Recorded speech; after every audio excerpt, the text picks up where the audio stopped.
Brawlhalla.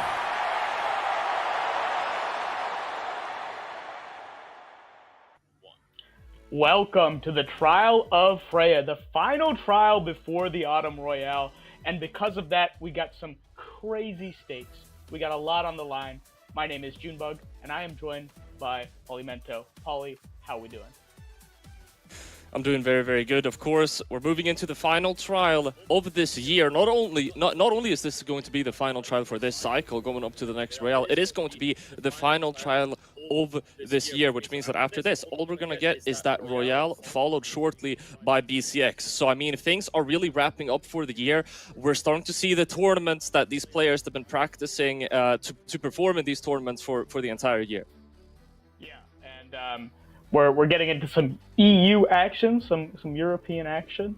Of course, we have some of the mainstays, but the first match we're actually going to be commentating is Neeze versus Delta.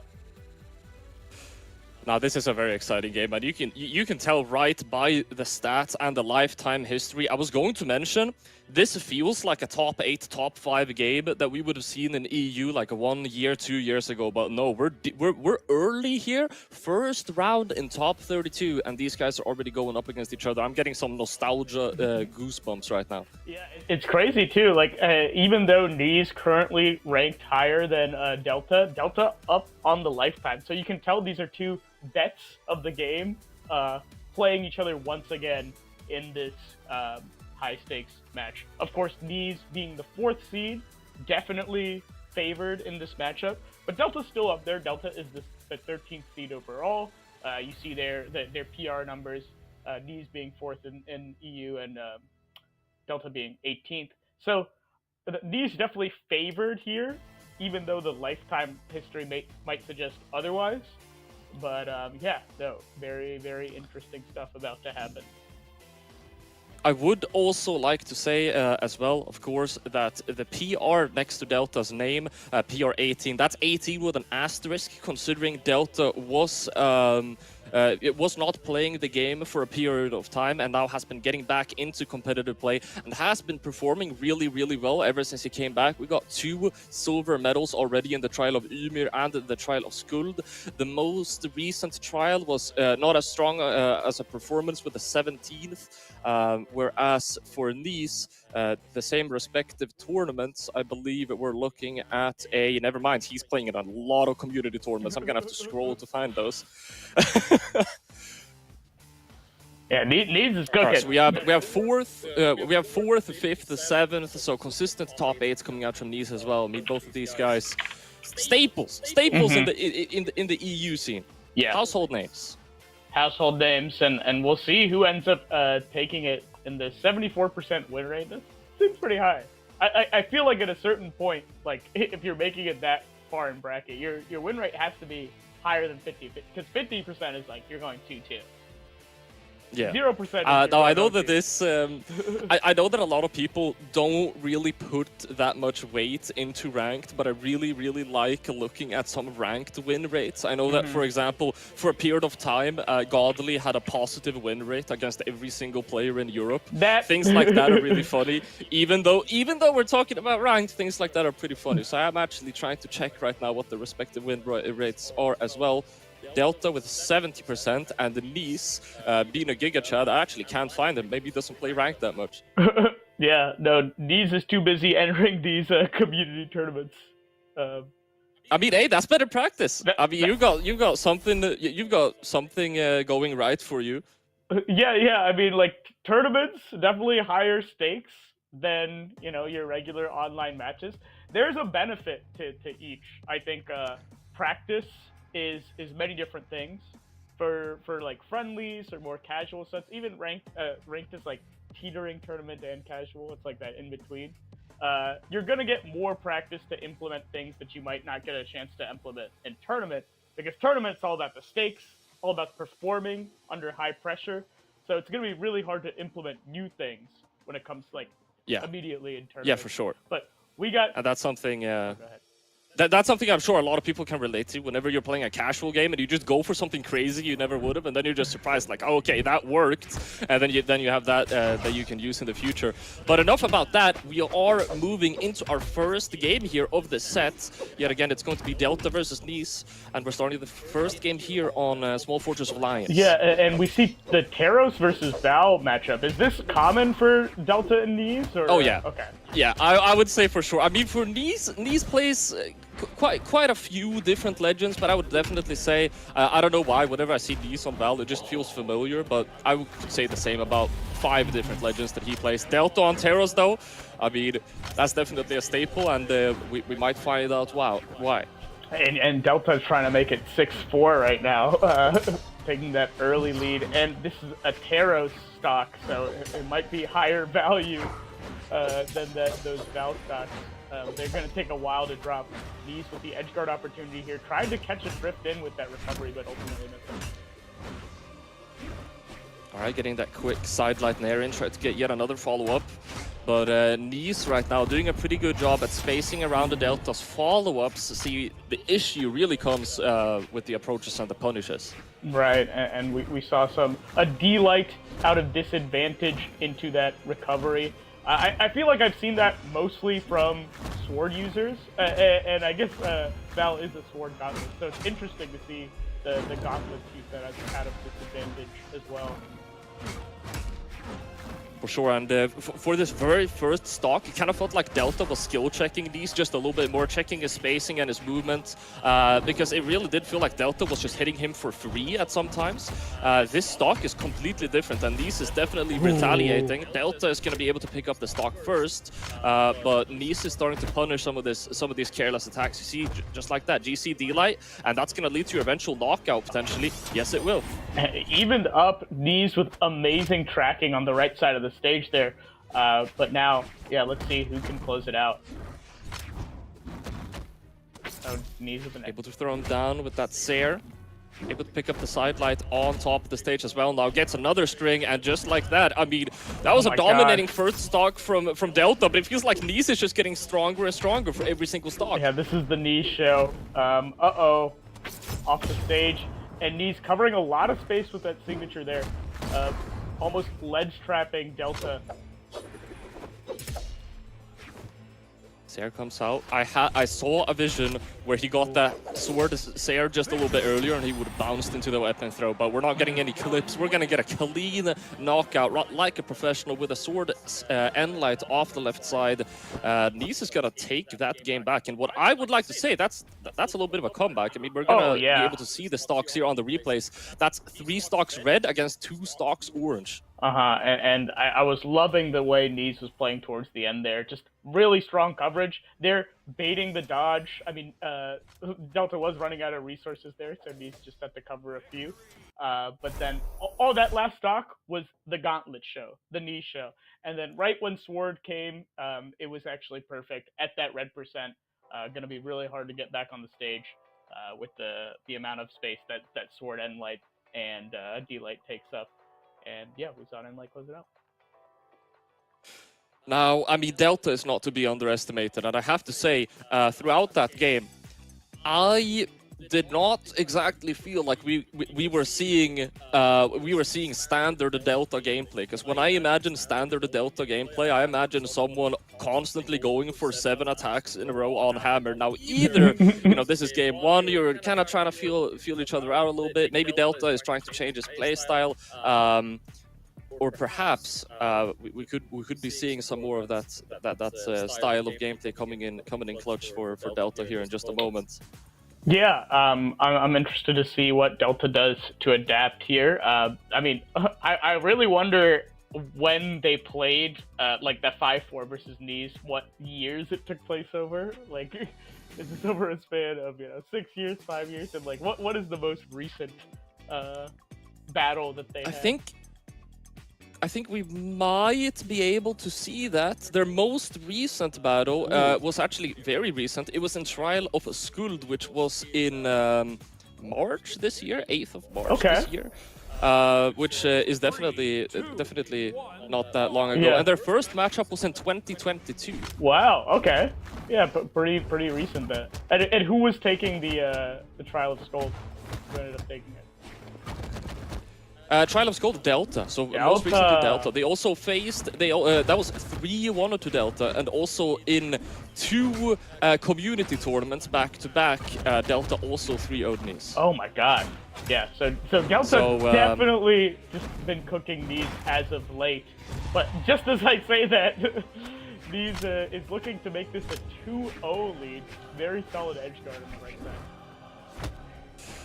Yeah, Delta is cooking these as of late, but recent views are starting to contest that statement, as Neeze is playing phenomenally so far.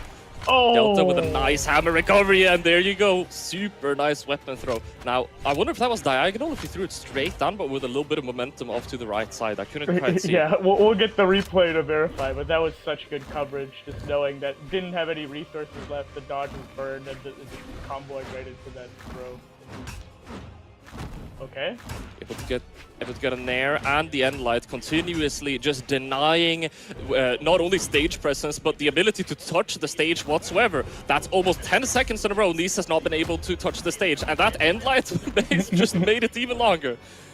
Oh my god. Finally, he has some ground under his feet, and I mean, he's on gauntlet as well. He has ground under his feet, and he has the ledge behind him. That's definitely not a spot you want to be in if you're Delta. Oh, that cross-up takes stare. it back. So good from Delta. I feel like Neeze has been doing really well when he has a little bit of advantage on Delta. Just super strong juggles. Yeah. We're seeing just the classic gauntlet stuff coming out. But yeah, maybe Delta is knowing that, trying to slow down the pace of the game, play more neutral, just win with those giant X buttons. Oh. See, this is why I wanted to see Delta push his advantage just a little bit harder, because Neeze, what he's really good at and what he's been very good at in this game, I feel like, is small victories. He's taking small wins all of the time that just add up, whereas Delta, in a lot of cases, at least what I would consider to be Delta Prime gameplay, he's getting in there and he is getting not a small victory, but he's just ripping apart half a stock at a time. Yeah, no, you mentioned earlier about the Delta buttons heavy playstyle. There we saw a little bit of a comeback from Delta as Neeze took an early lead, and then Delta was able to swing it back. And then these last 2 stocks, I feel like Delta really got in their own. But yeah, some classic D-Light Sair stuff coming out from the hammer, coming out from Delta. As we get back into game number 3, 1-1. 1-1. It is a best out of 5 format, of course, and we are in the winner's side, so anything can still happen. He's taking the first game so far. Delta's looking like he's on a roll. I mean, going immediately into this third game, I'm sensing that Delta has a heightened sense of confidence here almost. Oh my god! Yeah, you're right. Nope, that edgeguard went crazy. The weapon toss into the down air, just covering so many options. And I feel like the Delta hammer in general has been doing a lot more work than the Delta axe. Yeah, the Delta hammer has been phenomenal so far. Neeze, on the other hand, we mentioned earlier that he's been quite good at taking these smaller victories. Especially, I feel like whenever he is trying to edge guard Delta as well, both of these players are quite strong on the ledge, which is why it's almost kind of surprising why we aren't seeing more gameplay there. Yeah, D-Light out of disadvantage again is going to get the stock for Neeze. Let's see if Delta, manages to get a weapon there. It's still good juggling these. Oh. Wow. Big ground pound. What a call-out option from Delta. Just in case you might connect it, but Neeze not falling for the bait, not landing on top of Delta. Okay. Delta back on the hammer. Just trying to find that D-Light. Neeze spacing around the side light there. See, I'm not gonna try and give myself, I'm not trying to do like self-validation, but do you see what I mean with the small victories? Delta has not been able to pop off, and the Neeze will just slowly but surely creep up and eventually take the lead unless Delta gets something soon. Sair comes in, and he's gonna have to try and get this edge guard, but Neeze is able to jump up high. Up on the drift there from Neeze. It was so tricky to know where he was going to land for sure. Like, just the wiggling of the... I'm not sure if Neeze is on keyboard or controller, but the wiggling of the keys or the sticks is just very, very tricky. Delta tried to cover... on the input device. On the input device, correct. Delta trying to cover one drift and Neeze doing the other at the last second. So, but Delta kind of blowing this lead open. We have a classic arrow stock where he's living forever, and also suddenly you're in dark orange percentage. Now Neeze, it's make it or break it at this point. He gets Delta off stage momentarily with a Sarah. He gets the ball up as well. Nair to okay, this could be it. Oh no, there, that's going to be the stock. Neeze with basically just barely a clean stock to finish things off. He's gonna take the game. That was just robbed Delta of that victory. Amazing awareness on the right side towards by Neeze towards the end there. Just like knowing that Delta had burned his dodge, waited for the dodges, just went crazy with the gauntlet strength. And that is how you play gauntlets, folks. That is how you capitalize off your opponent being off stage, not having resources. I wanted to see the whole stock. That was very good. But yeah, shout outs to the. Okay, we have the technology. I believe that was the read on a dodge, and then covering that jump there, out of resources, down airs him before he's able to refresh on the wall on the right side. Super strong from Neeze. Gonna take it 2-1. Is Neeze gonna break the streak of Delta victories? I mean, that game seemed all Delta until the very end. And now this game is all Neeze. Hasn't got touched yet. Yeah, I mean, Neeze, we mentioned in the very, very first game that we had in this set that Neeze seemed to get better for every single stock, and it looks like that trend is continuing even in the grand scheme of things in the macro, which is between the games. Neeze is getting better and better. Oh, what a ground pound! Was that a dodge into ground pound? Crazy. Honestly, I did not exactly see it. The reason I thought that ground pound was really, really cool was just by how close he hit it. Like, that was frame 1 or frame 2 of him having, like, active frames. Oh, wow. Yeah, oh my, waiting for the end light there. But Neeze with a pretty sizable lead. I think D-Light there might get the knockout now. Oh. Dare isn't getting it just yet. Second one will, though. Delta keeping things fairly even here. He has the weapon advantage. He gets a combo for it as well, but he can't deny that weapon pickup. Neeze picks up the sword, and we're going into a very even game here. I like Delta staying on the hammer too. This has been his comfort pick versus Neeze. And the percent is almost evened up. I think actually Delta might have an advantage. Okay. Definitely has an advantage now. I mean, I saw Delta miss one read, and he was like, we'll keep it simple. 3 stomp Sairs in a row. I mean, that also works, right? Oh, trying to get the side light into recovery there. Classic got the step down air, almost getting the knockout. All right. I feel like we've said that a lot of times this set. Delta using a lot of really opting to go for the down air whenever the enemy is low, potentially looking for the Nair juggle. And there you see it. That's the strength of Nair. It's a bit of like a zone switch up, right? Because D-Light Sair is so common from hammer users to all of a sudden just have that like full hop range being covered by down air, which like a lot of characters would want to occupy to avoid the D-Light. It's super interesting mix-up from Delta. It's like, if you're trying to avoid hammer D-Light, you will be in the zone where a hammer there is going to hit, or you're just like still not spacing very well, because why would you be like 3 jumps above your enemy at all times? All right. Right. So, Delta trying to buy for position. These side light into Nair, getting reversal there. Oh my god. This is anybody's game. Delta not dodging at all, just fast falling out of the side light. Uh-oh. This is some intense neutral right now, and that's what happens when you get intense neutral. You start to see some funky options coming out. The Delta gets the chase dodge. Grandpa not going to connect either. I think it might have been too far off to the left. He wouldn't have hit even if he held it down.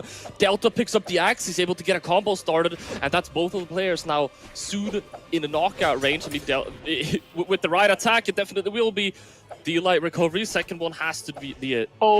Delta not with the weapon, trying to toss with the axe. Neeze denying that weapon right there, but Delta manages to get it, looking for D-Light. Oh no, Taro's still living. Oh, what? Oh, but the stomp there is going to be enough. Neeze was so close on so many given times, but Delta, I mean, he was looking super slippery. Oh yeah, for sure, and that was just very well played by Delta towards the end there. Just staying clutch, knowing that, I mean, truly, these got a few recoveries that I thought were gonna knock out for sure. I thought it was over, and then oh my god, dodging into the end light, the very last second, getting that stomp out. That is clutch. And we're going to a game 5. First set of the day, game 5. Game 5, baby. And I have to say again, I love how no matter what skill range you get to, at a certain point, if you're in neutral, at a certain point of both of the players not throwing out an attack, something really weird is going to happen. Yeah. Even among the best players. I mean, at the end there, we saw like 3 hits exchanged in 40 seconds, and it's not like they were passive. They were on top of each other. Yeah, no, for sure. They were... Oh, let's look at the stats here. Delta's hammer popping off. Neeze with a bit more balance there. Very balanced, yeah. And yeah, look at how long Delta was holding onto those stocks. That's actually crazy. Both that second stock and that last stock. As we get into game number 5, they love this stage, huh? Yeah, yeah, I was just about to say too. And also, game 5s are usually the nail biters, and considering what we just got in game 4, I'm not sure if I'm ready for something like that. Yeah, these edge guard. Okay, again! Oh, covering one drift. Delta just hugging a little more than Neeze expected. Delta, it feels like Delta's barely getting out of these edge guards. I'm so scared whenever Neeze gets Delta off the stage. But Delta trying to get the hammer into the... Oh my god, a little custom swag there. Yeah, there you go. That's the Delta hammer for you right there. We're getting really spoiled here already in the 5th game. We're seeing the Neeze gauntlet gameplay that we know and love, and we're seeing the Delta hammer gameplay that we know and love. These guys, they're bringing out all of their tricks and all of their skills for this very last game, which will be the deciding one. Oh my god, Delta trying to go for it all there, but will Neeze get the reversal? Oh my god, Delta finally managing to get back. Okay. No! Oh. That down air. Guess the stock as well. Yeah, came out very quickly. Yeah, I would say... Delta with a fast fall. For that offstage interaction, Delta with a fast fall as a switch up for his movement is crazy. Yeah, I feel like we've said this was a lead for his team before, but like Delta always just gets a few hits and closes it quickly. Trying to D-Light the attempt to get back on stage. He's giving like that nair ladder, you mean that you just got trying to go for 3 hammer nairs in a row, hitting 2 of them successfully. No switch up, no movement between them, just 3 raw nairs. Neeze is able to pick up that second stock off of Delta though, as he goes to what could potentially be his winner side stock here. All right, Delta trying to bring this back, but Neeze, I mean, with a pretty sizable lead, I feel like the signature was faded out there, and Neeze is already got Delta in the orange, looking on red right now. Oh my god. This is huge. The snipe coming out. Oh! Oh, what? No way. Oh, what is happening? Delta has no options, and that's it. 2 stocks remaining. Neeze is gonna take the set. What was that last couple of interactions? We might need that entire stock in slow motion. Just play that entire stock back, please. We gotta see that. Delta trying to get the fair back. Dude. Neeze And That was insane. I can't believe Neeze went for it all and it worked out. Yeah, exactly. And Okay, here. yeah, We see the weapon toss. Try to ground pound. Delta does touch the wall to refresh, avoids the weapon toss, but tries to get the reversal on Neeze, and Neeze's weapon toss actually messes Delta up, but then he misses the D-like ground pound. Oh no. that is a real shame, but it does make for a phenomenal sequence of events there. Yeah. Neeze coming out on top, as we mentioned previously, breaking kind of like a streak of Delta beating him. Yeah, impressive stuff from Neeze, and now they're tied up lifetime 5-5. That's gotta feel good. Like somebody That's gotta feel real good. Who was previously your demon, to even it up like that. It feels pretty good. It's pretty good. Yeah, amazing match. Wow. I'm still in disbelief over that last stock. But we still got some more amazing matches coming at you. Right now we have Sgrape versus Rikka. Now, this is a game that I'm very excited about. Now, I'm sure for a lot of people, Sgrape doesn't need much of an introduction. He's been in the game for a very long time at this point, for the majority of which he was a very promising young player. As of recently, he's really starting to grow into that potential that people have always been saying that he has, placing very well. And right now, at the end of 2024, being placed in the top 7 power rankings here in Europe in total. And Sgrape is the number 6 seed overall for this tournament. Rikka at the 22 seed, so both similar to their PR spots. But we also see the difference in earnings between Sgrape and Rikka. That is the difference between a top 10 player and, you know, a top 30 level, top 20 level player. Pretty interesting stuff. I think if you're a stats person, you're definitely taking Sgrape here. But I mean, Rikka could pull off the upset. Go ahead. Yeah, I don't know. I don't know if Rikka, if everyone knows Rikka at this point. 9 top 32 finishes, which is of course very respectable. But most importantly, I don't know if the Pavelski and the Sandstorm fans have found out about Rikka yet, because this guy is a pure Mordex main. As far as I'm concerned, I mean, he has, I'm checking right now on Korhala, he has 1,185 gameplay hours on Mordex, which is probably more hours than some people in chat have on their account. He's been making some major moves in ranked for like 5-6 seasons, most notably for being a player that quite simply just plays the game a lot. He's been in the top 5, in the top 10 of EU countless times, but he hasn't been able to really make a point in tournament yet. And seeing him here in the winner's side of top 32, I always have my eyes on Rikka to see if maybe this tournament will be the one. We're looking at a Mordex Ditto, potentially. That would be very exciting. Yeah, that could make for some really fun games. We're about to get so many clips.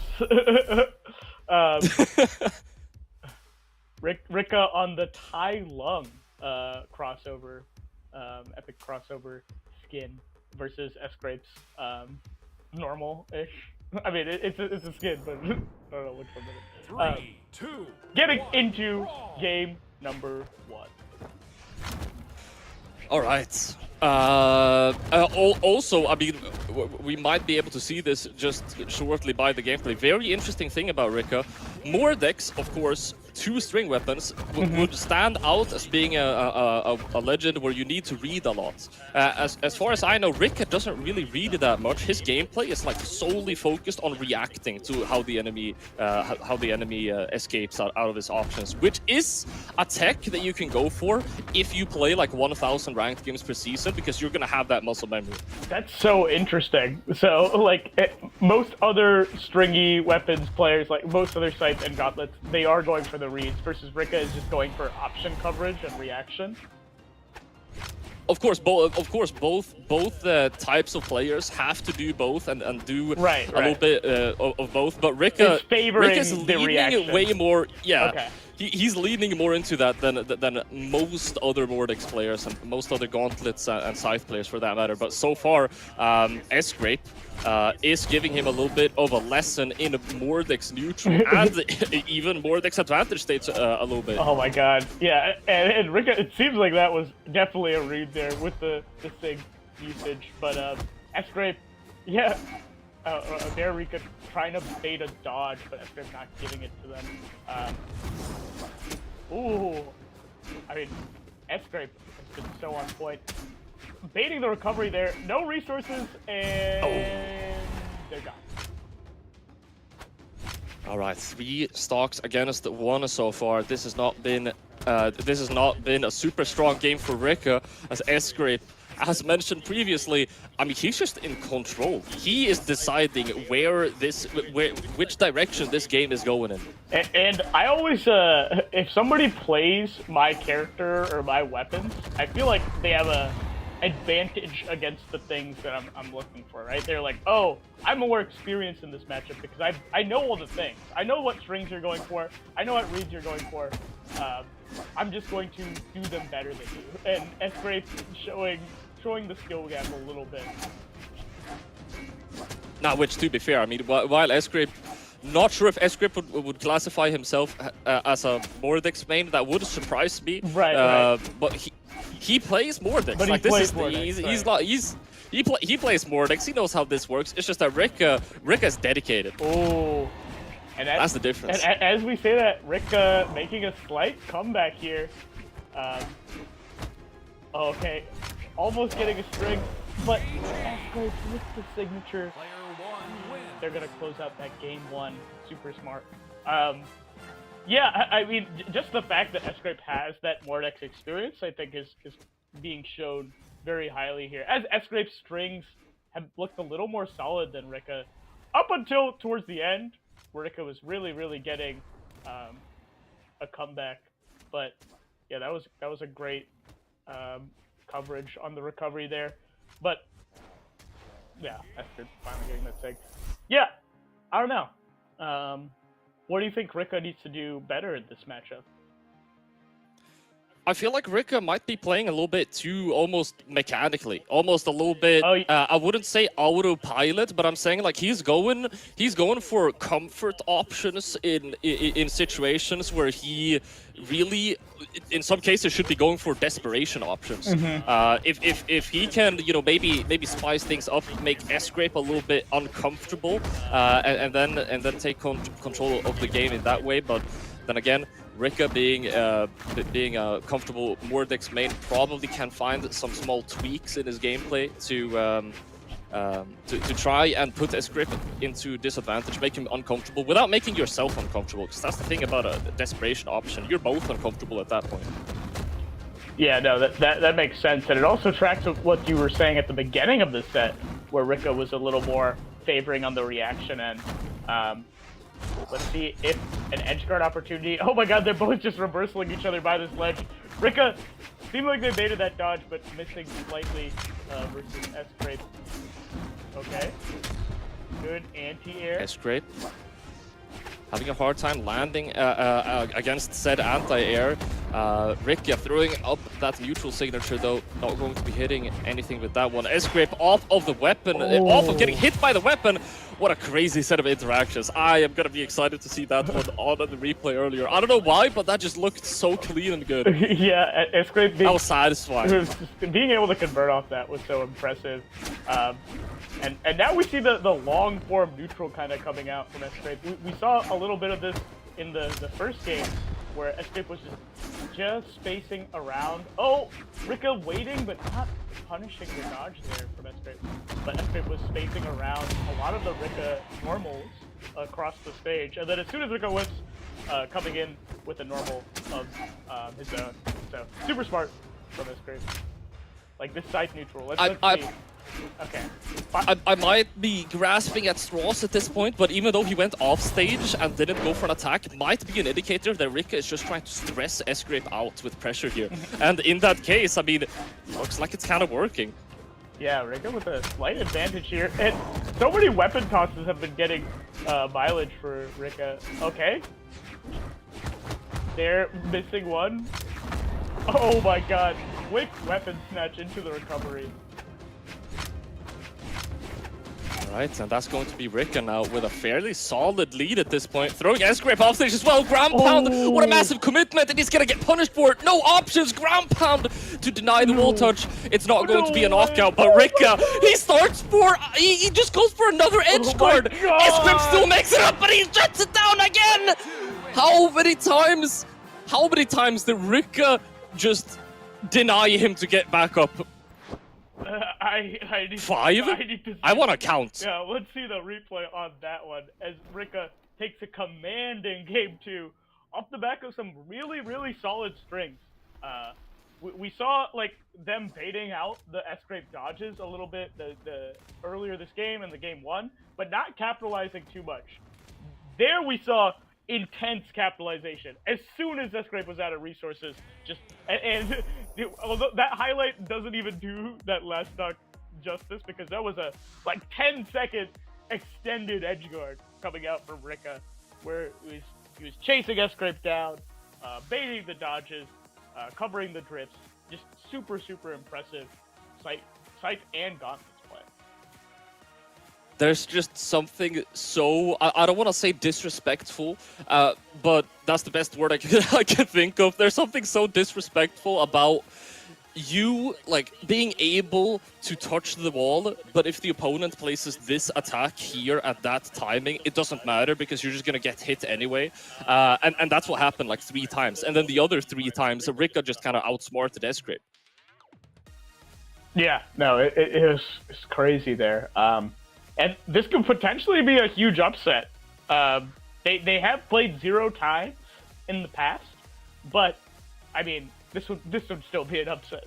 Neeze the number 4 seed, Sgrape the number 6 seed versus Rikka the number 22 seed. So pretty big upset incoming if this were to happen. As we get into game, I mean, I gotta say, I don't want to jinx anything here, but I've been saying that, you know, Rikka is a player that I'm waiting to see when I should start keeping my eyes on him, whenever that tournament is going to be the one where he proves himself. If this upset were to happen, you know, people can no longer really think about Rikka as a good ranked player. He is just, you have to take him seriously at that point. Oh yeah. But that's probably the largest motivator for Rikka going into this game, and if he has what it takes, only time will tell. Sgrape might continue to defend this seat in the winner quarterfinals. The horizontal spacing coming out from Sgrape, so impressive there. Just baiting out that Rikka approach, and then okay, lots of damage. These normals are huge coming out from Sgrape. Sgrape show! Sgrape show! He gets the entire combo as well. Rikka able to return the favor, trying to go for a weapon throw to see if Sgrape would drift over to the left. He was not. Recovery connects though, and this went so quickly from Sgrape being in control all the time. Now it feels like they're just changing. Yeah, they're swapping who's in the control. It's constantly this this cat and mouse game. It's just that so far here in the 3rd game, whenever Sgrape is control over the flow of the game, he's been getting a lot more damage. And Sgrape with a very good dodge on the weapon toss there. I feel like Rikka's been doing super well whenever he gets that weapon toss, just because of how horizontal Sgrape has been playing the neutral. So again, Sgrape outspacing the move coming out from Rikka and then getting that sig. Alright, able to get in with an unarmed nair to put some distance between you and your opponent so you can pick up that weapon. Could lead into the knockout now. Sgrape has plenty of options still though. With a nice mix-up, he's going to be able to get back onto the stage, and Rikka is going to have to try and find another opportunity to get the knockout. If Sgrape is able to rack up some damage here and get a lead going, that could be devastating for Rikka. And Rikka looking for the D-light into recovery. Sgrape playing that horizontal neutral on the other side of the stage, waiting for a Rikka overshoot. Okay. And yeah, the weapon toss coming Weapon out. throws coming out again. Okay, and that's going to be the knockout as well. Sgrape getting some damage, but not really that much for it to make a significant difference here in the final stock, especially as you're getting thrown off stage with a scythe. Rikka going for the active input back onto the stage instead, though, trying to get a longer combo. He's just winning these neutral interactions. Yeah. Sgrape is not hitting him. Oh my god, and Rikka, so much momentum here. Sgrape finally getting the scythe play in. Alright. Scythe ditto. And the horizontal weapon toss again. Sgrape's just showing that dash dance in the corner, and Rikka is covering it super well. Oh, went for it all with that sig. Oh, Rikka tried to get into the corner there. Corner dodge. Oh my god. Side signature from Sgrape all that time ago, playing some conditioning at this point. Both of the players know that we're looking for knockouts at this point. We're gonna start seeing signature effects anytime now. End light to throw Rikka off stage though. We're setting up for an edge guard. Trying to be careful. How are you gonna move to get back up? That'll do the job. Oh my god. Oh! Sgrape with a very important weapon. Oh. Alright. On the ledge again. Rikka with so much patience there. Scythe. Coming out. Oh my god. I can't believe he's going for these weapon tosses. It's like high percent like this. No fear. No fear on this man. No fear! Okay. There you go. You fully commit to the weapon starve. It's almost like you forgot your opponent can actually use attacks if he wants to. The D-Light caught Sgrape completely off guard. To be able to time an unarmed D-Light whenever an opponent is just bouncing around the stage, I mean, that hitbox is not large. That's very difficult. Yeah, Sgrape had so much control of the weapons at last stock, and I felt like he was playing really aware of when he did and didn't have a weapon. And we saw him playing very, very defensive when he didn't have a weapon, and then, you know, start playing a standard neutral when he did. Rikka, on the other hand, was going ham, regardless of whether he had a weapon or not, which is respectable, and also very, very scary to deal with. We say neutral is a hot and cold type game. You know, you don't know when people are coming in, when people are playing more defensive, and usually at those high stakes last stock situations, people do play more defensive. So it's terrifying if somebody's just going in on their last stock, yeah. They could also get knocked out. And I also want to mention the amount of light attacks, 90 to 91. We're definitely getting a lot of gameplay per game. Yeah, they are hitting buttons. All right. Now, I remember we used to have a super old, in the old stat page, we used to have damage per interaction. It would be kind of fun to see amount of interactions per game as well. You know, you have a Teros going up against, I don't know, two defense legend, 14 interactions for the entire game. These guys, I don't know how many, 180, 200 interactions. Oh, Sgrape with the legend swap. That's interesting. Saying, I'm no longer playing you. Okay. Yeah, and this is definitely... I mean, I said Sgrape, he is a comfortable Mordex player. This is definitely the legend pick. I would say is even more of an Sgrape pick. Now, how do you feel about this matchup? About this matchup, honestly, I do not have the confidence. I do not have the confidence to comment on that. But fair enough. allow these three stocks to pass, and we might be able to reach a consensus. In my headcanon, I like Spear into two stringy weapons because Spear's all about that neutral. Oh my god. And I feel like if Sgrape is playing really solid, maybe he could shut down again. Rikka, but it's been all Rikka so far. Yeah, for some reason, I completely forgot that we are going to get Spear into Gauntlets now as well. Spear into Gauntlets as a Spear player, I really like because you can punish side light on Gauntlets with Spear D-lights. And Sgrape opting for Lance here. This is also interesting. Lance definitely has like crazy range. Not gonna be having to play the ranges that Scythe is really good at. But Rikka doesn't seem to care that much. He's kind of going in. All right, trying to again. Rikka is so good. Rikka, his win condition is whenever he's able to deny the enemy to get wall touches. I mean, we've been seeing it so many times at this point. That's when Rikka is at their strongest now. In that very last interaction, it did not work as successfully, and he's still able to get the stock. Full stock lead for Rikka now. The dream is alive. This could be the upset of the tournament if this happens. At least so far, as we're still in top 32. Rikka's swagging on Sgrape right now. Sgrape's still starved on the weapon. Full stock lead. Oh, God. Okay.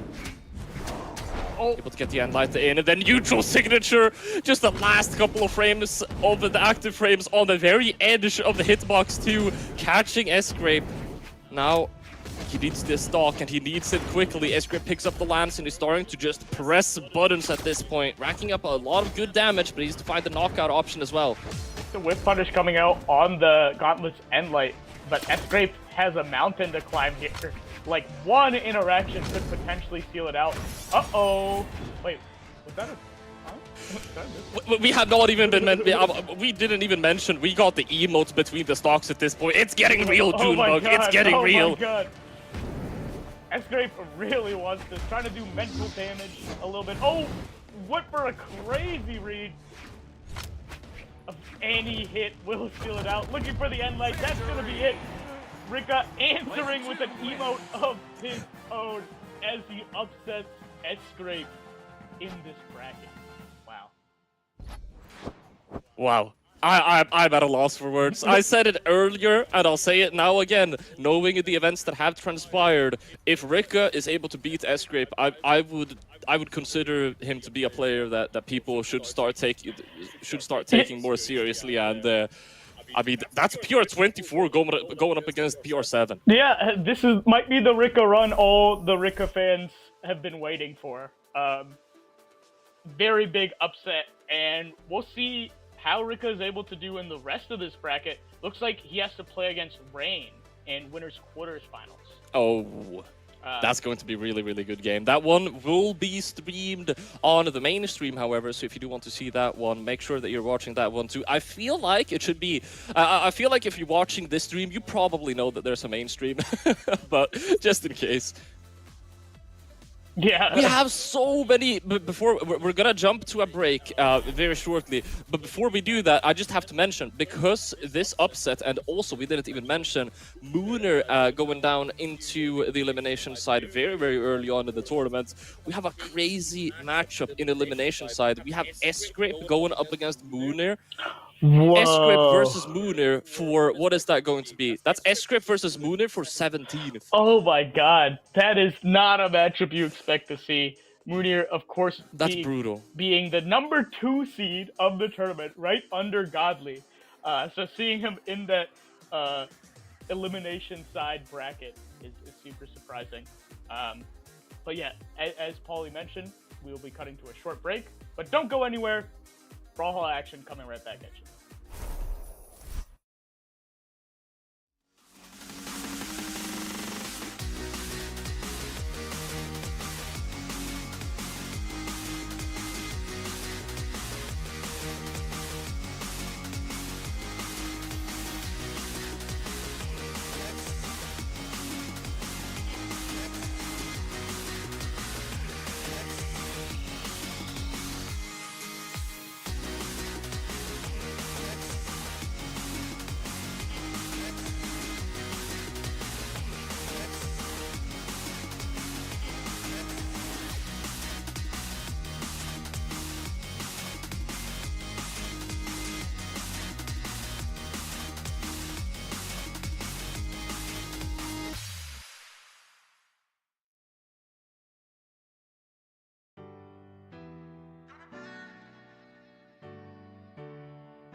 Welcome back to the trial of Freya. That's right. We've so far had some phenomenal gameplay here on the side stream side of things. And I mean, we're only just getting started. We have some more really exciting games coming up for you guys, really exciting sets. We mentioned it earlier. Right now, elimination side, it's a minefield. I mean, with so many of these players getting knocked out earlier than you would have thought. I did not see this. We have Godly in elimination side. Eve has beaten Godly. Whoa. Eve has beaten Godly. I repeat, why did no one tell me this? I feel like this is a code red. I feel like my producer might have to DM me when something like that happens. Attention, duelists. Top 2 seeds are now in elimination bracket. I have to try so hard to not say the other name for the bracket. Muscle memory. What is going on? What is going this on? This is a wild tournament. What is this tournament? We also have the number 6 seed in elimination side, as we just mentioned. Rain, the number 3, still in winners. Neeze still in winners. Akno, also in elimination side. Akno getting upset before, looks like even before 3, top 32. 2, 1, brawl. No. Akno got upset by Marker in winners round 1. Oh, we're just getting into it. Okay. We're just gonna get right into it. I have to say, I don't know if this makes me a horrible person, but whenever I see a really good player get knocked out earlier, my first immediate thought is I feel so bad for Gnome the Destroyer 43 that has to get knocked out at 257th because to seed 1. I mean, we're gonna have some people not very happy about their placements potentially after this tournament, but I look away from my monitor for 20 seconds, 10 seconds, and Delta hasn't been hit yet? What's happened, Junebug? Oh my god. Wait, is there something special you guys call a no-hit game in Brawlhalla? We... a clean stock, and then literally all other terminology we steal from Smash. Okay, so yeah, a no-hit game would be a JV 4-stock. Yeah, JV4. We call it JV4 as well. That sounds so difficult. You'd have to win neutral so many times. I've never seen one in Brawlhalla. I wonder how many people have been forgotten it. I have almost 4,000 hours in the game, and I will, without shame, admit that I have never gotten a JV4. Oh. I'm not counting golds. Never gotten a JV4 against a diamond or higher opponent. Yeah. It's definitely incredibly rare. Incredibly rare. 3 stocks are less rare. I mean, right now we're seeing 3 stocks can't even happen between pro players. Yeah, Delta almost... He's on the journey. He's on the path. Almost certainly gonna get the 3-stock at this rate, as Sarm is in the high red percent. 1x and like could close it out. But Sarm looking for something. Let's see. Oh, going for the dodge there. Maybe reading something. X and light coming out. Oh my, look at the percent. Delta playing with the food into the desync. The desync almost looks like an emote there with how Roman Reigns yells. I gotta see this. I gotta see this now. Okay, so yeah, Sarm was orange and went into a Terra's Axe neutral signature. That's about it. Oh, we actually we also have an offstage interaction. GC D-Light Grand Pound. That's 20 seconds into the game. Wow. Yeah, Delta is angry. Delta does not want to be in elimination side. As we saw them drop a pretty close set to Neeze. Neeze definitely clutched it up on them. But as we say that, Sarme's switching it up. Now, Sarme is kind of the one harassing Delta offstage at this point. Recovery comes out too. D-Light Recovery tries to go for the ground pound for the full-on commitment. Do these guys know that we are allowed to be on stage? No, they want to finish entire stocks solely off the stage. They are trying to swag on one another. As Sarme answers back pretty decisively right now. With the down air under the stage. Can Delta make it back? Oh my god, he does. Now, I do gotta say, for any folks in the chat, because we did not give these players a brief introduction, because we were looking at the bracket. I keep expecting for everyone to be as old as I am. For anyone that might potentially not know, Sarme at his peak and also now is just kind of known as the offstage connoisseur. So Delta challenging him continuously with the on the offstage is really, really bold. That's decisive. Delta's saying, I know your game, I'm going to outplay you in it. Yeah, and I mean, so far in the very first game, he was certainly very, very successful. In this in the second one, though, Sarm is doing a little bit better. And it shows a good understanding of like the offstage game because a lot of players who tend to play more aggressive off the stage are prone to get called out aggressively because they're not going for the more defensive options. To get back. So Delta's like, okay, if you're gonna go really aggressive off the stage, I'm going to real recognize real, as Sarm does take a pretty solid lead. All right, now, as you mentioned, Sarm with the lead. Oh my God, how did he? Oh, the way he outspaced that and got a GC D-Light for his troubles. This hair as well, hitting him off of the funny angle. GC N-Light, you don't have the options to get back onto stage. That last stock, that was a masterclass from Sarm. There were so many nice interactions. That's how I would play a game if I went into replay and I could play frame by frame. Oh yeah, the task level, the tool-assisted level of play, super strong coming out from Sarm. And even out 1-1, I think Sarm is definitely looking to.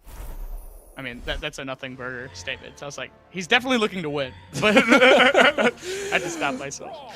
Yeah, I think Sarm might be looking to place 129th in this tournament. Yeah, if I were Sarm, I would be looking to simply beat my opponent 3-0.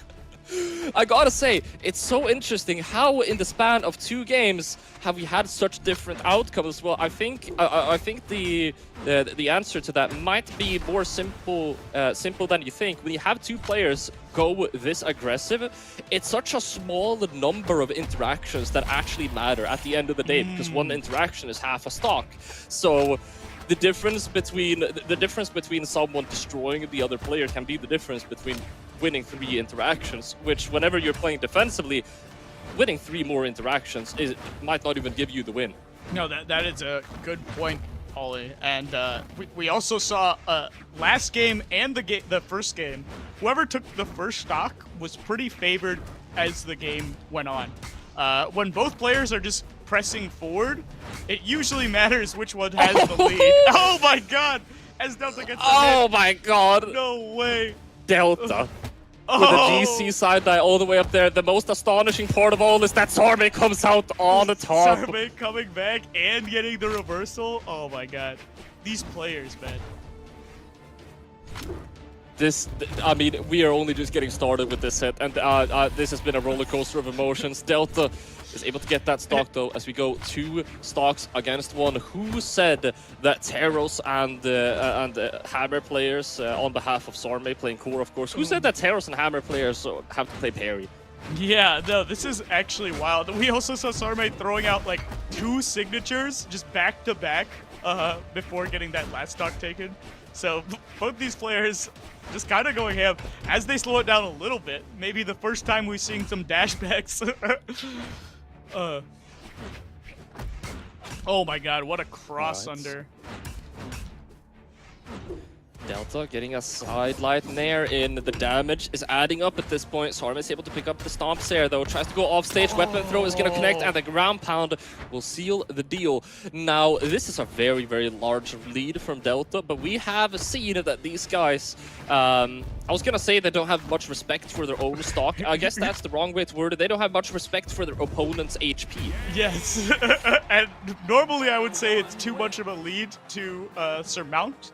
But because Sarm is so wild off the stage, I still believed.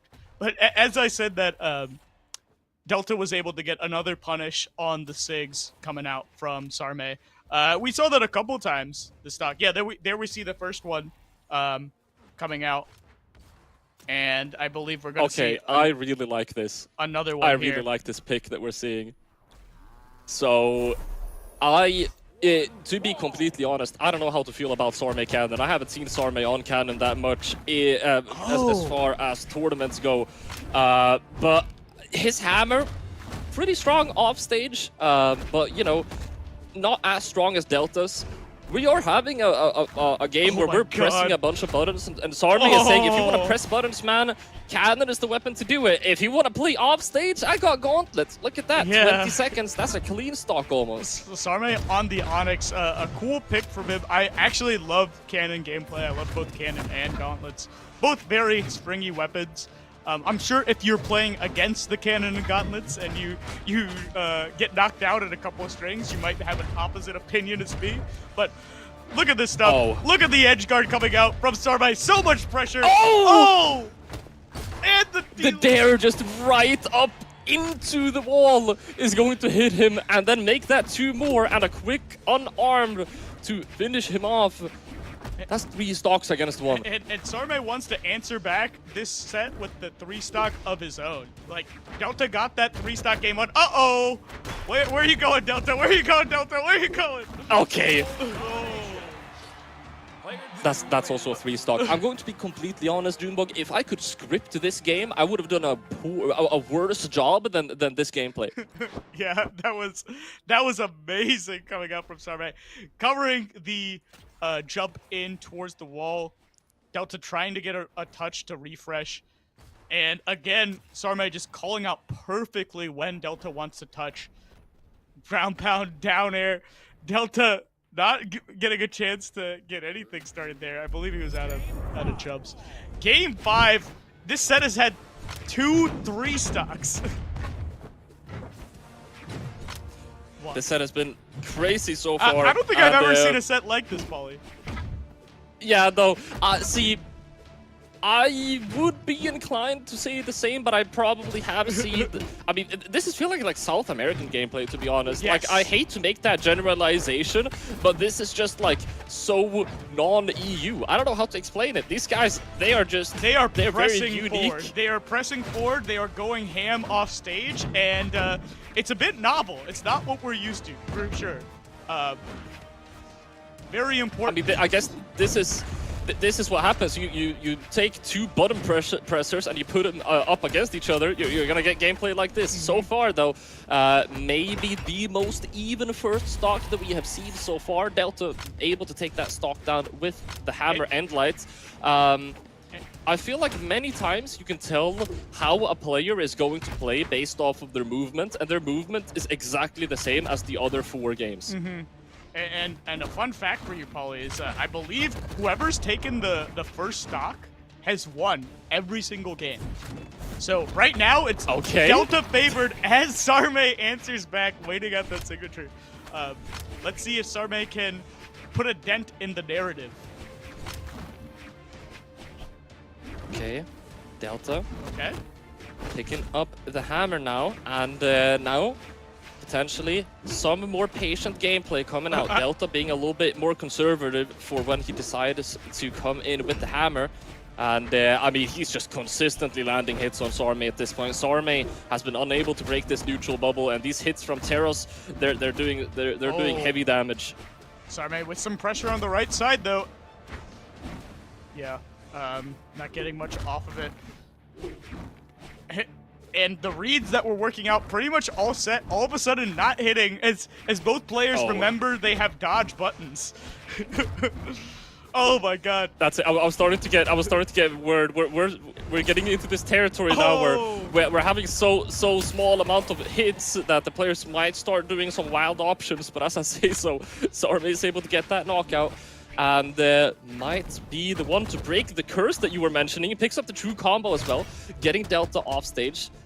Weapon starves successfully. If he gets a lead here, it's very doable. Okay, Delta waiting out that approach from Sarm, very patient there, and then getting a signature of his own. Okay, Sarm is pressing the advantage, no weapons. Oh my god. Okay, finally gets the gauntlets. Oh, alright. Smart. Sidelight recovery coming out. Sarm able to pick up the Seer from the landing that Delta was trying to get as well. GCD light. Oh. The sidelights coming out from Delta. Okay. Man, this is pretty tense. Delta's at red percent. This is potentially any strong hit into a recovery. Uh-oh, Sarah off the stage. Sarme going for everything. Of course he does. He can't help himself. Sarme taking game 5 in a crazy set. GCD like ground pound off the side to finish things off here, and yeah, honestly, I am at a loss for words with this one. I'm gonna be completely honest. I feel like we have highlights for like the tournaments, right? That we put on YouTube on the Brawlhalla channel, the Brawlhalla Esports channel. Maybe for this event, to just take this set. Yeah, for real. An entire highlight reel just being displayed. We saw 2 3 stocks, crazy offstage play, and a very interesting game 5 where Sarme, if I was Sarme, I would do exactly what he did. But if you put my brain in Sarme's body at that exact moment, you would see me try to pick up the weapon. As the weapon was spawned in the center of the stage, but Sarme being Sarme just decides to go for the offstage play instead, press the advantage, and that's why he's here and I'm here. He's there and I'm here. Yeah. Yeah, that's felt. That's definitely felt. All right. Now, I also do want to quickly mention, you said earlier that you really like seeing Canon gameplay. Eve is a Canon main. I'm not sure if you've seen, I'm not sure if for the events where Eve has popped off, you've been casting, you haven't been able to see them play, but they're a Canon main, and you definitely should watch them later when we get the opportunity to. They have been knocked out by Bamya, putting Bamya in winner's side here in top 8. Bamya starting to become a bit of a regular up there. Yeah, impressive stuff. I see Eve rocking a little bit of 7 gameplay earlier today, but yeah, I love some Canon. I love Canon stuff, and I mean, hopefully you guys can see why. That was some really cool stringy gameplay coming out from Sarme. But yeah, I believe, I'm not sure if we're getting Mounir Shadra or Akno Sarme. I believe we will be getting Mounir Shadra going up again, here next on the stream. All right, this game is going to be very exciting. Yeah. So we have some Mounir number 2 seed, as we discussed earlier. Upset very, very early. Let me see who they dropped to. Taya, I believe it was. I believe it was Taya. Taya, which was yet again. I believe Taya is the one. No, never mind. I'm not gonna say it. I think Taya used to be called something else before, but I'm not sure on it, and I don't wanna mess. Yeah. That makes sense. Either way, of course, Mounir, a household name at this point. Mounir with one of the most aggressive entries into the Brawlhalla EU competitive scene of not only this year but the year before, where he was starting to really improve as well. Going up against Shadra, a player that I am very, very familiar with. I'm not gonna try and pretend like I'm not maybe a little bit biased, as Shadra is a friend and clanmate. All I can say, have you seen Shadra's gameplay before, Junebug? I don't think so. Maybe we've casted some Shadra before, but I am not entirely sure on if Shadra, because I might have done it with you on some other top 32s. I see they have 1 top 8, so perhaps. Yeah. That was very recently. Trial of Lopez, where they got 5th. Now, I need to mention, the reason I asked that is because I have a very like favorite way to describe Shadra's gameplay, which are 2 things. It's that he is a level 100 Mirage, and he never plays anything other than Mirage, pretty much without fail, other than potentially if he plays some Koji, but that's never gonna happen. So, if you see Mirage... him off Mirage, if you see him off Mirage, I don't know. I'll deactivate my Twitter account. He plays only Mirage, and he listens to Speedcore while playing tournaments. That's everything you gotta know. Well, I think we have commentated a Shadra match before because you've said this exact same thing to me one other time. Look, dude. If that best description I could give of the gameplay possible. Going up against Mounir though. Yeah. This is going to be a clash that's going to be very interesting. And going to be very fun to see. Mounir on the Jaehyun. I love me some Jaehyun. For those of you who don't know, I love some great sword play. Big fan of Use. Big fan of Skeldra. So I'm gonna be a little torn. I mean, maybe we could just be super biased because I know you're gonna be pulling for your boy, and I might be pulling for Great Sword. But yeah.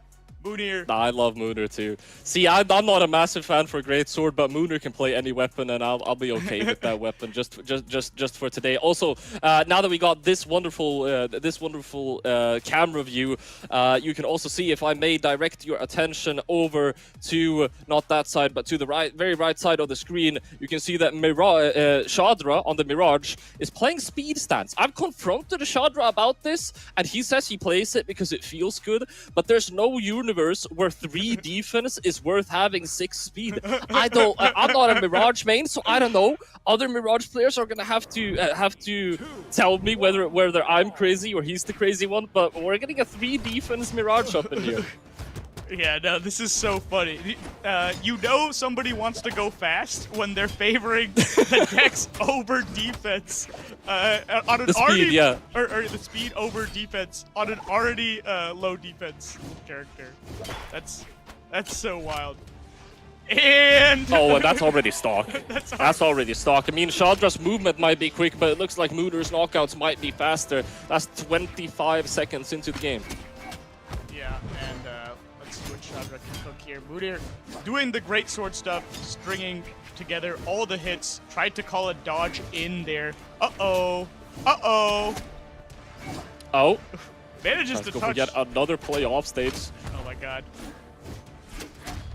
Shadra, let's see what they do to try and cover Mounir. Mounir with a jump back. Oh my god, ground pound reversal, down air reversal. Oh! The clash! The clash knockout. Mounir going down for the dare. I'm not even 100% sure that was necessary. Yeah, no, Mounir is going wild right now. But Shadra manages to take a stock, goes all the way into the blast zone, just to swag out a little. Will we get the Shadra strings we're used to seeing? Okay. It is a full stock lead from Mounir at this point. He's playing this super well. And Shadra, he might need something large to be able to come back from this game, or you might as well start thinking about game 2. All right, and light coming in. Oh, Sair. D-light down air. Oh my god, Shadra cooking right now. The unarmed Sair getting the hit, getting the knockout.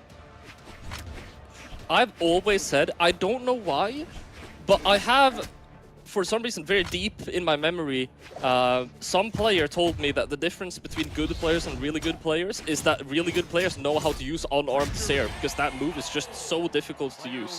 Whenever I see someone use the unarmed Sair very well, that memory comes surging back. And I also got to mention, just to drill into the point of how early these knockouts and how fast these knockouts that Mounir are getting, he won that game while dealing less damage than Shadra, which is something that is very rare. I mean, not exceptionally rare. I'd say that happens on a tournament, on a pro level, maybe once every 40 or 30 games. Yeah, that was almost a 2-minute game, 2 minutes 8 seconds. So the stocks were flying off as Mounir manages to close it out. But yeah, we're seeing a little bit of the pace, or of the pace that both of these players want to play at, and it's pretty fast. It's pretty fast, pretty good. Now I forget. I have known this previously. I might have it written down somewhere. We see Shadra swapping over to the Donatello crossover. I know that I know that he has a system for what skills he picks.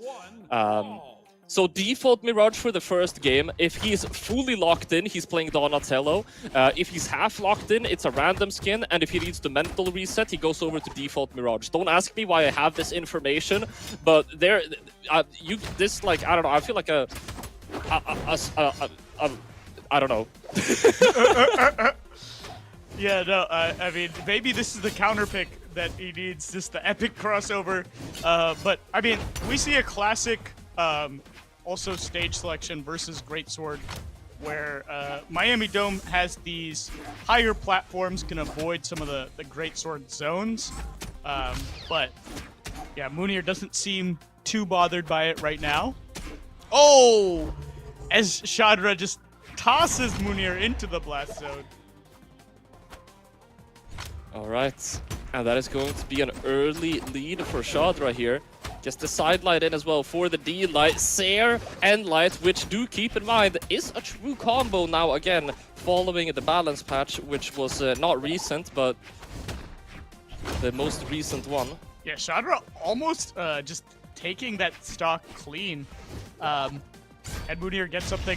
Recovery on the way back. Let's see if they're opting for more sword or Greatsword here. Greatsword selected. Able to get the side light and the D light bridge to add up some damage here onto Shadra. He catches the GC as well to get a full combo too. Keeps the weapon starve going as well, just like that. I mean, Shadra's barely hit Mounir for an extended period of time here. Yeah, and Mounir trying to get the Seer as well. Saw Shadra doing it. Says, I can get one of my own.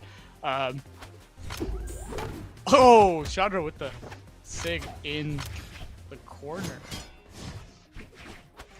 Oh, the down signature, just charging it up, just in case Mounir gets a little bit careless with how he's moving around the stage. Yeah, hard read attempt there from Shadra. Mounir almost looked like he reacted to the fact that Shadra was charging. He was just like, okay. Oh, wait. Hold on. Okay. We're having an offstage. Okay, all right. That concludes our offstage interaction, which I do believe is the first offstage interaction of the stream that only consisted of weapon throws. Yeah, that was very wonky. Oh my god! Oh, Mounir, don't do us like that. You can't do that to me. My heart cannot handle it. I don't think I've seen anybody get knocked out off the top at the yellow percent, but there's a first time for everything, as Mounir just went for it all. But so much damage on this edge guard. Shadra on the other side now. Okay. Scythe in hand, as Mounir has a sword of his own here. Oh, ground pound going above him just to throw out that ground pound to attack him beneath you. What a move from Shadra, throwing Mounir completely off guard. That's going to be the second game. Yeah, going for it all. And I respect Shadra just waiting out. Maybe showing that both of them love those SIGs in the corner, and both of them have shown that they are willing to wait out the other person's signature. Because it's calling out like a specific timing of Mounir or Shadra getting back onto the stage, and if they get back on that timing, then you know that is the stock. But if you wait it out, that's also potentially an easy punish, and we saw that both happen for Mounir and Shadra.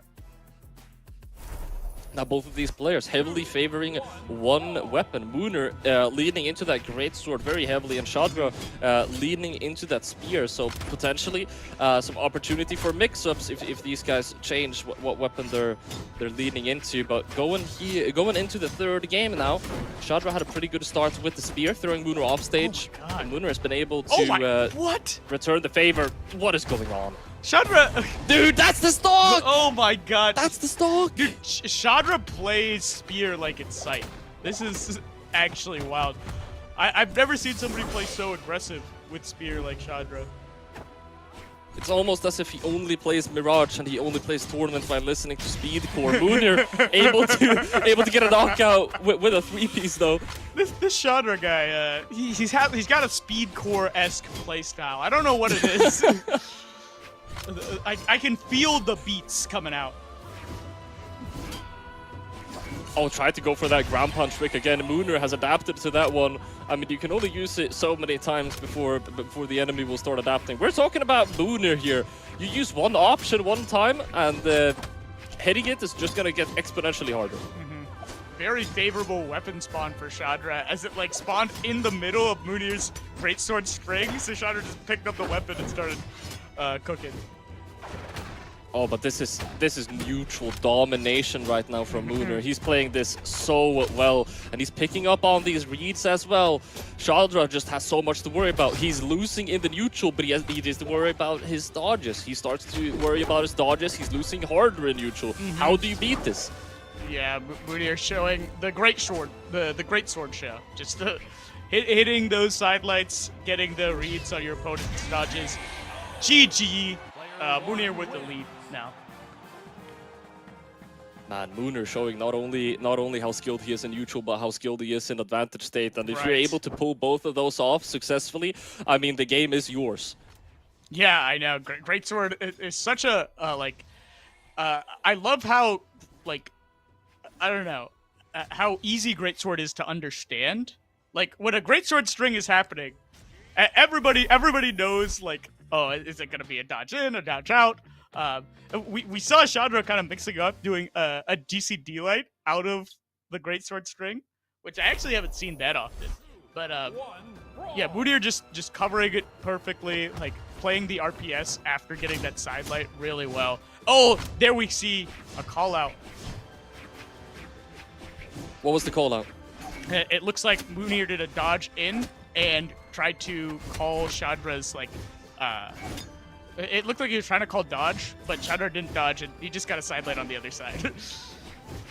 I actually did not see that, but it's interesting. Both of these players are starting to really just get adapted to one another, and Shadra getting some pretty nice damage on the offstage there. I'm sure he was hoping for a knockout. He's gonna have to make do with just damage though, and Mounir returns the favor. He gets the knockout though.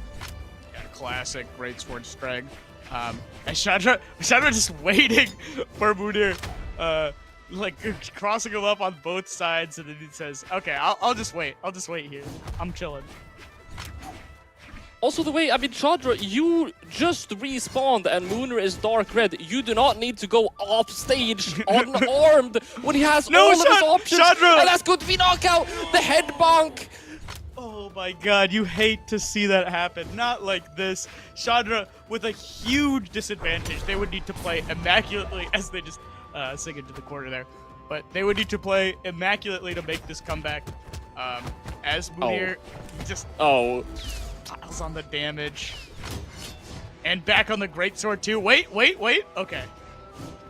This is the time when this is the time to play unarmed offstage if you get an opportunity to. You're gonna need something big if you want to come back from this. Mounir, he just needs to play solidly. Play safe, take your free damage, get your free hits, and you're gonna win. It's just a matter of time. Oh, wait. I've been so impressed by Shadra's ability to try and outplay. Oh my god, no way! And that should be it. Wait. Okay, all right. Oh. I love Mounir knowing that unless Mounir accidentally hits Shadra is going to get knocked out. So Mounir just ground pounds to his own knockout. Self-destructing. That was a tactical self-destruct right there at the very end. I love it. That is some intense gameplay. That's some cerebral gameplay. Yeah, we see it again here. Just ground pounding into the blast zone. And I mean, we see the damage not being that high. Actually, is that mean Shadra's was... No. It looks like they're about... I can't do math. About the same? About the same? About the same potential. No, I think Shadra might have done just a little bit more. Shadra did a little bit more. The head bonk was huge that second stock. Yeah. Without that, Shadra might take it the last stock. Potentially even take the game, but that is how it is sometimes in tournament, huh? That was pretty devastating. But Mounir, I mean, I gotta say, even if Shadra did take that game, I would have put my money on Mounir. Mounir was looking better and better for every single game, especially in the second to last one, since you can't really count the last one considering we had a self-destruct. In the second to last one, Mounir as we mentioned, he was winning neutral and he was winning advantage state. He was in complete control over the game, and he was definitely on the path to victory already. Yeah, super impressive coming out from Mounir, showing he could do it on the greatsword as well. But I believe that is our last set for this block. Don't go anywhere. You will be joined by, I believe, Dara and PJ for this next set of matches. Amazing commentators. So don't go anywhere. Trial of Freya coming back after this.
Welcome back, everybody, to Brawlhalla Trial of Freya. I am Daria, joined by my lovely, incredible co-casting PJ, and we will be taking off the rest of the elimination side, the rest of the side stream for the top 32 for EU.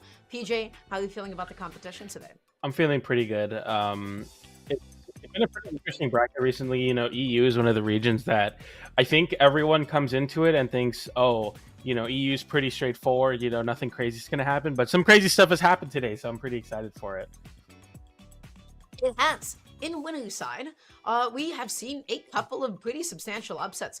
Most notably, we're seeing Eve over Godly, which is the #1 seed for today. Godly got knocked down into elimination side prematurely, and then as a result, Bamia was able to, well, not as a result, but Bamia was able to get a set in against Eve, and Bamia was able to make it into top 8 winner's side. Also, at the same time, we saw an upset with Marker over Neeze. That's pretty huge. That's pretty substantial. Yeah. So top 8, we got a couple of like underdogs. I feel like going on at the moment. And right now, my friends, we will be jumping on over into the elimination side of things. I'm going to be seeing a little bit of Eve. I am not the most familiar with Eve's gameplay. If I'm honest, I think this might be a tag change, question mark? Okay, so Eve is somebody that is actually pretty interesting. They are currently ranked Diamond in Brawlhalla.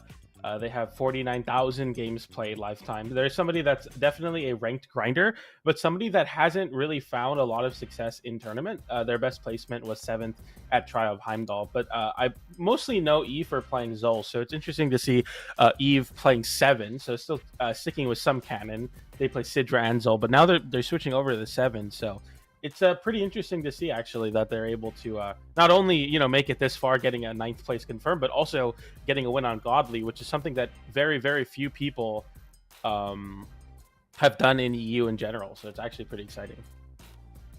Yeah, I don't see a lot of 7. This is going to be pretty exciting. 7 is not a character, I would like to clarify, that we see a lot, especially like this late into the bracket as well. And so I'm excited to see what Eve is able to do. I think when 7 came out, there was like a little bit of discussion about like, oh, 7 can do this and that. I would like to see what Eve is able to make happen here. We're going to be seeing Blaze on the Zuko, as expected. Zuko always going to be such a solid, amazing choice. Or rather, Hattori, just because, again, you're so fast. You have some of the most consistent weapons in the game. And let's get started with game 1, elimination side. Last time we saw 7 this far in a bracket, it was Stingray in the first trial of the year. So it's cool to see 7 make a resurgence here, but We'll see how Blaze plays with the Hattori. Yeah, you know, spear and sword, but recently got buffed in the most recent patch, so it's cool to see some representation for Hattori. But already I'm seeing Eve play a very interesting cannon, very aerial base, which is interesting to see because a lot of cannon players love playing that very grounded, side light heavy game plan. But Eve mixing it up already. Sliding off with that D-Sig, that was a bit of an interesting choice. I'm curious to see if that's going to pan out later on. Eve going to be looking for that D-Light. You whiff cannon D-Light in somebody's face, and that's going to be a whiff punish. You get the recovery. Love that late dodge from Eve, able to land back down. Missing the side light, though. You can't miss those huge combo starters, right? You can't miss Spear side light. You can't miss cannon D-Light. Those moves were designed to be whiff punished in a way. Yeah, all things considered, you know, Eve, although losing the first stock, still in a decent spot to make this stock deficit not a thing anymore. The downlight into Nair does close out that stock, so looking pretty good here. But yeah, I really like to see Blaze, the Hattori, already showing off. Like, you know, the spear is definitely working. I think the most important part about Hattori is being able to confirm KOs with the spear as well. Hattori is a legend with not a lot of defense, so sword is a weapon that you kind of have to get close up. You take a lot of trades when you mess up on sword, so it's cool to see, like, okay, I can lean on the spear and play a little bit more safe and also find success. So already Blaze showing, like, okay, I can play spear. Love that fade back. That little bit of fade back was just enough, I think, for Eve to not get hit by Blaze's recovery. That was really good use of the drift there. Keeping yourself nice and safe. Blaze at the moment, able to get that end light. Dash jump down, looking for that end light as well. Once again, Eve making it back on with that sider and then chase dodging back onto the stage. Is that going to be enough to do it? Yes, it will be, as Blaze goes up in this game 1. Yeah, and fully leaning into the spear here. We haven't seen any sword from Blaze, and I don't expect to see it. I think definitely the safer of the two weapons versus the 7. But Eve, like, pretty good at equalizing these stocks relatively quickly. As I say that, Blaze looking to build some extra credit with these side lights. Can't find a conversion, but gets a down sig there. That's some nice damage. Okay, nice reversal down. Blaze has to make it back on from a nasty position and does not actually have enough resources to do so. That is the challenge with Spear. Sometimes you do lack a little bit of vertical recovery. What you make up for in horizontal drift, you lose in your vertical recovery. Sidelight, sider, GC sidelight. No way! What? It's just gone. Blaze is just gone. Blaze evaporated. Blaze vaporized. Hello? And that is the life versus 7. Look at all of that strength. And look at, I mean, even with the defense stance, Blaze getting, you know, evaporated, as you said. I mean, that was absolutely insane. Eve able to clutch it out on the cannon. And I don't know if that's just like the product of what 7 has been doing, or if this is what Eve has been doing all bracket long. That was that one dodge in. It's crazy. That's that dodge in against cannon. You dodge in against cannon, you're in the middle of getting comboed, and you get hit with a GC sidelight, and you'll explode. That is what happens to you. So I guess in that moment, I don't know why Blaze decided to dodge in and down. I feel like oftentimes cannon players will mix up with like a reversal downer towards the stage, or they'll go for something like a GC sidelight. So I don't know why that was Blaze's defensive option. Yeah, I like to talk about how sometimes the scrub, quote-unquote scrub option is the better one, but there, the scrub option was the scrub option. And literally, I feel like Eve just did the normal cannon read. I mean, every cannon player does that GC sidelight, whether it be towards off stage or on stage to extend the combo. There, you just cannot give a dodge in, but I guess, you know, sometimes you get nervous even if you're a player of Blaze's caliber who loses that game but is immediately right back onto it, playing very well with the spear. Eve is checking Blaze with that cannon D-Sig. I always think it's an N-Sig sometimes. It doesn't matter though. Blaze is able to get the edge guard with a nice quick sider. But Eve has gotten away with so many of them. And just really exploiting the most out of that drift. And Blaze has not gotten the knack of actually with punishing it quite yet. I never really considered it as like a particularly difficult move to with punish, but it goes up higher than you think it does. Yeah, absolutely. Nice little sidelight here from Blaze, who gets him a decent damage once again. Look, like always taking the first stock here, but I feel like as soon as Eve is able to pick up the cannon, it's like the great equalizer weapon, doing a lot of damage and closing out the stocks early on this Zuko pick. There you go. That's the kind of whip punish I want to see. Yeah. Blaze no longer going through the neutral, just goes for the immediate jump recovery to punish that and get a bit of damage. So I'm seeing Blaze still consistently dodge in on every single cannon side life. Now, the question is this going to be an option that Eve will continue to punish? It does not matter right now, popping out a whole bunch of side sigs, Blaze making it back onto the stage, D-Light neutral, nice consistent way for the cannon to kill. Or KO. I want to see less swinging right in the face of Eve. You know, it's easy to think, okay, I'm going to throw out a nair here on my spear. As I say that, though, there's a big edge guard happening. A nice side air there into the wall. Eve unable to make it back. Gets hit into the geometry. You know what, Blaze? Never mind. You're doing a lot better. I was going to say, I want to see less swinging on the spear when you're at KO range, but they're showing, you know what, even on the sword, I'm able to find some activation. It's good to see the sword, though. Last game, we didn't see much of it at all, but there, Blaze using it to its fullest ability off. Okay, Eve, just really exploiting the lack of N-lag on that. N-Light able to immediately pop out that D-Light, checking Blaze, goes through that D-Sig once again. Blaze goes through the recovery. It gets you a little bit of damage, but not the biggest punish that I think you can get. I think something like a GC D-Light would be a lot more fun. Sword neutral does set you up for some pretty good juggles as well. Eve goes off stage. The recovery doesn't connect. D-Light sider on behalf of Blaze. Eve makes it back on, just using a lot of threatening presence. I love the fact that Eve went through that high recovery without committing to something like a cider or a recovery, right? You just jump over the stage, and Blaze ended up backing off. Looking pretty good so far here for Blaze, but this is exactly the situation we found ourselves in the last game, so just don't give Eve that dodge in, and we might be able to tap this one in. Side sig doesn't find its connection. Eve still on the cannon here, finds it, and again, another dodge in! What are we doing? Why are we dodging in versus cannon? Stop it, please! Stop it, please! Stop it! Stop it! Enough! Okay, cool combo, great, excellent clip. You did the cannon thing. Why, Blaze? It was the same dodge as the last game. We have to stop dodging in there. Oh my goodness. So, yeah, I don't even know. I don't know what to say. That's gold gameplay, man. I don't know what to say about that. Just stop dodging in. Like you gotta mix up the thing. It's the same thing.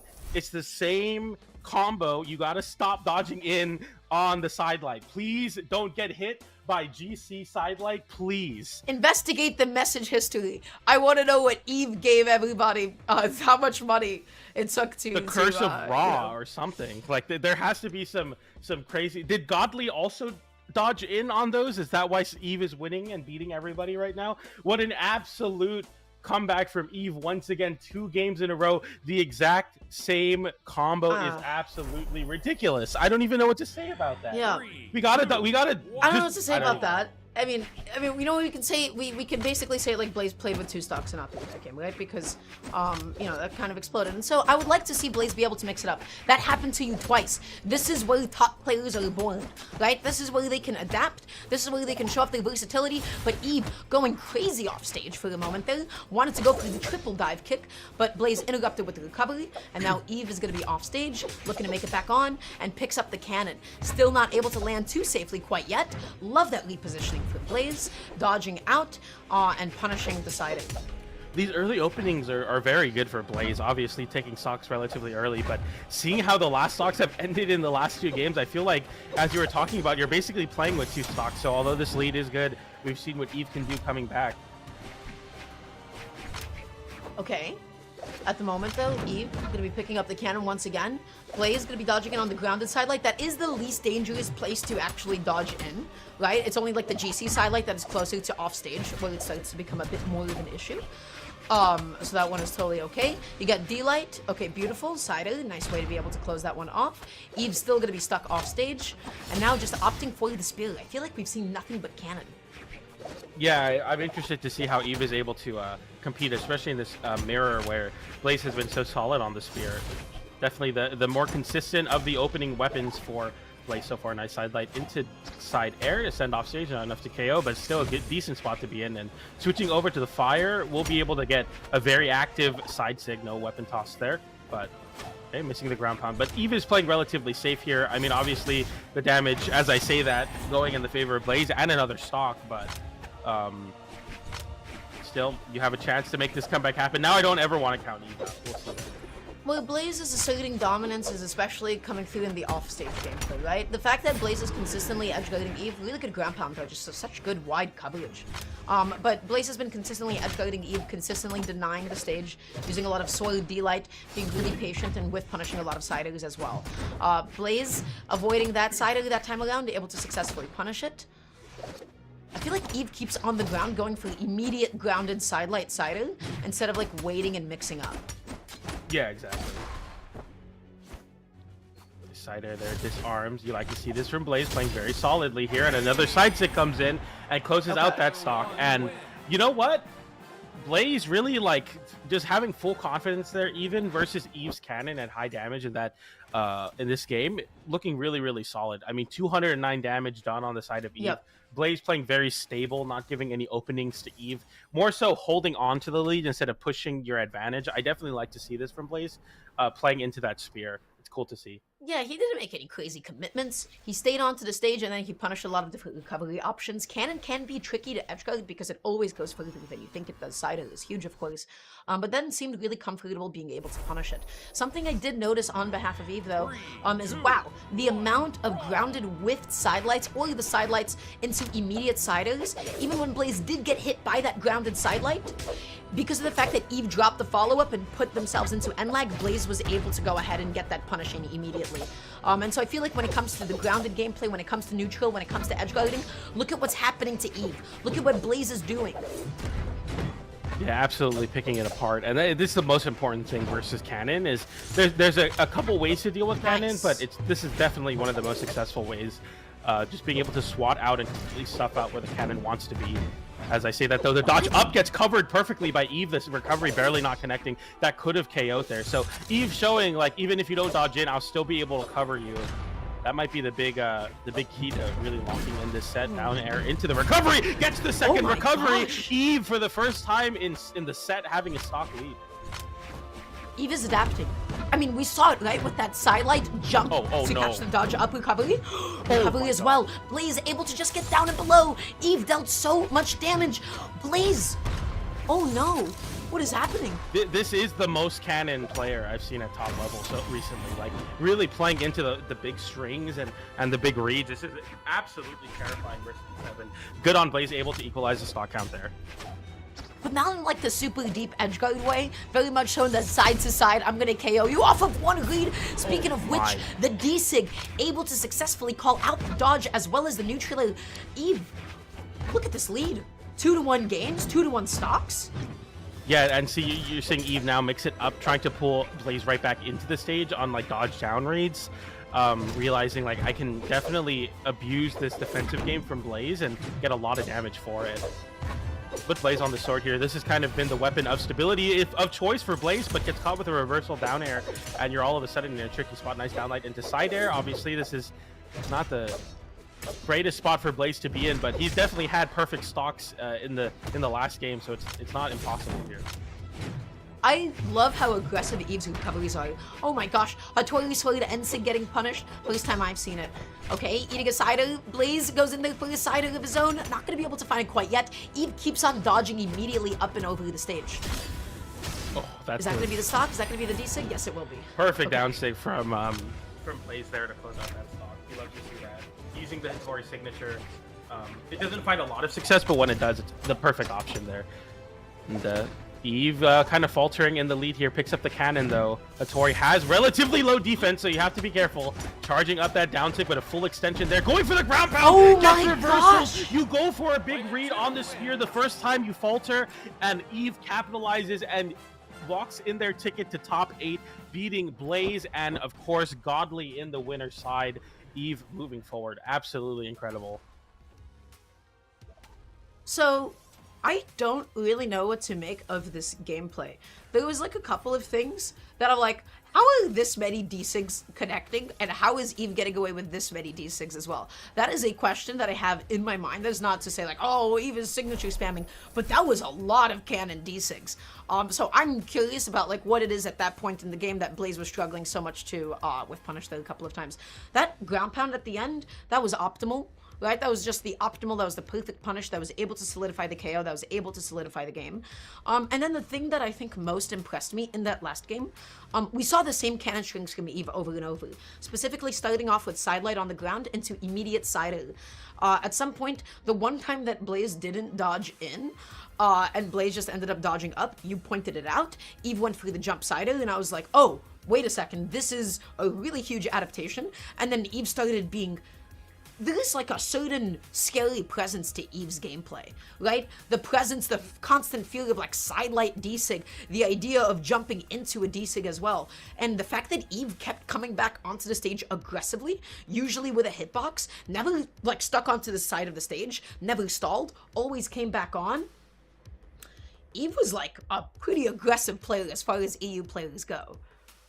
No, yeah, it's really interesting to see. You know, I think of Cannon at the top level, and a lot of people lean on Cannon like a large weapon. Like they lean into the consistency of downlight Nair.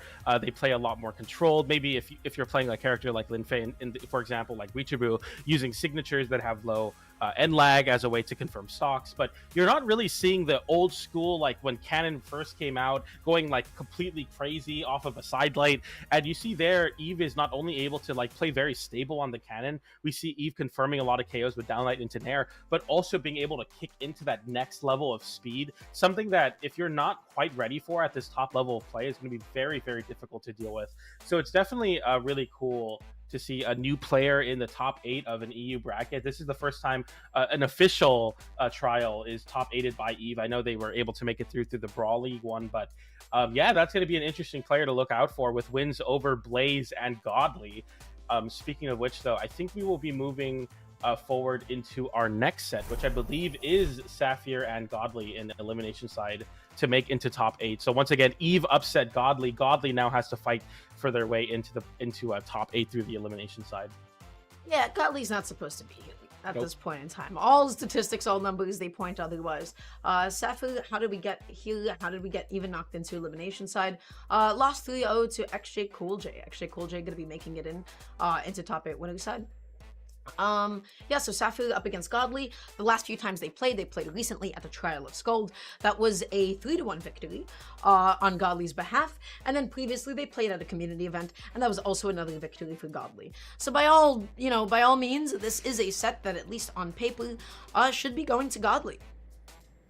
Yeah, I mean, yeah, like we keep saying, it's really a shock that Godly is in elimination side. Godly is somebody who hasn't placed lower than first at any online event in 2024. First starting at the Trial of Ymir, and first all the way to the Trial of Leve. So this is somebody that should definitely not be in the elimination side. This might be the first time Godly is in elimination side this season, period. A third at the Spring Royale, and then of course 25th at Parentheses CEO. Yeah, but yeah, that might be the one outlier. CEO is like a little bit of a difficult event for a couple of people. But yeah, this is Godly. You know, it's in his name. This is Godly. He is the god of EU by all means. And sometimes he has a day. Sometimes he has a day, sometimes he gets a little bit upset, sometimes that happens in twos, and then guess what? He always crawls back through elimination side. Godly is never somebody that you can count out, even when you get, knocked into elimination the first round of top 32. Yeah, it's going to be interesting to see kind of if Saphir is able to send Godly home with a 9th place. I mean, this is a big... this is definitely like a tall task to ask for. Of course, Godly has yet to lose an online tournament, so it's hard to say, like, can you do it? But this is exactly when you can seize your moment, especially as the, as the player that has to make the big upset. The number 1 seed is an elimination side. You have nothing to lose. They have everything to lose. So we'll see if Godly can continue their perfect streak of online events, or if we're going to see a 9th place fall to Saphir, who plays a bunch of different legends, of course, playing Olgrim, but I think recently playing Sidra, if I'm not mistaken. I forget who Saphir has been picking up, but nonetheless, we should see. Probably going to be Olgrim. Yeah, probably Olgrim. Yeah. Europeans love their Olgrim. They love their funny little lance. They especially love him in twos. So Olgrim is always going to be a steady pick. Why? Well, his sheer defense. He stays on the screen for a long time, and he has 2 heavy weapons. Olgrim will always continue to be a really good pick, and pretty, still excellent signatures, even to this day. Yeah, absolutely. I'm really interested to see how this one plays out. So we'll see what Godly is playing as well, because Godly was playing Taros before the big change to Axe. So we'll see if Godly's also going to be playing that. I think in the winner side of the bracket, Godly was playing a Suri. So we'll see if we see more Suri, if we're going to lean back into the Taros. Right, so in the meantime, we could also, while we're waiting on a couple of people to fill into the lobby, on mainstream, if you're not watching and you're not content maxing and you're not watching both at once, which you should be to maximize your codes, Bamia and Mark are going at it, which I think is a pretty exciting set because in my mind, these are both the underdogs still. Yeah. Right. These are both underdogs and they're both going at it, and that's really, really fun. And I think we're seeing a Scythe Ditto over there. Oh, okay. Actually, a little bit of unfortunate news. It seems like Godly is going to need to DQ. So, Safu, maybe not exactly the way that you wanted to get into top 8 here by default, essentially. Godly is going to be out of the tournament. Godly had to DQ. Yeah, so unfortunately falling out at 9th place, but a respectable one. I mean, if you're you won every single online event in 2024. So, maybe obviously you wanted to keep the perfect streak going, but unfortunately not unable to, as Godly will be bowing out of the bracket, but no worries there. We're going to be moving forward here as we have our last match of elimination side qualifiers. We have Rikka versus Sarm SA for the last spot into top 8. So Rikka, Sarm SA, no more Godly, unfortunately. I was hoping to be able to commentate some Godly, but it's all right. And congratulations once again to Eve and Neeze, who made it in, beating Mounir 3-2, as well as Sapphire for making it into top 8. Yeah, so this is also going to be what I think is a pretty interesting match. So we actually got a pretty huge upset as well. Rikka was able to take the set over Sgrape. In this tournament. That's pretty massive. That is, of course, Sgrape, the one and only. And then got knocked down into elimination side by Lane. It's so funny, like, some of the biggest upsets that we saw, the people that, like, then got that upset, specifically Rikka and Eve, then they got immediately 3-0'd in the top 8 winner side qualifying match. So now, this is your second Reset life. This is your chance to be able to make amends here. I am not too familiar with Rikka's gameplay, if I'm going to be honest. Sarm SA, of course, is a name that we have seen over and over in EU. Gauntlets extraordinaire, know him most for the for the layman, but it seems like at the moment Sarm SA is going to be opting to go for the Mordex, and we'll be seeing a Mordex Ditto potentially. Yeah, the Mordex versus Mordex, both on the Fenrir. Rikka fell into elimination side, losing to Rain. So, you have a little bit of Gauntlet experience, especially versus Rain, who's very well. Obviously, I think Rain mostly known for being a sword player, but definitely having really strong gauntlets. Of course, you have to when you're playing Val. But nonetheless, we'll be getting this here as we are locked in for our last set of elimination side qualifiers. Yeah, that is the absolute classic Fenrir Mordex on both of them. The chest is actually just back to color scheme on top. Oh, the red and black. I love red and black so much. Those are my favorite colors. Okay. Anyways, everybody, game number 1 of the final top 8 elimination side qualifying match. This is going to be it. This is going to see who's going to punch in the last ticket, the last place, and let's see what happens. We got a Mordex Ditto, Rikka immediately picking up the Scythe, and Sarm SA on the gauntlets. Yeah, and already you're seeing the mishmash of weapons here, and Rikka definitely playing very, very well into the gauntlets with the Scythe. As I say that, they're throwing their weapon away in favor of the gauntlet. They are very even damage, both at about 100 downlight into downer from Rikka, and Sarm SA kind of getting caught up in the corner, but fights out with an N-light, and very high octane already. They're both very much so willing to scrap it in the face of each other.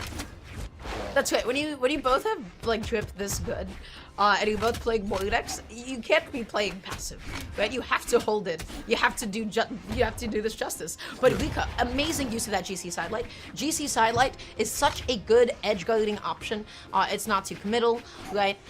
You're just able to just shove anybody closer and closer to the blast zone, regardless of how much damage they have on them. Sarm SA able to find a sider, setting you at that nasty angle, and now the stocks and damage count is completely even.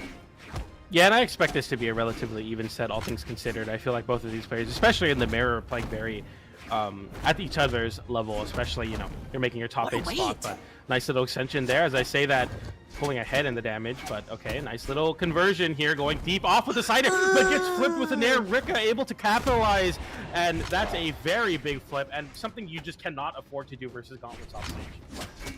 This is Gauntlet's offstage. This is also Scythe offstage. There's gonna be two Moinexes competing to see who is the biggest Chad offstage. Okay? They're gonna be both trying to go for the super deep, crazy edge guards. They're both gonna be going through those clips, and let's see how it pans out. Cider, Rikka just shoving Salome closer and closer to their demise at this point. 2-to-1 stocks, massive damage lead at this point. Salome needs to stop the bleeding. We say that a recovery comes out from Sarme to knock Rikka away, but Rikka definitely running away with this lead after that insane flip. Nice side air here. Tough spot to be in as Sarme. I mean, at this point, recoveries will start to KO off of an opener, so it's like, how do you really get back in this game? You're not definitely not there. You land in the corner, you get side sig, and that goes game 1 to Rikka. Wow. So, couple things. We can talk about advantage state. We can talk about neutral. We can also talk about edge guarding. The tragedy, or sometimes, you know, the best parts about playing Gauntlet and Scythe is that you can define a game by how well you play off stage. You can sometimes just evaporate stocks, right?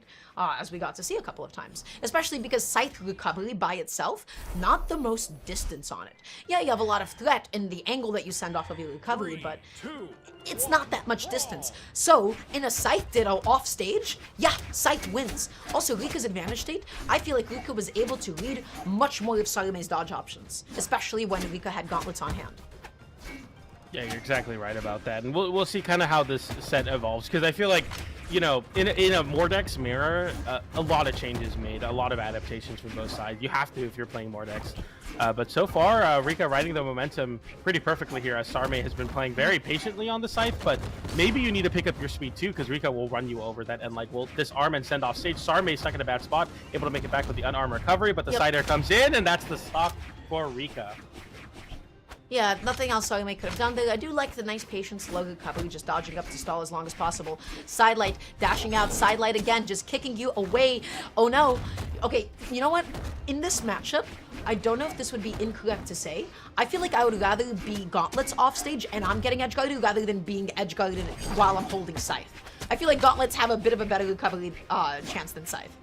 No, absolutely. I feel like, and also like the ability to reversal comfortably on gauntlets is really important. I think like Scythe, you get too in your head about wanting to flip it. You have to like set up some sort of a nair at a weird angle, but it puts you at a terrible spot if you whiff it. So it's like, you whiff that neutral air, you don't want to whiff that neutral air. Yeah, exactly. But on gauntlets, it's like, okay, I can just recover how I normally do, but with gauntlets, and hey, I hit a nair and I get a chase dodge, and oh, I'm able to get a KO. So it's definitely like a completely different state of mind. Sarme here, stuck in his own state of mind as he's unable to make it out of this deficit. Finally does find a dodge in with that sig, and we're down to This is the Moinir state of mind. This is the difficulty with playing Moinir, right? Moinir gets a lot of things. You can get a lot of really crazy reads, but the issue with Moinir is his inconsistency in being able to KO with this weapon spread. Sandstorm is the only person I've ever been able to see. Wait, you know what? Enough of that. We got Rikka on the screen right now. Crazy string. Salome, excuse me? Wow. Oh! What? He hits the nair, but he doesn't hit the second one. That was almost absolutely insane for Rikka to stop the flip, but it's not enough there. Wow, that was crazy. And Salome still outplayed him in that awful situation. That was so big brain because Salome did not give up. Salome ate that. Noticed that Rikka couldn't make it back on, but that recovery sends you at such a nasty angle. You've used up your dodge. I'm surprised that Rikka didn't go off stage for the spike. Maybe didn't want to contest that Scythe. Salome able to make it back on for just a second, eating an end light. Gets pushed back off stage. Rikka looking for a jump, call out with the recovery. Doesn't find it quite yet. Salome cannot reset neutral. Another dash up end light, able to disarm, and I like this from Rikka, playing very stable, realizing, you know, the only way I can lose this is if I lose it for myself here. Down like into recovery, comes in, and that would have been crazy if Sarme made the comeback. On the back of one of the most insane scrambles underneath Demon Island I've ever seen, but Rikka takes another game. Gauntlet Delight is going to be the saving grace of a Moinir Ditto. Nothing else that you have is actually going to be guaranteed. You have to just hit a raw side A with Gauntlets to KO. You have to hit like Sidelight Recovery, which we all know is the classic Hall of 50-50 in a way. And then Scythe doesn't have, you know, it's just a bunch of like one-off hits that could potentially KO. If you're getting those kinds of delights, that is the most important KO option I think that you have to be wary of against either player. That being said, I love what we saw.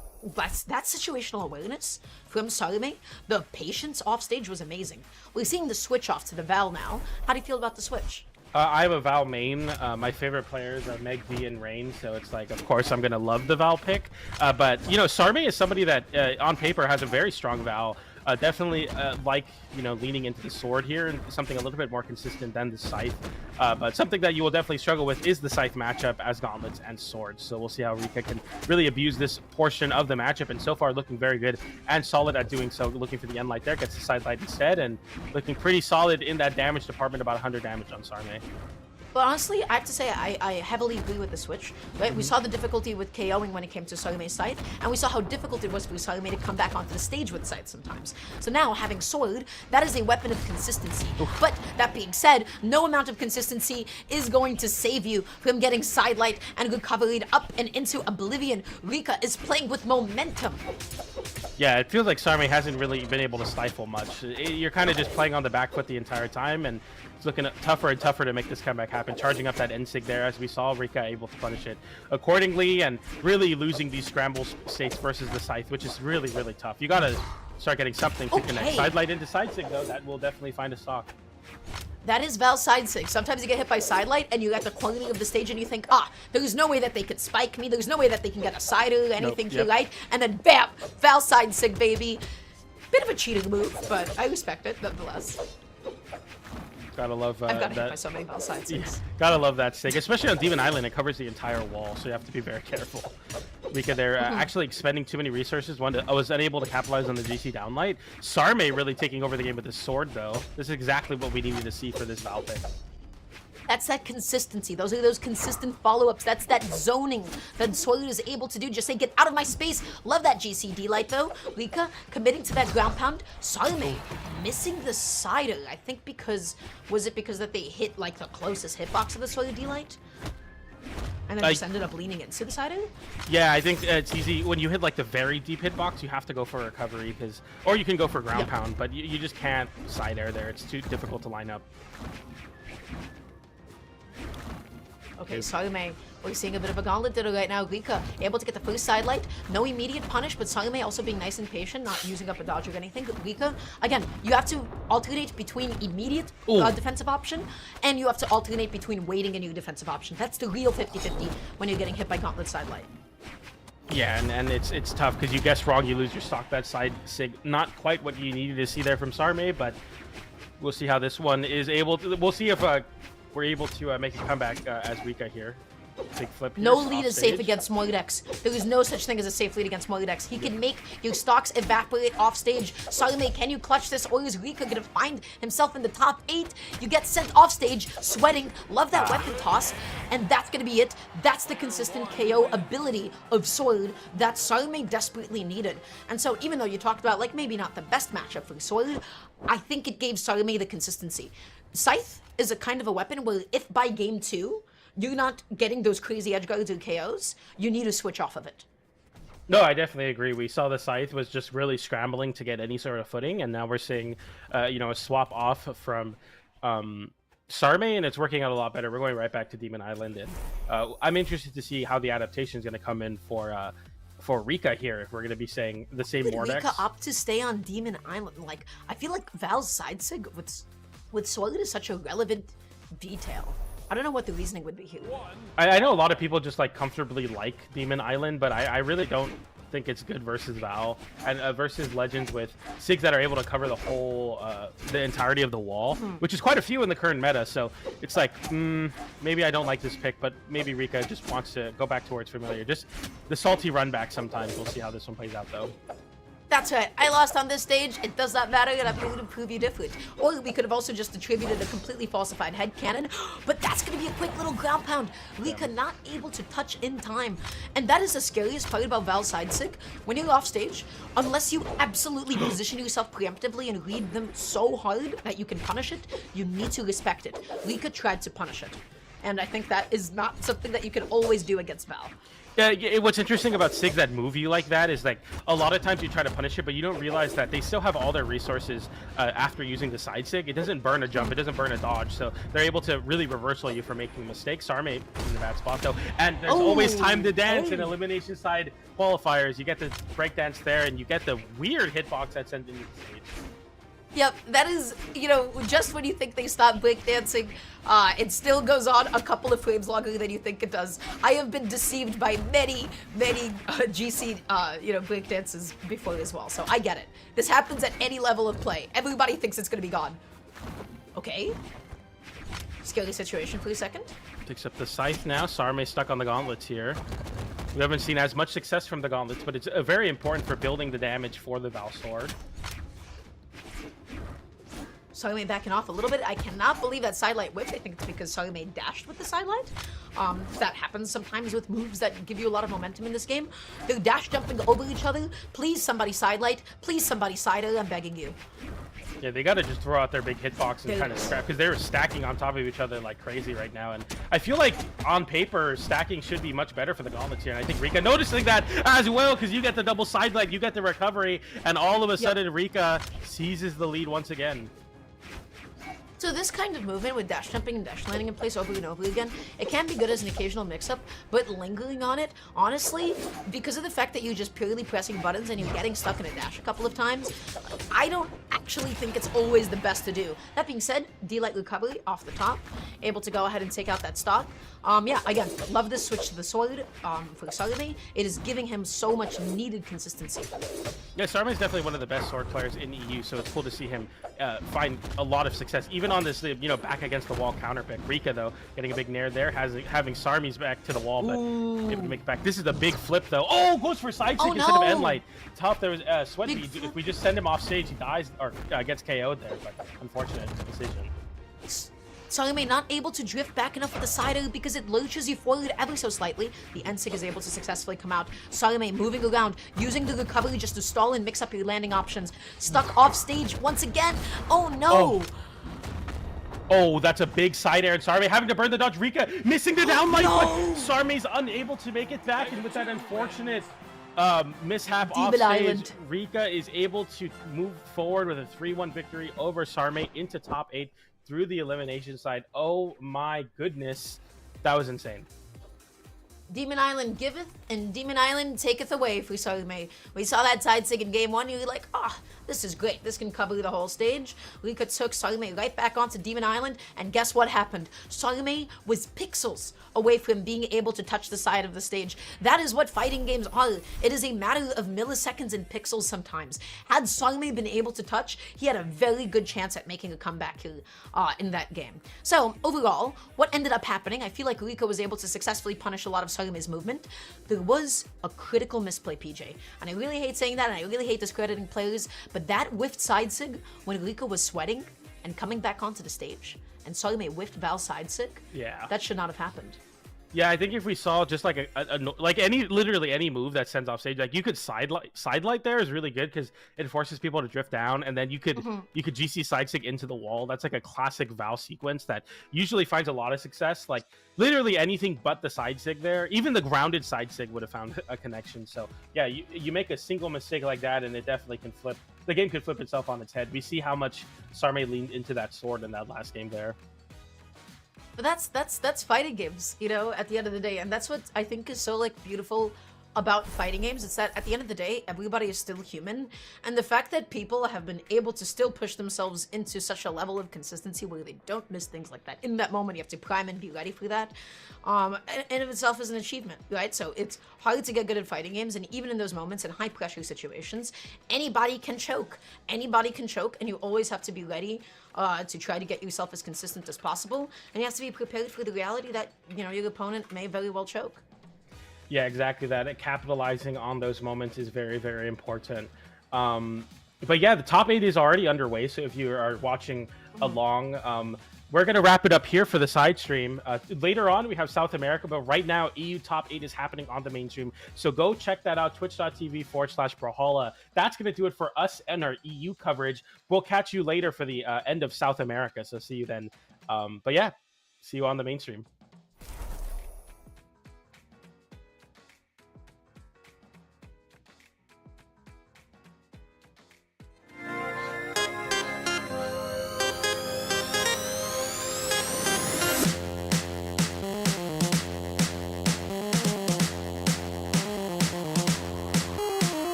휴식 시간이다.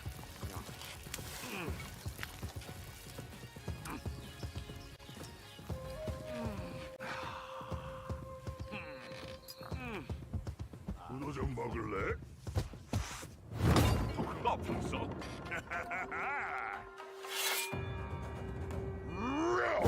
잘 먹을게. 크게 불태워보자. 배고파. 빨리 해보자고. Time to unleash the dragon. 리얼 파워의 맛은 바로 이거다. 디저트도 먹어. I'm working up an appetite.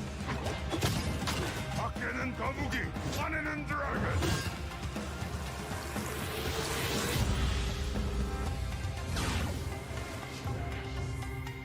이기는 건 디저트만큼 달콤한 거야.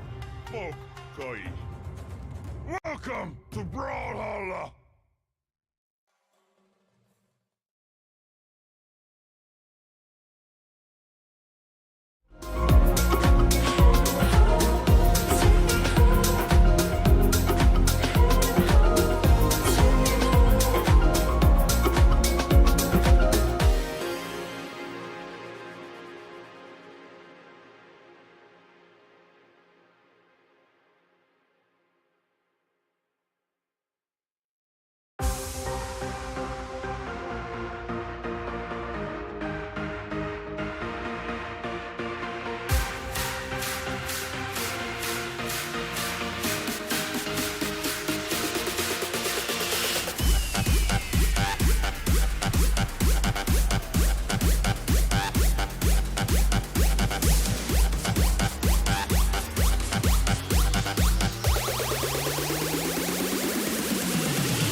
3, 2, 1, brawl!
3, 2, 1, brawl!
2 wins.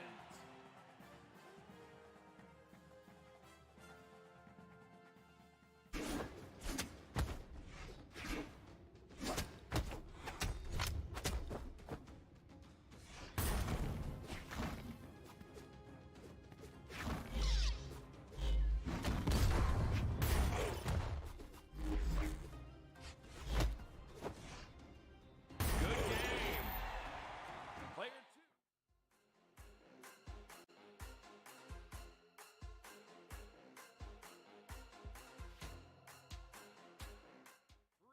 Three, two, one, brawl!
Player 2 wins.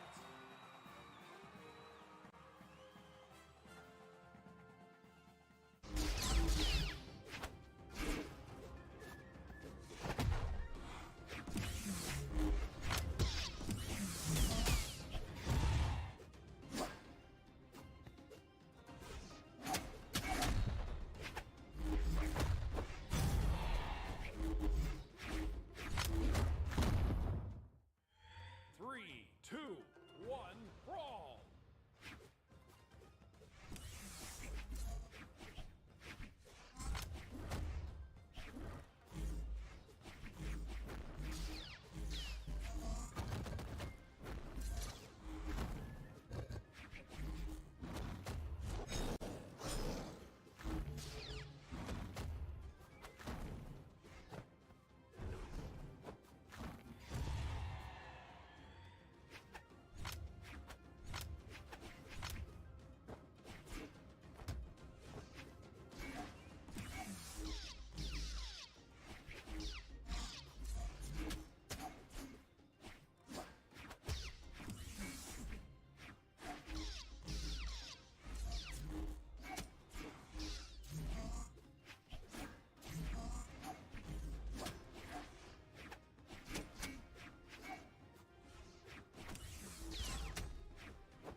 What is up, everyone? Trial of Freya coming right back at you. We got some South American action going on. My name is Junebug, and I am joined by the illustrious Pauly Monta. Pauly, how you doing? I'm doing very good, but I have no idea what illustrious means. See, you keep Don't doing worry this about thing. it. Don't worry about it. You keep doing this thing because English is not my native language. Use these big words. It's a problem, man. We gotta talk about this sometime. We might have to do that after our block, though. Yeah. I was gonna say the Google definition of illustrious is well known, respected, and admired for past achievements. You say that to me. See, I've been waiting all day to make an excuse to have you talk, because I'm sure there's a lot of people in the Brawlhalla community and in the chat that are not aware of a little thing that you have done in a little video game, in a little tournament on a little character.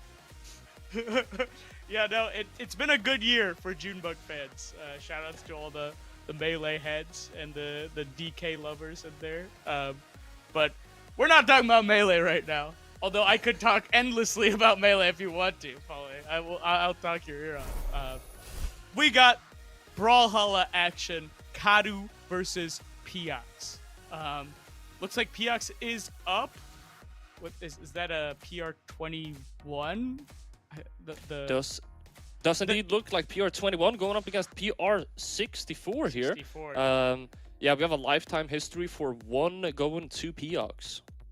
Yeah, and both of these players more on the newer end, although we see slightly more top 32 performances from Piox. Looking like Kadu is going to have to make the upset here if they want to continue on in this bracket. I believe this is an elimination side. Just making sure. Yep, that this is round 1 of elimination side in top 32. So both making it pretty far. We're looking pretty good if we're Kadu or Piox fans. And we got a cool matchup going on. Yumiko versus We've got a very Mordex. cool matchup going on. We have a level 100 Yumiko going up against level 98 Mordex here. So these are grinders. These are not only grinders, but I mean they've got their comfort picks and they've got them locked in moving into this one. I also like from a thematic standpoint, I feel like both hammer and bow, more neutral heavy weapon versus Mordex. This is Gauntlet Scythe. We got some string action going on. So gonna be cool to see who's gonna take this game number 1. Then again, I mean, it can, as we have been shown most recently in the upper echelon of Brawlhalla esports, hammer can be played quite aggressively and can be played almost like a string weapon too, as we have kind of this new branch of hammer disciples. Now, which disciple does Piox belong to? Looking at their hammer gameplay so far, and I'm having a little bit of a hard time telling because they're just getting slashed up by these gauntlets. Yeah, definitely a great start from Kadu, who's rocking the Gur tag. I guess something related. But yeah, I mean, very strong control. Let's see if they extend anything. Classic South America gameplay. Oh, and they're stacked. Also classic. All right, able to get the stomps there in, throwing Guru off stage here. Sorry, throwing Kadu off stage. It is, yeah. D-Like Ground Pound going to seal the deal too now. We've seen sticking to this hammer. Oh yeah, I was gonna say we've seen so many of those D-Light into the walls of this tournament. Why do you think that is, Pauly? Is it just like super popular in the meta right now? Are people not expecting it? So the GC D-Light, it's just optimal. It is optimal. Yes. Is it a reaction or a read? So that's the thing. You can use it in a lot of different ways, and GC D-Light towards the wall you can use to try and deny a wall touch if they only have enough options to touch the wall, and then it will always be the optimal option to go for.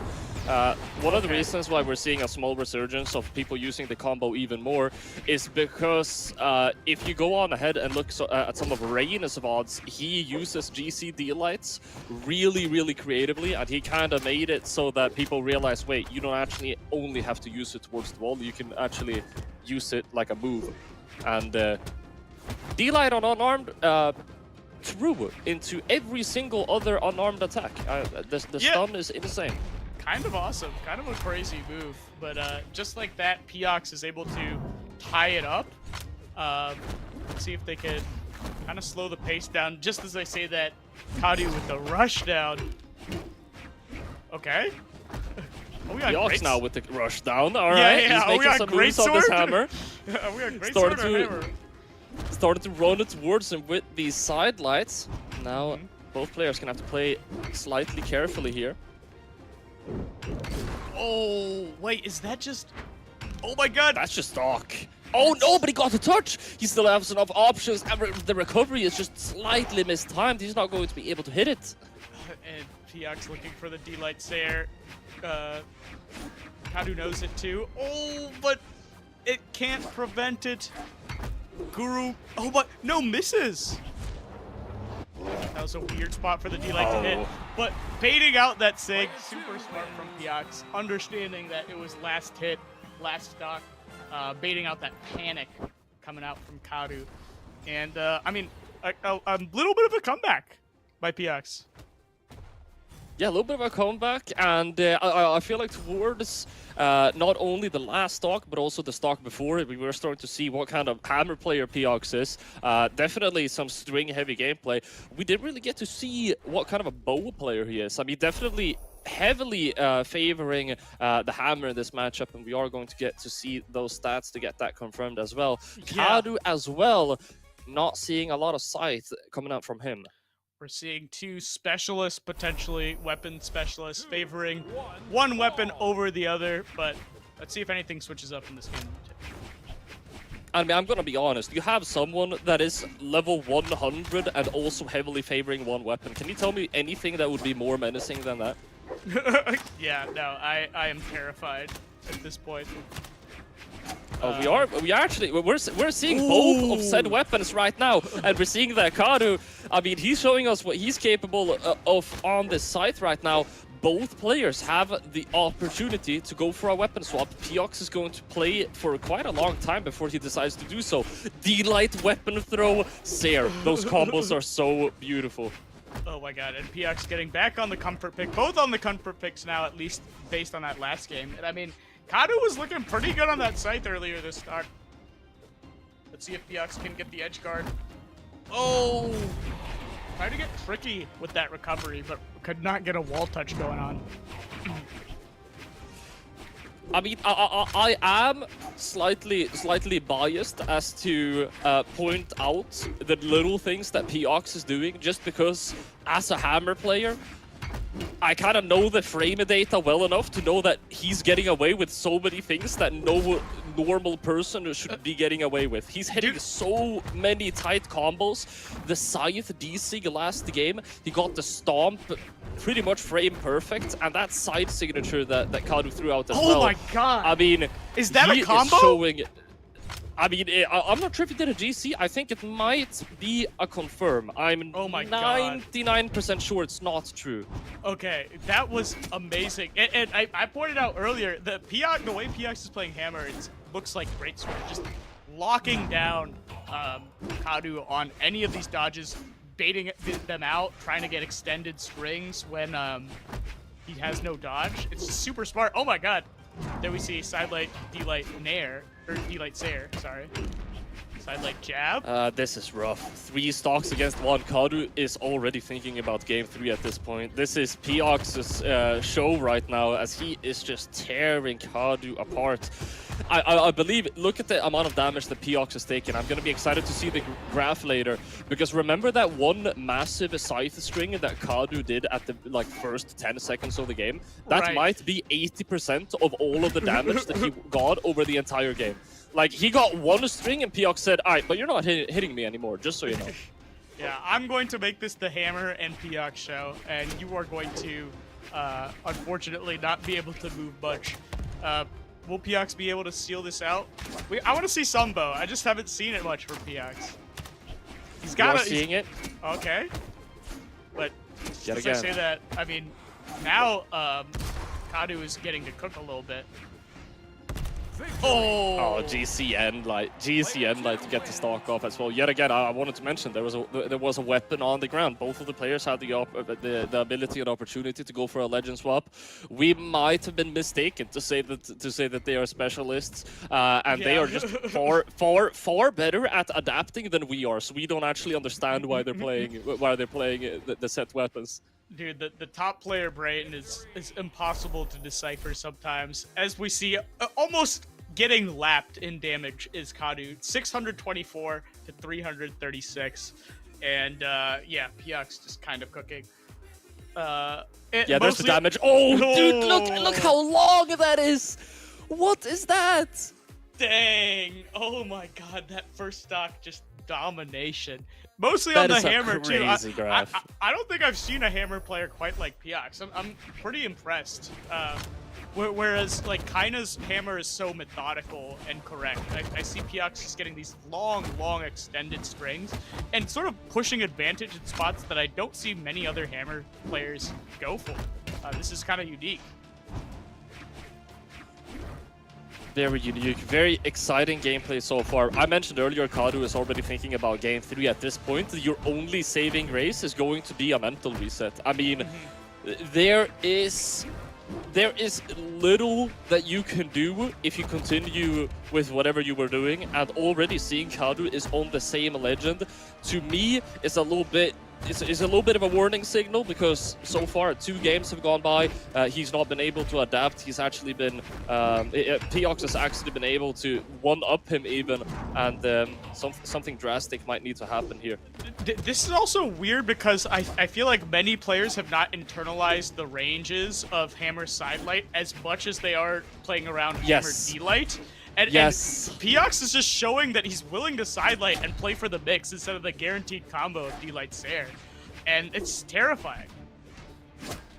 Now, to anyone that has played Hammer or seen Hammer played at a level that is not professional, they would know that the difference between professional Hammer gameplay, that would mean very good Hammer gameplay, compared to any other regular old Joe playing Hammer, is that the really good Hammer players know how to play Hammer grounded, because that is, in my opinion, the main strength of Hammer. You got D-Light, you have Sidelight, and the Light has like 1 startup frame. Sair and Nair are great, but if you're constantly swinging it, I mean, they're pretty easy to avoid. So, yeah, Pyux giving us a great display of Hammer excellency here, but Kadu, not to be underestimated. We said that he might need to adapt, something drastic might need to happen, and so far, he's been able to pick up this initial lead here. Yep, oh, D-Light into the dare. Yeah, trying to get the rush down going on. But yeah, I like, as you mentioned, the grounded play from Pyux. Just a lot of resetting after getting the hit, just playing the ground game well. They're baiting out the approach from Kadu. Trying to get something started on this landing. But oh my god, Kadu with the overshoot. Oh, sidelight punish, very nice from Kadu, able to get that end light in to punish the sidelight. Now, end light off the side. He had a punish, but he was just ever so slightly for just a moment. If you doubt, I mean, it's already too late. You can't go in for a punish after doubting. There's been 30 frames. He's out of stun. Oh my god. Oh, whoa. You went up, you Okay. went down. We got pillar combos in this game. Looking like Falco. The Hammer juggling. It's immaculate. I don't know who Falcon is. I'm joking. I'm not that clueless. I know who Falcon is, but It's Falco. That's the bird. oh yeah, right. The bird, the mango. Yeah, let's go, Mango. Oh, end light in the center of the stage. That's gonna do it enough at the dark red percents. Let's see if Kadu can get on the board. I mean, I feel like ever since those first few strings from the hammer into Scythe has just not been a good matchup for Kadu. Yeah. Oh my god. Just playing around the ranges. Wait, hold on. Okay. Getting some damage here. Yeah. Trying to use his jumps here. I mean, he just baits out that dare because what can Kadu do? All of his grounded options get beat out by the hammers. He has to approach with the dare. He just baits it out, gets a couple of punishes, and just like that, that's going to be game. 3-0 on the board. Even Kadu drops the well-played emoji in the post-game chat. Respect. And yeah, that's going to be it. I love that down air. Was that recovery into down air? That looks really cool. There was a signature somewhere there. Yeah. We're going to. Oh yeah, he going got a to see it sig in just a first, I moment. think. Yeah. All right. Yeah, oh, let's we're even see. getting it in slow motion. Shout out to production. Sig. The N sig recovery, that is true, by the way, into the dare. Oh. Recovery dare is true at very specific HPs and like spacings. So that could have been true, but without training mode, I would have been able to tell you. Actually, since we have the technology, I might actually be able to check that. That's so cool. Also, I mean, we were looking a little fraudulent when we talked about weapon specializing earlier, but this game may prove at least Piox has a preference because 0 damage coming out on the bow. 0. Wow. So actually, the D-Sig recovery was a 13 frames, but then the dare afterwards was true. Okay. And I mean, 13 frames. Did he have anything? Did he have any jumps, any recovery? I mean, that even then you can fast fall out of that. So that was a hard call out into the true combo. Very, very impressive. All right. We're moving into the next game, and I think it's about time that we address the elephant in the room, Junebug. I believe we have not mentioned this on stream thus far. Would you like to do the honors? I'm thinking about one of the players that are in our room and which side of the bracket that he is on. We didn't even mention. That is true, and thank you for tossing that to me, Paulie. Kyna, the #1 seed of the tournament, PR #1. Also considered one of the best players right now, won mid-season championships, is in the elimination side bracket. Is in the lower side of the bracket. Upset quite early on by Neeze. The fact that Kyna is here is wild. Everybody is freaking out. And if I'm Vecina, I'm thinking, well, GG's. Why, dude, bro? Not again, man. Hey, I mean, I guess there's always next year, right? I'm sure Vecina isn't actually thinking that. I'm sure, you know, you gotta have the competitive spirit, and Right. of course, many. That's one of the things about Vecina and Kyna. Both of them kind of have that competitive spirit, but. It is kind of a bummer for Vecina, but then again, I am speaking as if Kyna will just win. If Neeze can take down Kyna, I mean, maybe Vecina could as well. Who knows? Anything can happen. We're in a best out of 5 format, and we're getting locked into our first game here. Yeah, I mean, Vecina, the #11 seed of the event versus the #1. We already talked so much about Kyna. But I mean, if Vecina could take this, it would be immaculate. A great resume patter, and it would certainly be another huge upset. Kyna's already been upset once. He's already maybe not playing to his best ability, maybe not playing the hottest Kyna has ever played. So 3, 2, there's potential here. 1, brawl. Now I was trying to check. I don't think I will have time to check, but I do recall Vecina quite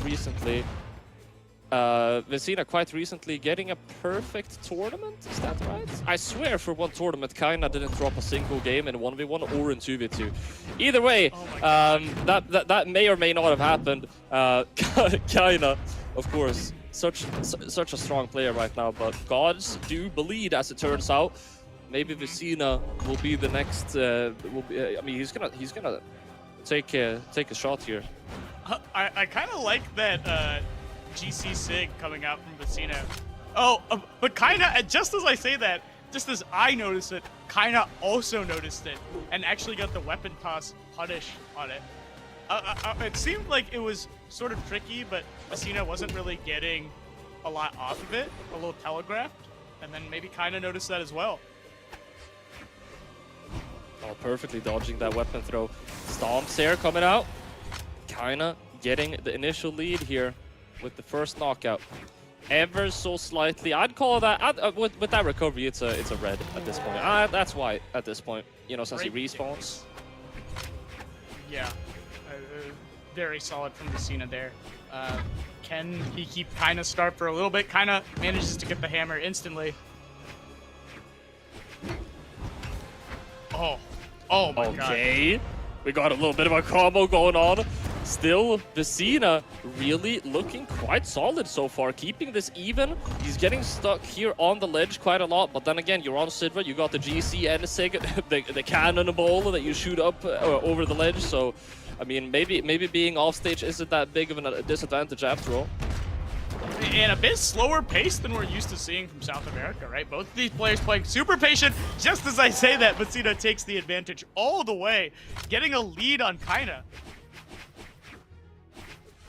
All right, sticking to the cannon here with some explosive gameplay. I mean, you got cannon, one read, and it can turn the tide. It can turn the tides of battle. At this point, not even turn the tides of battle. You're already in favor. Oh my god. Oh, the end light on the corner, barely not getting rid of Vecina. Oh, the weapon toss interrupting the end light, but it seems like it's still true combo. First hit end light into first hit end light after the weapon toss. All right. Able to get the nair in, tries to get a little bit of a juggle started, but Vecina able to touch the ground. Still looking for any combo that he can get. It looked like he had the movement and the spacing set up to read a dodge out, but either he doubted or he was trying to read something else. Okay. Ooh. And right now, Kyna in the disadvantage, but just as I say that, evens it up, and now I think has the lead, and Axe Endlight might KO on the corner of the stage here.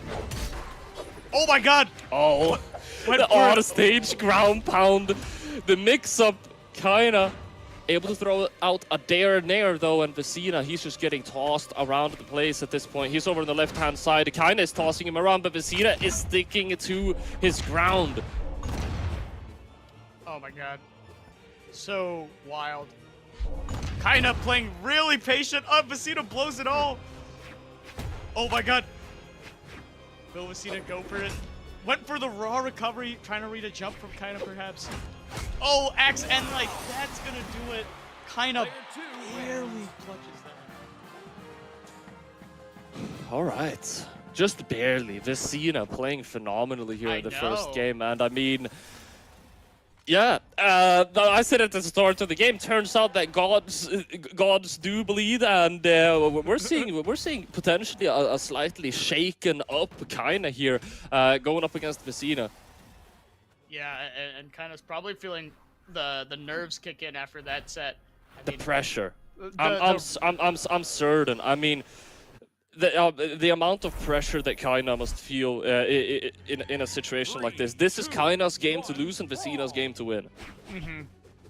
That's the thing with upsets. It's like one player is fueled by adrenaline, and the other player is feeling, oh god, please no. Oh please god. No. Oh god. Surely I win. But then again, I mean, all right, that's orange in the first 15 seconds. Yeah, that's an end light. Oh my god. Ground pound. Oh, but the turnaround, the switch up! He gets No. back up with a recovery though. That could have been massive. And I think if there's an early kind of stock taken right now, this could be, curtains for Vecina's stocks or hopes for this set. And just as I say that, kind of getting a pretty early KO. Oh man, this is gonna be rough. Yeah, man. You're really gonna say if he takes one stock, he's gonna lose the entire set? Talk about not believing, Jubug. Let's go, Vecina! Let's go, Vecina! But I'm just saying, based on how Kyna plays, the power of Taros, the way Taros racks up damage, Vecina was doing really well when it was even. And now that Kyna has a lead, and he can kind of sit back, let those hitboxes do the talking, anti-air like that, it's gonna be hard for Vecina, as Kyna laps it. Yeah. Yeah, for sure. It's a full stock lead at this point. Make that a dare, a second dare. Vecina, where are you going? You're going into this third dare. That's what kind of wanted to happen, but Vecina looking slippery on the offstage, able to get back fairly scot-free. But what did you get back to? You got back to Kyna end lighting you again. Oh Oh my god, so clutch from Kyna. I also like, I mean, we've seen so many people get hit by weapon tosses this tournament. Kyna, not one of those people. Spot dodging pretty much on reaction every single time. Yeah. All right. Trying to play some neutral here, trying to find any opening. Both of these players. Vecina will be the first one to do so with an N light. Kyna able to get back up though. Vecina, I think letting the first game get to their head a little bit. Trying to force this. I mean, they're 3 stocks behind. It's not looking good. Oh my god.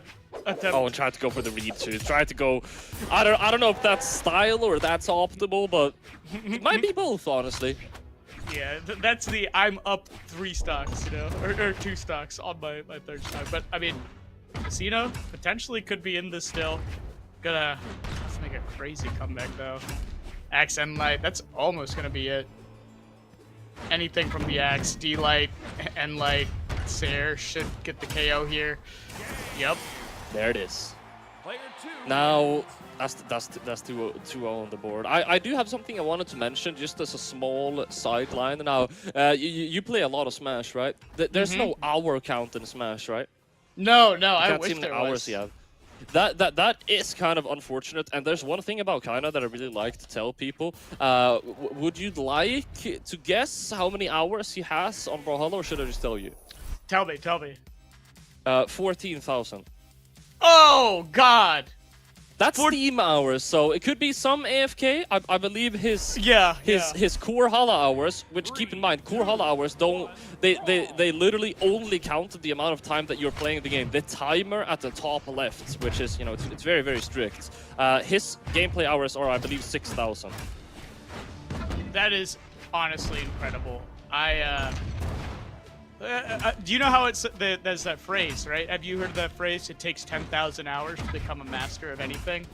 I have heard that phrase indeed. So you're saying that Kyna is 60% done? Well, he's 14. wait. Who was 14,000? Was it Kyna or was it? Kyna. Okay, no, yeah, he's already done. He's going for prestige at this point.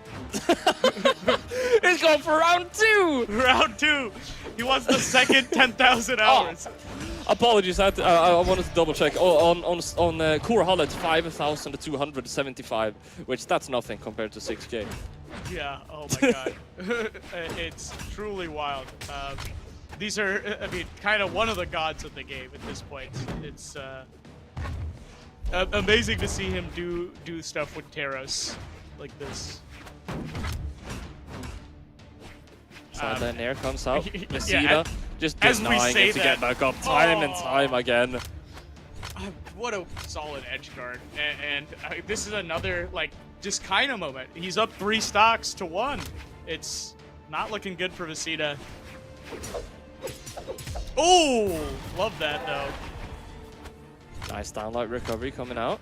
That's going to be only 1 stock lead now for Kyna.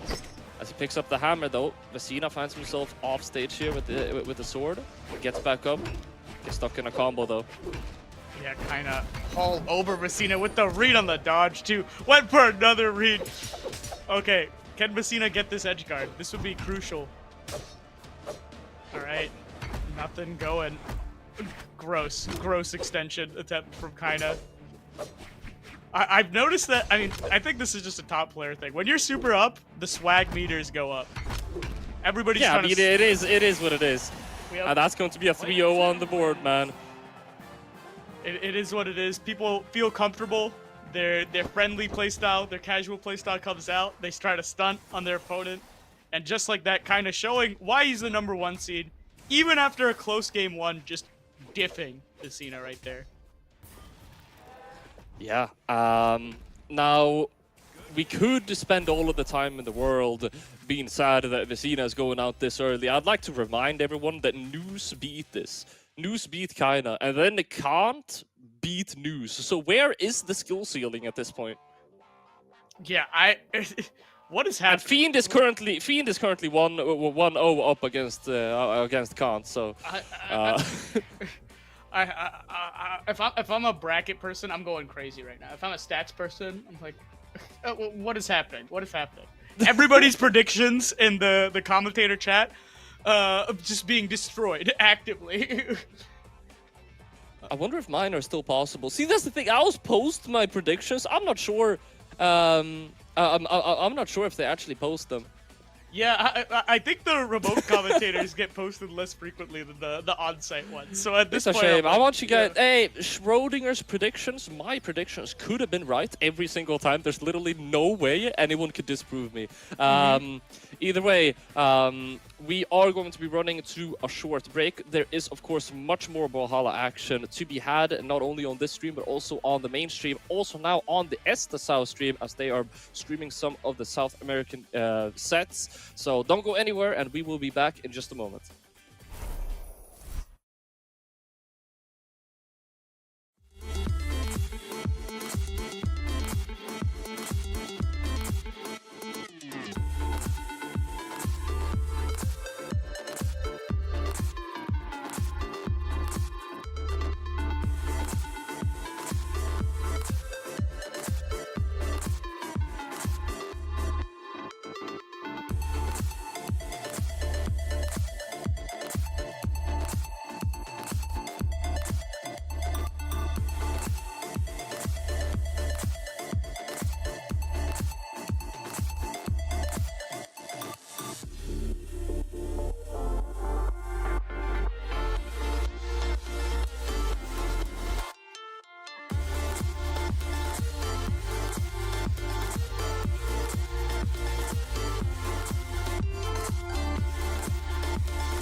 What is up, Brawlhalla, and welcome back. You are watching the trial of Freya right now, and we are just now getting moved into the top 32 of the South American side of things. We've already seen some sets over here on this stream, but we've got way more to go. My name is Polymonto. I'm joined here by Junebug. How are you doing? I'm doing great, Paulie. I love the flair you gave to Freya, the authentic pronunciation there. You're allowed to do it. We are not. But just as Paulie mentioned, we got some really, really good South American matches coming up. First up, Lopez versus Navaro. All right, so Lopez going up against Navaro. This is going to be a very exciting set. Of course, Lopez, PR8. You mentioned earlier the two different perspectives you can have on the games. If you're a bracket kind of person, if you're a stats kind of person, what kind of person are you moving into this game? I'm a stats guy. If I know less about like the vibes, then I definitely trend towards the stats. And I mean, the stats sort of speak for themselves here, right? Lopez, the 8th seed for the tournament. Navaro, the 19th seed. Not a slouch by any means, but like just off the bat, Lopez with a tremendous advantage coming in. I believe Lopez was lost to Fiend, who, Fiend is the 9 seed. So I guess not a crazy upset. And it was game 5 in winners. So now Lopez trying to claw back. Navaro, on the other hand, it looks like they were in the elimination side bracket quite early as the 19th seed. Seeded probably to make winners, but let me see. Navaro, also. Go ahead. Yeah. Now, I mean, I want to think that I am a stat guy, but I mean, I try to be a stat guy, but deep in my heart and in my soul, I know deep down I'm a bracket kind of guy. I look at a player like Navaro, and I just immediately want him to win. I don't know why. I can't explain it. Maybe it's because I'm against the stat. I'm an anti-stat kind of guy. So Navaro, my man, PR18 moving into this. He's got 10 top 32 finishes. He's been around the game. He's been around for a while. Meeting Lopez now, potentially one of the strongest foes that he is going to face in the entire tournament. I'm not sure who he got knocked down by. Were you able to check that? I was. He got knocked down by Mac, who was the 14th seed, so technically not an upset there. And I will say, if I'm a cheering man, I'm always going with my heart. I love the underdog. I love the upsets. But if I'm a stats man, then, I have to go with the higher seed. But in my heart of hearts, I truly always want the underdog to win. Yeah. Now, we weren't able to see Lopez stats in the side-by-side, but there's one stat, when it comes to being a stat guy, there's one stat that I really, really like to point out that I don't see a lot of other people talking about, which is the top 32 to top 8 ratio. Lopez had a 21 top 8s and a 25 top 32s. That is an insane ratio. Oh my god. So they've only missed 4 top 32s, like, ever? Well, it doesn't say the amount of tournaments that they've played in, but yes, whenever they get to top 32, they have like a 80% success rate of entering top 8. Oh my god. That is truly wild. But kind of even right now as we get into game number 1. You could also look at that as it took them 4 top 32 finishes to then get top 8 and never get top 32 again without getting to top 8. It's a really nice stat. I really like it. But they had that so far, buffer. The buffer. So far, Navaro he is proving the stats wrong, proving to be a bracket kind of guy. As we're going 2-2 here on the stocks. Navaro putting on a lot of pressure with that lance. Pretty grounded as well. Can be contrasted with a lot of Rocket Lance players that we've seen. Oh, okay. And Lopez now playing around these grounded ranges pretty well. Nice nair coming out. Keeping the juggle going. Lopez gets the side layer, and GCD like Seer not going to be enough to knock out just yet.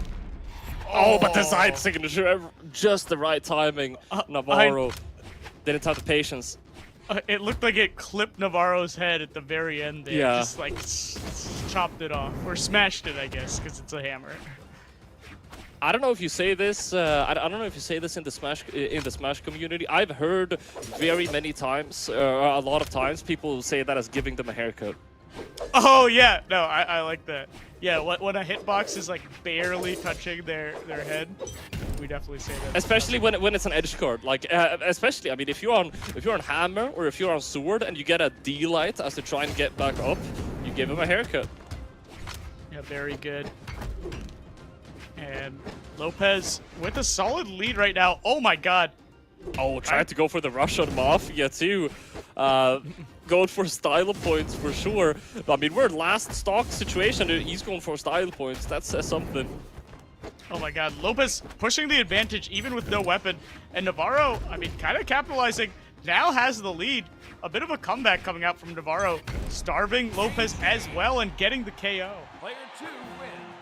All right, and that is going to be 1-0 on the board for Navaro so far. How are you feeling in terms of the upset potential? I kind of like to see it. I mean, Navaro's playing it well. I really liked how Navaro, I mean, the haircut there. Navaro played really patient on his last stock. And that's a very, very important skill. Playing well in the clutch, super good.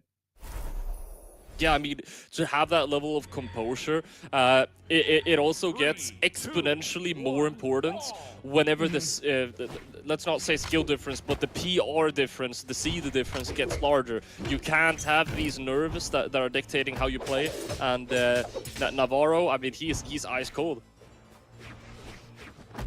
Yeah, Navaro with a solid lead right now, but Lopez manages to dodge in. Also, deciding to go opt for more sword gameplay than hammer.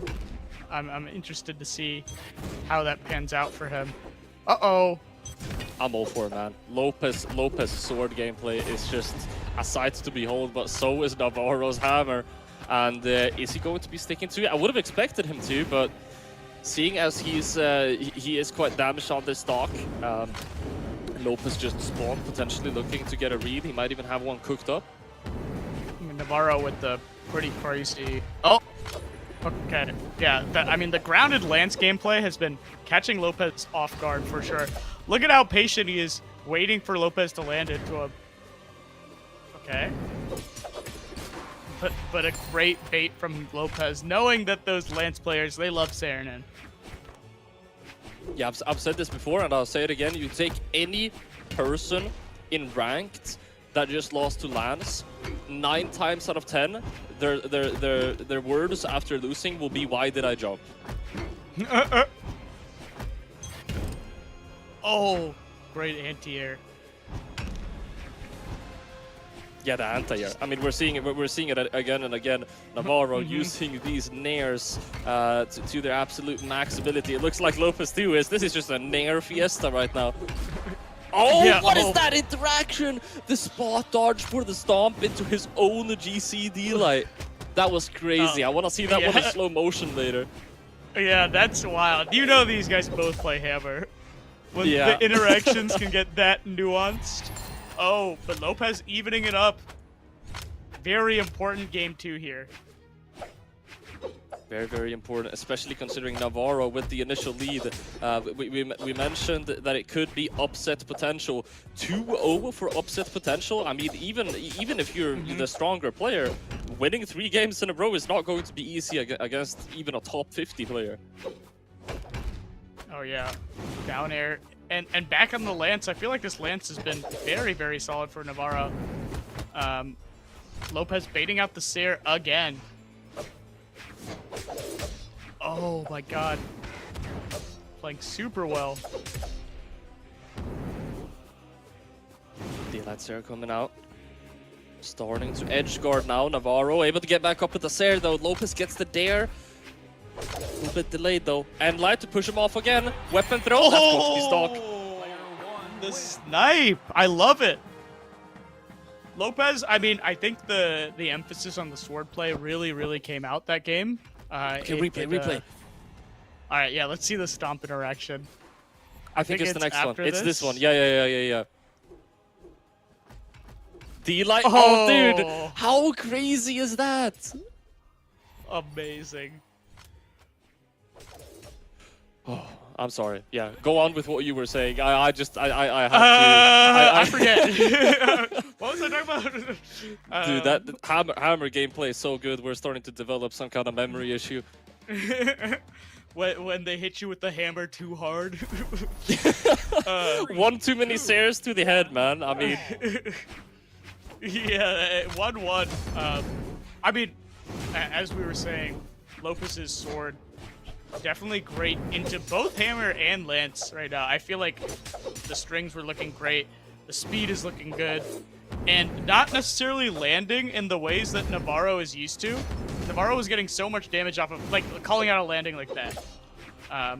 But now Lopez is making it very tricky. see, I really like watching Lopez play sword because I'm going to be honest and I'm going to admit something.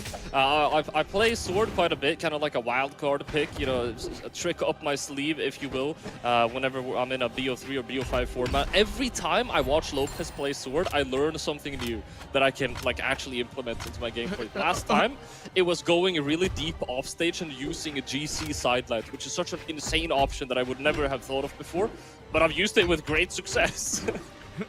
What are you picking up this time? See, I'm still looking for it. We're seeing Lopez play a little bit more sword. Right, I'm that's hoping true. he will stick to it more for my own egotistical reasons. But then again, I mean, Lopez on sword is just a sight to behold. I just love it. Yeah, I mean, his strings have been unreal on the sword. And, I mean, I feel like his hammer's getting a little more aware of the ranges that Navaro is playing. Trying to avoid some of these interactions. Yeah, but the stacked pressure looking great for Lopez there. Avoiding those, like, lance hitboxes that are very far out in front of them. Lopez is favoring this hammer mirror right now, knowing full well that Navaro is going to get a hammer on respawn. Do you feel he's been successful in it? Yeah, no, I agree. I mean, I think Lopez has kind of been outplaying Navaro with both weapons right now. So I don't... Oh, my God. Oh. The answer back from Navaro. Oh, Lopez touches? Okay, gets it. I feel like Navaro goes Lance here. Yeah, the Lance strings have been really good when they're on. But Lopez adapting to these ranges, staying really stacked, crossing up Navaro too.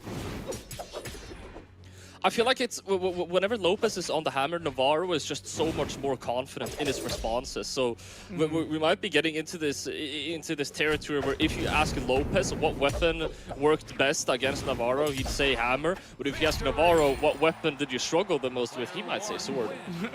Yeah, it's funny how perception can be so altered across different viewpoints. And I think like this is also a master class on how to play against Lance. Lopez understands the threat range of Lance so well that he's able to cross up Navaro, avoid Lance sidelight, Lance neutral light very easily. And in the first game or so, we weren't seeing that as much. We were seeing Navaro get these very extended strings, and now Lopez is kind of diffing them a little bit. Pretty low damage game overall, though. Some early KOs. Some early KOs, not necessarily because they were super flashy. These guys, they're just playing very optimally, to be honest. Right. They're squeezing out any ounce of damage, any ounce of knockback that they can from every single interaction. You see it right there. Dare into jump, nair. and yet, when you're D-Light staring somebody at around 100%, it's it can look quite brutal.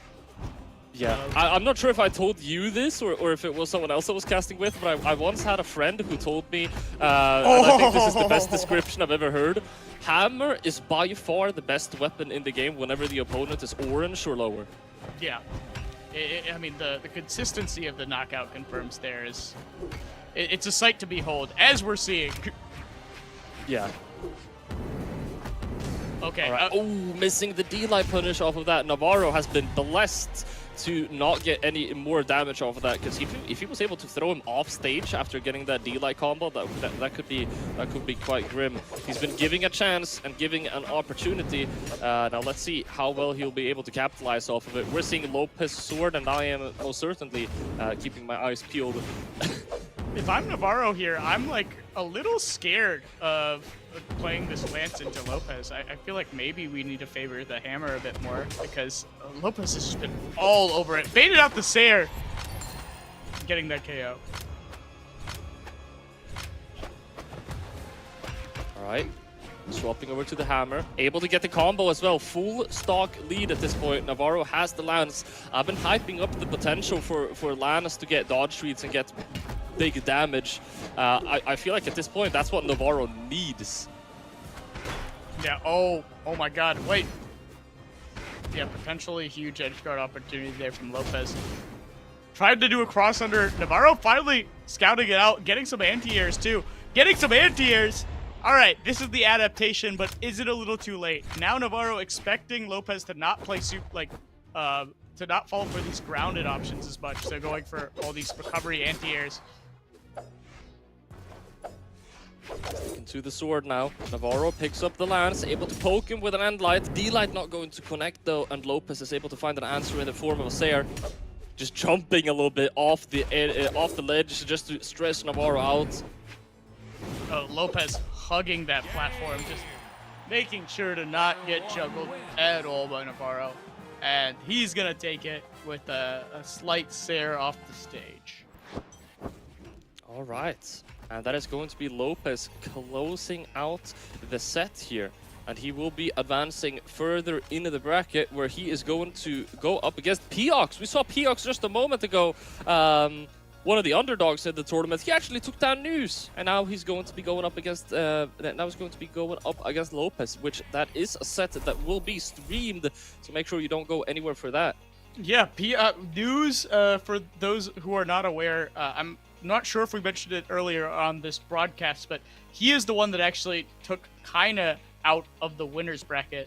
So Neeze lost to Kant in winners, and then in elimination side, losing to Piox, who we just saw versus Karu with on the Yumiko. So yeah, impressive stuff from Piox continuing his run. But yeah, Lopez, a lot of damage coming out from the hammer. Navaro trying to match it up with the Lance, but I feel like the Lance wasn't really cooking until the very end. And by that time, it was a little too late, huh? A little too late, just a little too late. 3-1 on the board, and that one will be going down in history as Navaro gets knocked out of the tournament. PR18 is still fairly decent placement for him, of course. But enough about them. We have, of course, our next game. It's a game that we hyped up earlier, and it's with none other than one of the main characters of SA.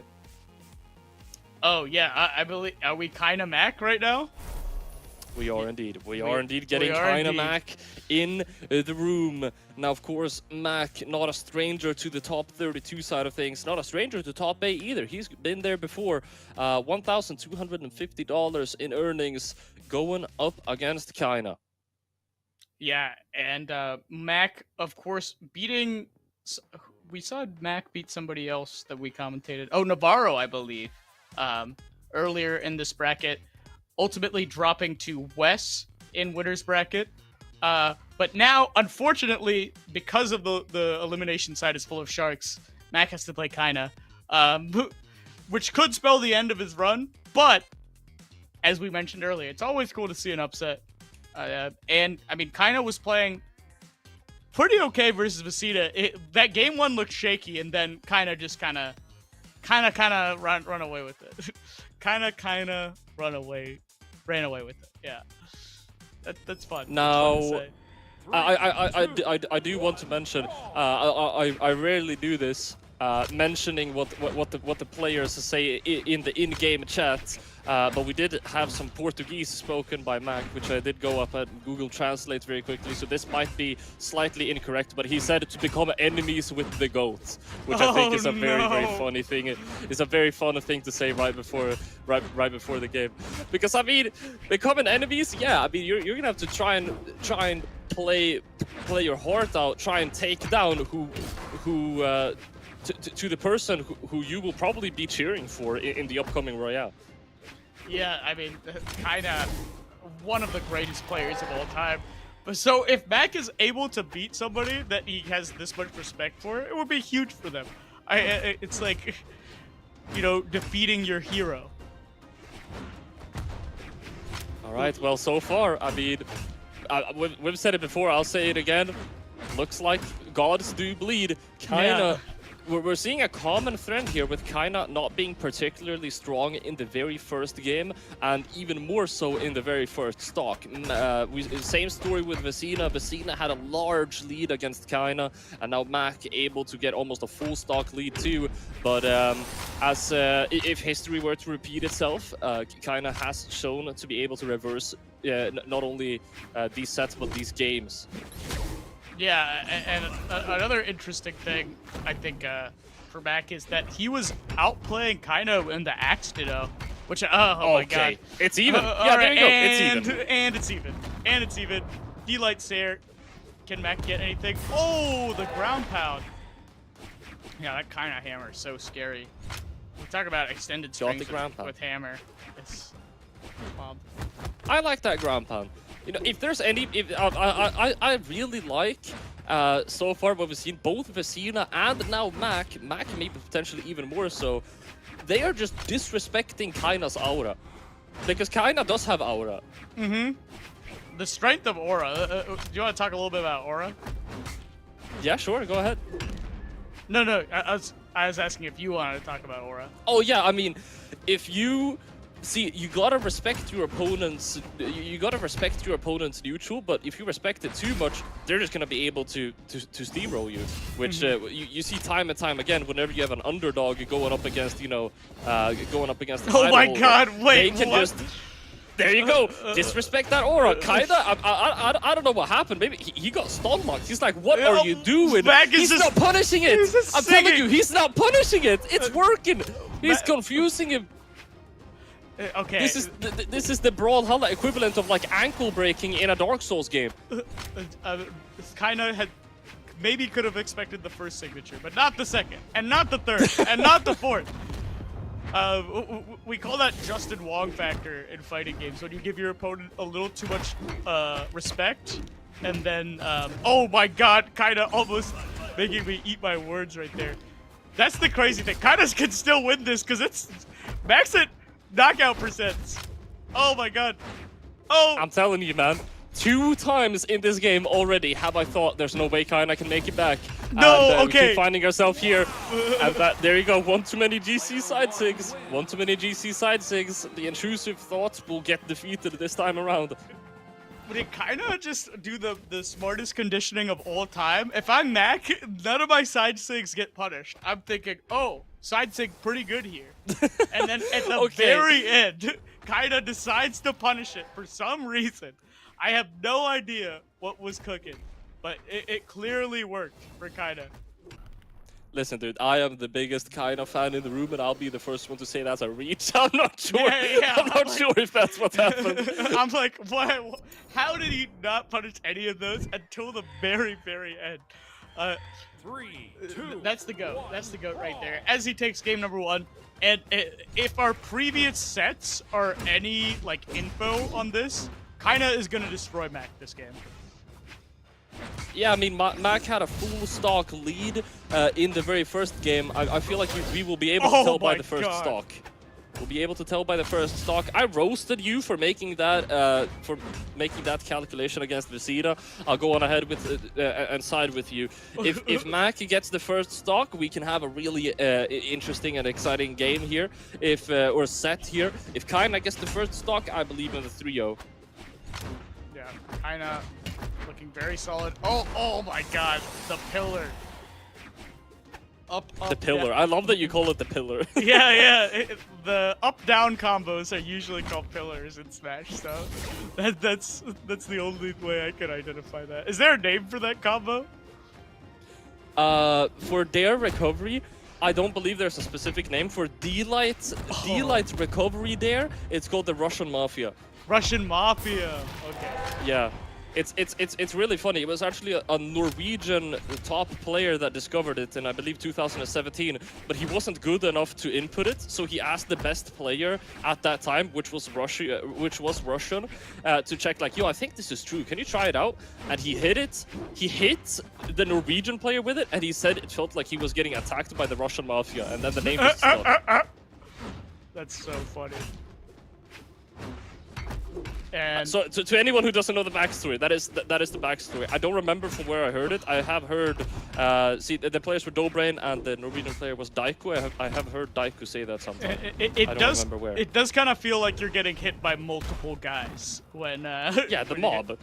Definitely the mob. Just the difference in the hitbox, the D-Light, the down air, the recovery, like all said in such drastically different like angles. So, oh, but back taking the lead. In the lead here is keeping it tight and keeping it competitive, sticking to the axe now as well. Kyna able to pick up a weapon, blessed by Odin with a fairly nice weapon spawn. Weapon throw tossed out. I mean, that's kind of tricky. Kind of like that interaction. That's pretty interesting. He threw that weapon too close because Kyna, but by the time he's able to pick up the weapon, you're just too close and Kyna can D-Light you. If you don't pick up the weapon, well, you're unarmed going up against hammers. So you done goofed up. Yeah, very smart there. But Kyna, I mean, so much stage control and the percent lead here. Can Mac get something started? Oh, just barely missing that punish there. both playing well. Kyna trying to get some weapon starving going. Nope. I mean, just tossing between those weapons. D-Light Saris coming out, making sure to refresh. I mean, Kyna's been pretty much. Oh my God! Stop! No, no shame. No shame. No shame whatsoever. Welcome to the barber shop. That's going to be game 2. That's the GOAT. That's the GOAT right there.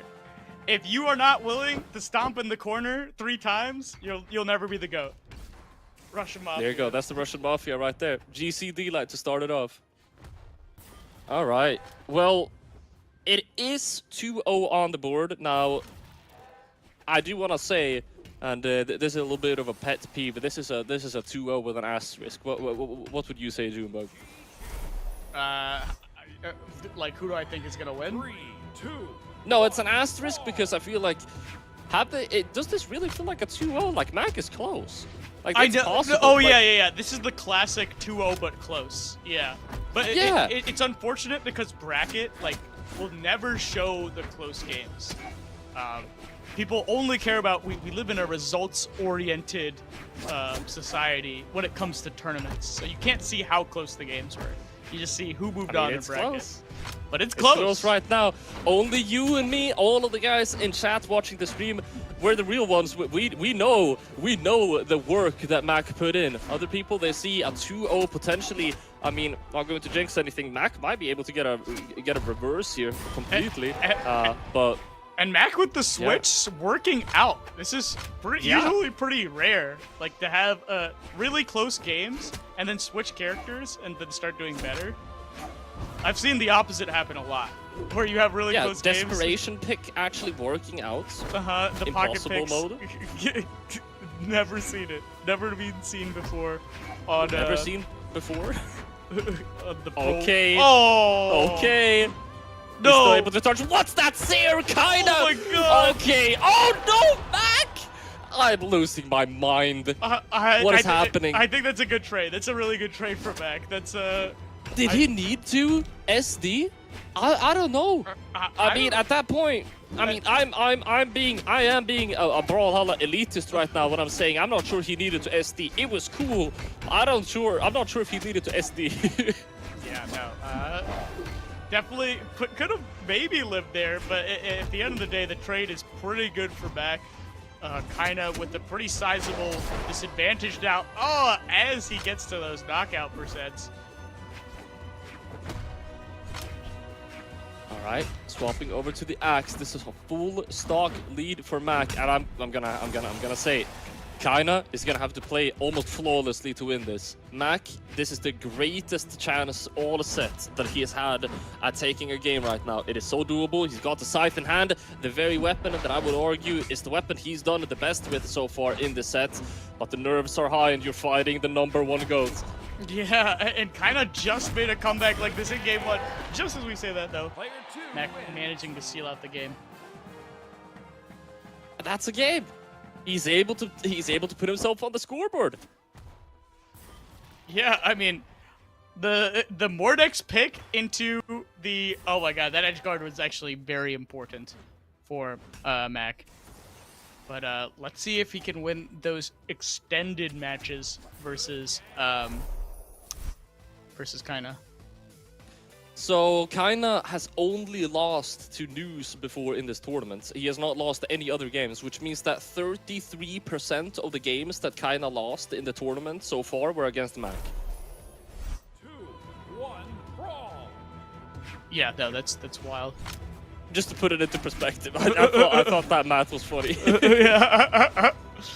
Oh my god. All right. But Kyna now with a very sizable lead. I feel like Hammer on an all-flat stage is very, very powerful. Very, very powerful. No Indeed. space to avoid the D-Light Sair. This is the Kyna zone. Welcome. Then again, I mean, you got quite spacious walls, so you know, you're playing gauntlets, you're playing scythe, my you might God. be able to set up some fun off-stage interactions. I feel like these D-Lights are crazy conditioning by Kyna, because sometimes he'll throw them out, and it seems like he's baiting something because there's no way that the D-Light even hits, but just like almost conditioning his opponent. I think Kyna is a conditioning master. Honestly, potentially even more than conditioning, he's taunting and almost even testing Mac. Yeah, It's like, he's saying, you're not gonna punish. Oh, D-Light, come and get me. D-Light, punish me. Why aren't you punishing me? It's like, why are you punishing yourself? He's just like, D-Light, come and get me. Right. And he's showing you exactly what he's gonna knock you out with, too, and there's nothing you can do. Oh my god, Kyna with the really good anti-airs right now. Oh.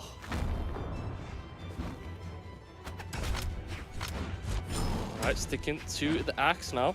D-Light to get him thrown up into the air. I mean, if you're not D-Lighting on hammer, you don't have a hammer on hand, you might as well go for the axe D-Light. Okay, we'll kind of go for the... Oh, go ahead. If you're in the air, you might as well go for the aerial D-Light, also known as down air. I'm sorry, I'll stop. Yeah, something I've noticed about Kyna's playstyle, very much favoring ledge trapping, or like, just making your opponent have to recover on stage versus actually going out there for the edge guard. Sort of a more conservative approach, but a very consistent one. For sure, and it's been working out very well so far. Definitely in this set, as we have 2-1, not only on the board, but also in the game. Oh my god, and unless Mac can get something crazy started with Scythe, it's looking like it's all Kyna right now. As he gets back on the hammer, terrifying stuff. Oh, good bait. Kyna playing a little risky off stage there. Ooh. Getting a little bit funky. Out of spacing there. Wild.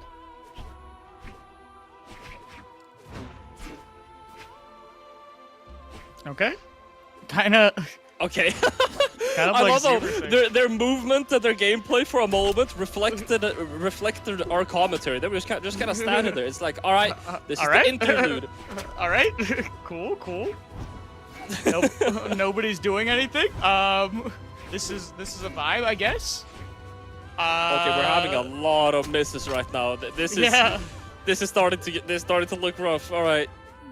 If they were having a conversation right now, the conversation would sound like this. You know? Oh my god. Yeah, I got the memo. I got the memo. Yeah. Oh, well, that's just barely not going to be enough to get the knockout at this point. Any move will do it. Mac, though, will be the one to do it first. In some universe, in some timeline, there's a timeline where Mac gets a 0 to death on the scythe, and this goes to game 5. Yeah. There's one. There's exactly one timeline, but it's not this one. Player one. Kind of endlighting its way into, I believe, what is that match for? The qualifier match for top 8, where he is going to be playing C.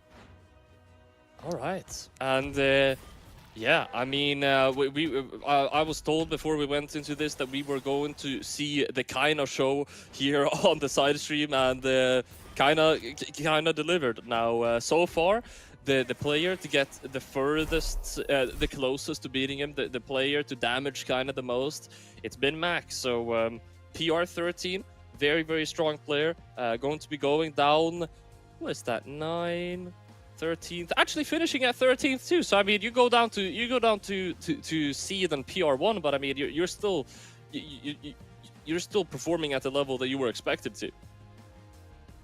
Yeah, no, I mean, we talked about Kyna pretty much the most of the match. It was the Kyna show, and it was just if Mac could keep up. And I mean, like, not a bad showing, honestly. Definitely took that game after the Mordex switch. Pretty impressive. And I mean, it definitely does not feel good to play the GOAT, at least the South American GOAT, this early in the elimination bracket. But Mac made the best of it. Mac did make the best of it, and I mean, if anything, Mac is gonna have some pretty valuable replays that he will be able to go back and analyze if he so chooses to. But Junebug, that is going to be it for us tonight. We have seen some phenomenal gameplay in both EU and SA side of things. I'm going to be in not the South, not the SA stream right now, because I really want to see Grand Finals, which is going to be Bamia versus Rain or Rikka on the trial of Freya for EU, which is going to be very exciting. So you might be able to catch me in chat. And without any further ado, that's going to be it for me for today. We'll be back tomorrow for the American side of things, North American side of things. Do you have anything else to add before we log off, Junebug? Paulie, always a pleasure. As you mentioned, we're going to be here tomorrow, I believe at 3 Eastern, but I mean, it is different for so many people from all over the world are watching this broadcast, so that's just the time that I need to know. But yeah, that is it, and I hope you all have a good rest of your day and enjoy the rest of the matches. More Brawlhalla coming at you.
died from a broken heart, so I installed a new one. I'm also working on a moral compass. It's like I always say, necessity is the motherboard of invention. Someone's waking up! Good morning! Failure is not in my programming. When life gives you lemons, build a robot to throw them back. I never break a sweat, literally. You may be fast, but I'm overclocked. Your moves could use some debugging. I don't let power go to my head. I use it everywhere.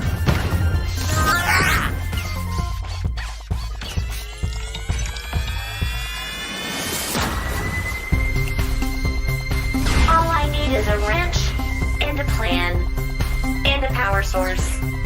Welcome to Brawlhalla.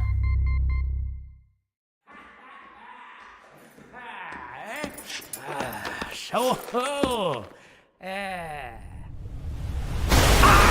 water.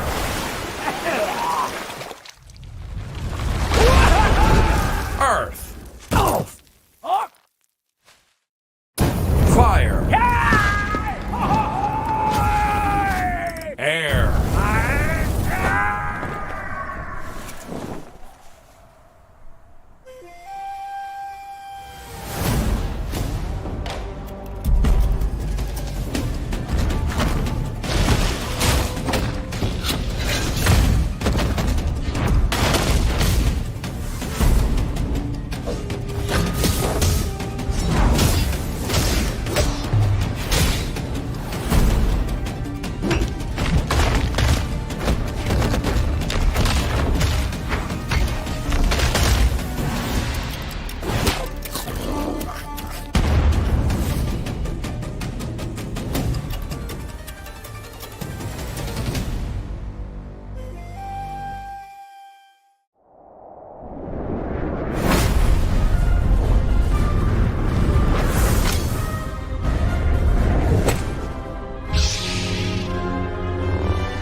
cuadrilátero. El jaguar pone las reglas. ¿Quién sigue? ¿Te faltan pantalones?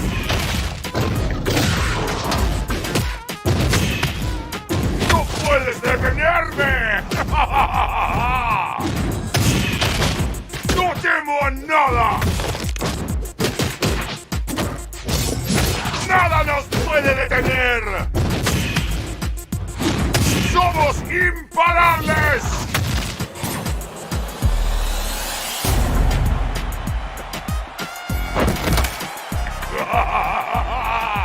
¡Bienvenidos a Brawlhalla!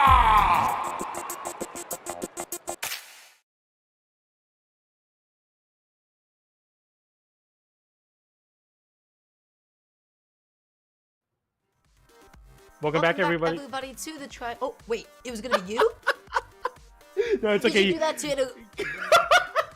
Go ahead, PJ. You want the opening, you got it. It's all yours, man. Welcome back, everybody, to Trial Freya South America. My name is PJ. I'm joined by Dara. We are both very excited, obviously, as we both wanted to intro this very awesome block. We got the rest of the top 8 qualifiers through the elimination side. Oh my goodness, how are you feeling right now, Dara?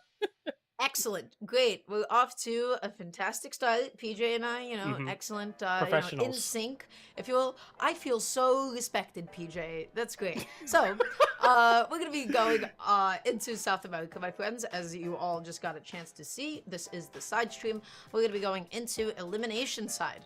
And so I guess we can have a little second to talk about some of the matches that we saw previously. Up on the mainstream, Fiend took it over Cant, Loris took it over C, as well. Use and Vem Kilo, they're all going to be happening on the Brazilian Brawl stream. as well as Wes and Power. In the elimination side at the moment, we will be seeing Kyna going up against C, but the match that we have directly in front of us is Kant up against Reaper. Yeah, it should be an interesting one. Those are two players that play quite a bit against each other. Lifetime. I say they played a lot against each other. I guess they've only played once, but I feel like it's two names. Yeah, they only played one match. Yeah. I just checked on that. Yeah. But nonetheless, I feel like a lot of SA players, they Yeah. play with a lot of each other. They play a lot with each other, right? Mm-hmm. They're both in KC, so there's a good chance that they have played quite a few games against each other. Yeah, for sure. And if you didn't already know, on Friday, Himway dropped his undefeated streak. Today, Godly was unable to make it into top 8, dropping his undefeated streak. And then now, at Trial Freya, Kyna is in the elimination side before top 32. So although he is looking to make it through top 8 through elimination side, he's also in elimination side. So it's going to be a very interesting lower side of the bracket here as we get into game number 1 of Kant versus Reaper. Should be pretty exciting to see. Reaper deciding to sport the Chun Li today. Kant playing the Asuri as usual. Yeah, so this is interesting. Kant has never made a top 8 before, which is interesting because I feel like this is a name I see all the time in SA. So there's a lot on the line for Kant. This is a match that you definitely want to win. But right now, you find yourself off stage against Qatars.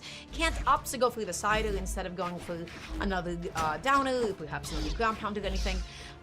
Yeah, game's even, just opened up. Yeah, you like to see this from Kant for sure, letting the Asuri... You play Asuri for the guitars, in my opinion, so I definitely like to see, like, immediately willing to go off stage, playing very aggressively, very smothering of Reaper, as Reaper struggling to find a weapon here. He's going to pick up some gauntlets and try to fight fire with fire, so to speak, but it's looking real tough right now. Kant is taking over this match. Oof. Reaper just going to be eating that cider, gets knocked off stage, goes through the weapon toss, does make it back on, Kant just prioritizing going through the sword instead. Now they have sword on hand, D-Light recovery, not enough to take it off the top quite yet though, but the second one will be able to do so successfully. Yeah, good stuff from Kant, pulling out the early lead there. Kind of the traditional game plan of Guitars is to allow the Guitars to build the damage sword to KO, but there we see a very early gimp from Kant who gets the Nair to send downwards, and Reaper is unable to make it back. Stock trades, but now you're up 2 stocks to 1 as Kant, so definitely happy to do so. Huge. Yeah, absolutely massive. That's an excellent way to be able to open off here. And now Kant has a lead. Gets the recovery, backs down onto the ground, slowing down for a second. Dash jump neutrally, not going to connect on anybody quite yet. Sidelight just shoving Reaper off to the side of the stage, playing it nice and patient. And Kant has just been outspacing him for a while. That being said, double D-Light sider, classic. Yeah, nice recovery there to extend the advantage state. The down air clanks with the Nair, and all things considered, Reaper has a chance to bring this one back, but Kant is going to prove that he does not. Gets the forward air, or side air there, sorry. Gets the weapon toss as well, and that should be it. Oh, actually gives the chase dodge, but it doesn't matter. Kant realizing that you can't make it back there, no pun intended, and then it was over. That was really good play on Kant's behalf, right? Which was just having the situational awareness in the moment. There's a couple of things that you have to check. First of all, hey, I have a stock lead. I can SD here. That's huge. That is a very important realization that you need to make in that moment, that you can get away with doing something like that. And then afterwards, Kant was like, oh, yeah, wait a second, I don't want him to hit me, and then chase dodge back onto the stage. I'm surprised that Reaper wasn't able to chase dodge back onto the stage with the first one. Try to go through the second hit, but the fact that Kant just faded out, drifted out, and got himself to safety has stopped Reaper from coming back onto the stage. That was just a good play. Yeah, exactly. And all off the back of that really early Qatar gimp that allowed him to kind of have that extra stock to play with, and already kind of not letting up the brakes there, chasing very high, getting the Nair after the recovery. Scary spot to be in. We get a bit of a crossover swap to Reaper, who picks over the Aang, but it looks to be more of the same, like the Chun-Li, just really getting smothered by Kant, who is holding forward at Reaper. Actually trades with the weapon toss, goes for the exhausted recovery, gets quite a bit of damage for that. Reaper now with some offense on the spear. We need to see the spear work out a little bit more, creating some space, because it feels like Kant just is ignoring the spear right now. Yeah, Kant is not all that pressured by the disjoints, right? At the moment, though, looking for that slide off D-Light, gets the recovery. Once again, not enough to be able to KO kill. GC D-Light not connecting, neither was the neutral. And like just to push Kant off stage for just a moment in time. Neutral comes out successfully. Reaper is committing to a ground pound, and now you are Gauntlets trying to get back onto stage against Sword. Big mistake. That's tough.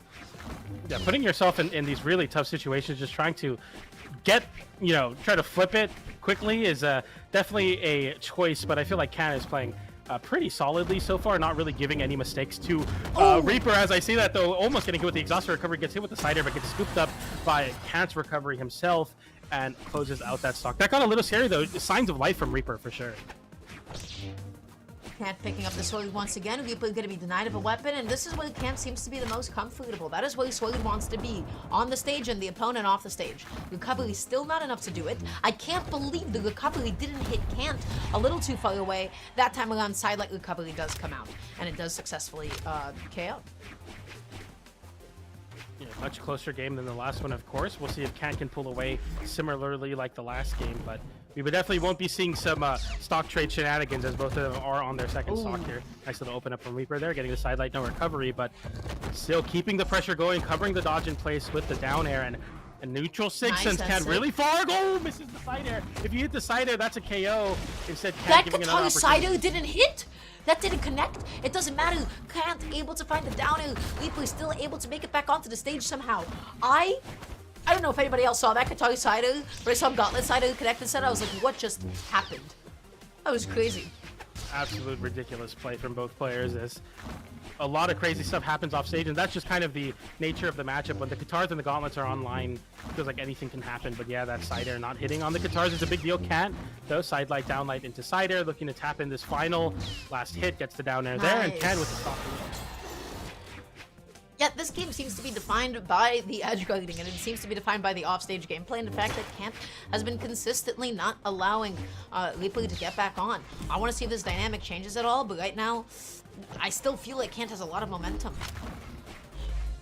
Yeah, and utilizing the soft platforms a lot better as well. I feel like the stage pick not working for Reaper as well, but it is definitely doable here. You just need to hit a downlight, or really any of the combo starters that Gauntlet has. The endlight sends Kyna off stage, not enough to disarm, but still a good spot for this edgeguard. Just gives the respect, doesn't want to take too much extra credit. Triple exclamation points, but can't find some reprieve on the soft platform.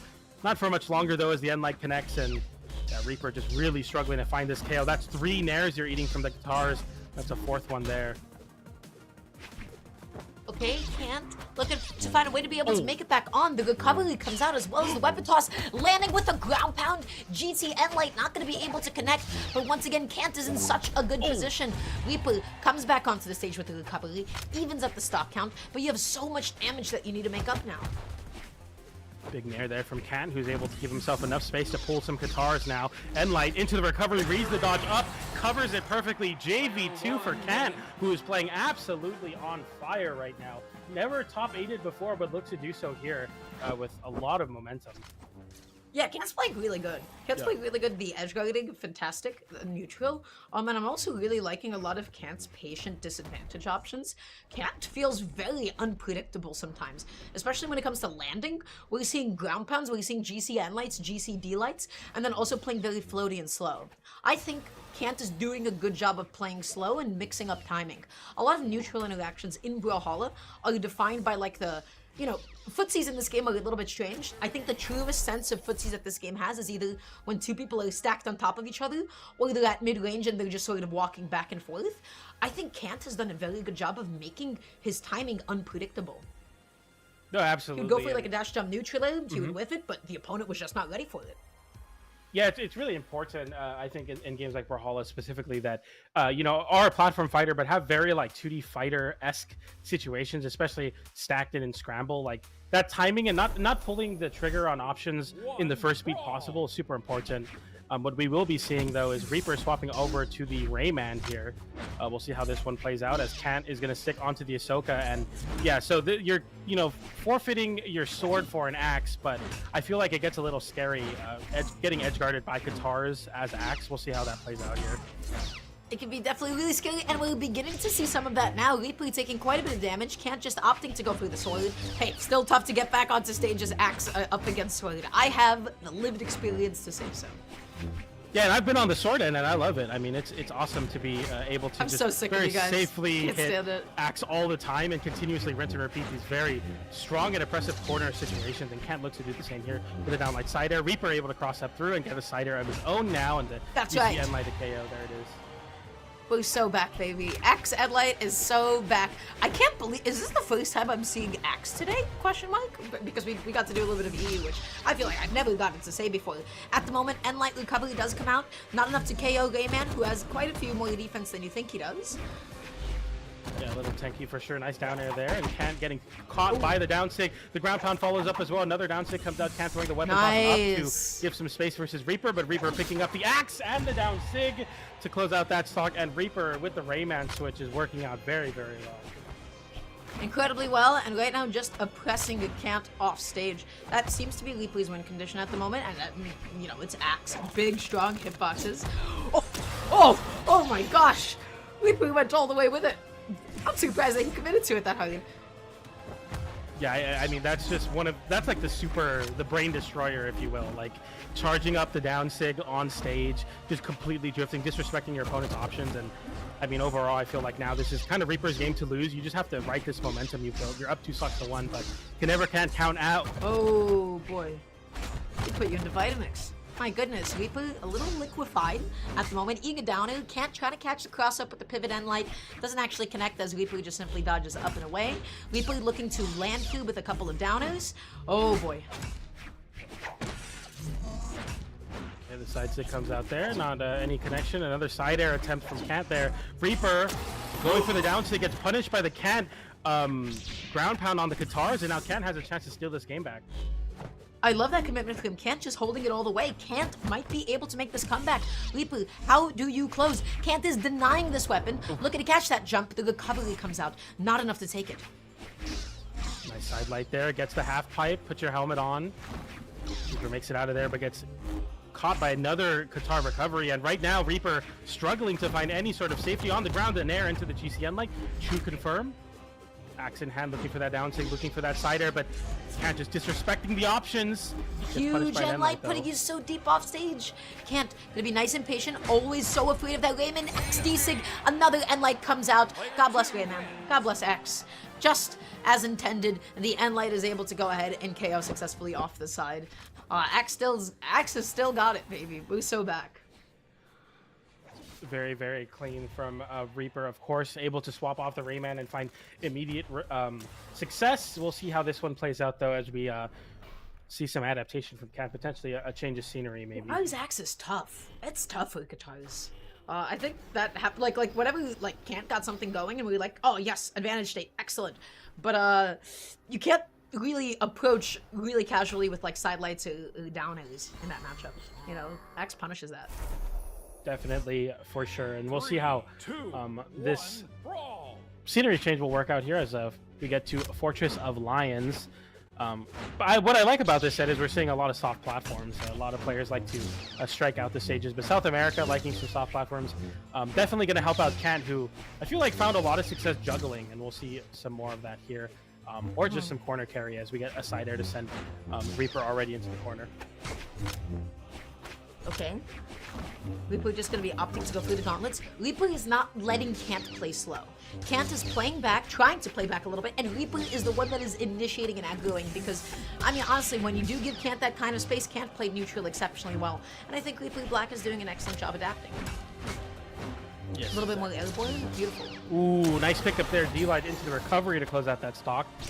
Picking up the sword, looking to cycle down to a Katars here, but a very big lead for Kant. And it might just be the fact that this soft platform is quite small and very high. So where, you know, Kant is able to just shark it forever, Reaper really isn't able to use it for safety all that much. Kant is playing like an animal right now with the Katars, right? Like, Reaper was running away, just like, please, give me a weapon. I have no weapon in hand. And Kant just kept going in and in and in. That was crazy. Okay, weapon toss into the downlight recovery. Some nice damage there, getting the Nair as well. Reaper punishing Kant, going for that exhausted recovery for some extra damage. Nice pickup with the Nair into GCN light. Using the recovery to position high forces Kant low, but Kant actually crosses through Reaper.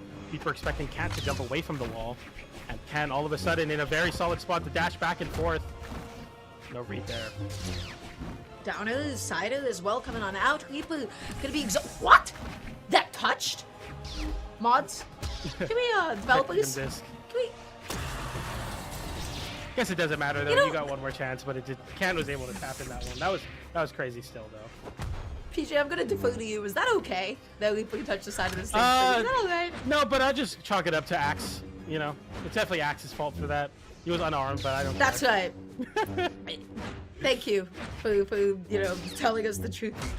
At the moment, looking for the recovery. We were able to get the D-Light though. Not enough to be able to KO off the top. Axe D-Light has it so tough. Axe D-Light should KO a lot sooner. Reaper still stuck a little bit off stage. Can't going out though. The end light comes out, but across the stage it is not enough to KO. Dodging. Oh my. I thought Cam was going to go for the ground pound. As I say that, going for the ground pound there. Yeah, you know, every sword player, we just have that, little devil on our shoulder telling us to ground pound off stage. Can't go for the ground pound, gets punished accordingly. But you're up 2 stocks to 1. You're 1 game away from your first ever top 8 here at a trial. And it's definitely looking good for Can so far. But Reaper chasing high with the recovery there. Didn't find a connection. Looking to bring this one back. Looking to force a game 5. But Can on the sword cannot be denied right now. You're being so patient getting back onto the stage. Kant is trying to slow it down. Tosses out the weapon. Guitar is on hand and Axe off stage. How does this end? There we go. That's the end light. Then is it unable to find a follow-up because you slide off the stage, but nothing too crazy as the downlight connects. Looking for the recovery there. The downlight into Nair. Goes for the ground pound afterwards. Kant dodges through, and Reaper throws his weapon away in an attempt to give himself some space. Now is getting weapon starved. Goes for the GC downlight as a way to tap in the KO. Didn't find it. The Cider sends Reaper off stage. Catches a jump in the process. Can't just needs to tap it in, and he does. DC downlight into the ground pound unarmed, and Can't takes the set 3-1. Wow. Kant is playing like a top player. Yeah. Right? That was a dominant set. Kent played amazing. That means that Reaper Black is now officially eliminated from the tournament, eliminated from the trial, just shy of top 8, which would have been nice to have a second top 8 under your belt. But if I'm Kant, I am ecstatic about the way that I was playing. Something to note that I think is quite interesting. I feel like Kant was not initiating. I feel like when I talk about guitars and when I see guitars, a good thing to always look out for is, hey, do they start their follow-ups with downers or side lights? And Kant wasn't really doing either of those things. It felt like Kant was mostly just looking for getting really close to the opponent, getting a D-light, perhaps dash jumping and neutralizing as well, and then getting close enough that you can also find an N-light. And as a result, when you take side light and down out of the equation like that, it felt like Kant was a lot trickier to hit with guitars on hand. No, absolutely, and that's so important for weapons like guitars, where it's like not only are you looking to break in and get a lot of damage, but you also need to be careful because you're so up close and personal. It's easy for people to swat you away, for you to take unfavorable trades. What you saw there for Can, it was just really confident, and it's cool to see in a Surrey still finding some success. I know guitars is a heavily talked about subject right now. People are always saying, oh, guitars fell off, guitars not in the meta, but we saw this weekend a lot of a Surrey getting played from a plethora of regions, so we'll see more of that, I'm sure, as Kant moves forward into top 8 through the elimination side of bracket. We got our next we see match. the guitars are more than 5. Right? Yeah, see living proof. Yeah. So PJ, what's the next match? What do we got? I think we have Tankilo versus Lopez, which is an exciting matchup. Ooh. Lopez is one of my favorite South American players, but we haven't seen them place as well recently, but it's cool to see them here all the way into elimination side top 8 qualifiers. PR number 8 has yet to make anything better than his 7th place besides a trial of Frig ran by SSL, but they played together, or they played against each other 3-1 in the matches. Tankilo usually comes out on top though, so we'll see how this one plays out. Yeah, 3-1 set history on behalf of Tankilo.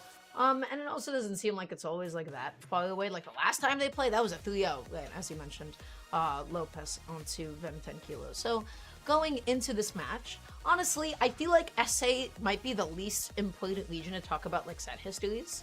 Right? With everybody else, we can say like, oh, this person is definitively better than this one. With SA, I find that oftentimes we can say anything and there is no statistical correlation whatsoever. And so that's why in my mind I'm like, yeah, this can go either way. I have not kept up with how well Lopez and Tankilo have been doing. But to get up until this point, Lopez took it over the Piox. Tankilo got knocked down in winner's side up against Use, which is, of course, Use the one and only. And let's see, how did Lopez get here? Is my question. Lopez lost against Fiend in a game 5. Yeah, it's a tough pull for sure, but nonetheless, it's cool to see Lopez make it this far into the bracket. We'll see how this one plays out, though.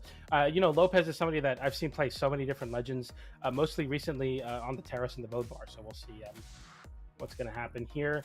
as they both get in. Tankilo is one of the Raymans in South America, so it's really cool to see more Rayman representation. But yeah, Lopez looking to play the Bodvar, it looks like. Is it Raymans or Raymen? Has this ever been confirmed by Ubisoft? It's definitely Rayman, just because in canon there's only one Rayman, so you wouldn't call them Raymen because there's no such thing as a group of them. It's just a lot of individual Raymans. Surely, right? I mean, that sounds right, but I could be wrong. Who knows? I don't know anything about Rayman. I'm sorry. I'm gonna be totally honest. I never played a single game that featured him, so I was deferring to you here. In that case. Anyways, yeah, we do see quite a bit of Rayman, especially in SA, and honestly, what's not to love? His signature kit, some would say very good, some would say toxic. Both of those D-Sigs, especially Axe D-Sig, are quite frankly unholy. Axe Side Sig is the move that lets you get away with just about anything that you would like, right? Axe N Sig, GC N Sig is so huge for getting back onto the stage, and so hold on. We got some stats from our producer. We have some information from our producer. PJ, what did our producer tell us? What is Rayman's species called? Ray person. Raianthropus thingamajigus is a nickname given to the species that Rayman belongs to. They're simply also known as Rayman's species. So it's not Rayman's species, it's Rayman's species. Thingamajigs or the limbless. So from what I understand... that's still Rayman singular. It might be Ray people, right? For like the greater classification of where Rayman comes from, but there can't be like two Raymans. So I think it's Raymans. We're trusting Sandwick here. Sandwick could have pulled a bogus source. I mean, are we really? No, but that's a species. We're not talking about other Rayman. We're not talking about other Ray people. This is just Rayman. So if there's multiple Rayman, it's Raymans probably. Yeah, for sure. It's not Rayman. It would be Raymans, but. Nonetheless, we appreciate the producers for giving us a fact check. I feel like Sparky yapping about Rayman. What is it? Raianthropus thingamajigus. That's crazy, man. Is that a thing that Sparky has said before? Dude, Sparky just yaps, man. I don't know. I feel like Sparky gets on the mic, just starts talking. That's right. He does do that. So that is a little bit unsurprising. But now. This is going to be Sandwick's fault. Forever now is the moment where I will make sure to bring up that Rayman comes from a species called Ray person. Okay. Well, Ray people. I don't know. The Ray people. Anyways, the Ray people. Yeah. Ugh. Anyways, we're seeing Lopez in the lobby. We're seeing the Bodvar. Right now, I feel like I didn't get to see much Hammer play so far this weekend from our blocks. How do you feel about Hammer in this post-CEO, post-patch meta? How do you feel... How do you think Hammer is doing lately? Yeah, I think Hammer is a decently strong weapon. I think some of the Hammer legends are whack. I think Bodvar is the most power-crept signature kit of any legend in the game, so you don't see a lot of Bodvar unless people are really feeling it. We saw Magyar find some success with Sandstorm, but Sandstorm's locked in for the rest of the season, so no more of that. We have Thor with Jeff Wardo on the West Coast.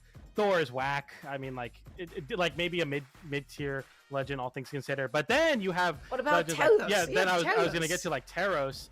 Taros is really good, even with the axe nerfs. I think Taros is really, really strong. You have Yumiko finding a lot of success with Hammer. I'm definitely not looking at the character select screen as a way to cheat here. Core is not really like a legend you're really worried about all that much, but there's definitely... I'm never thinking about him, if I'm honest. Yeah, we're never really thinking about it.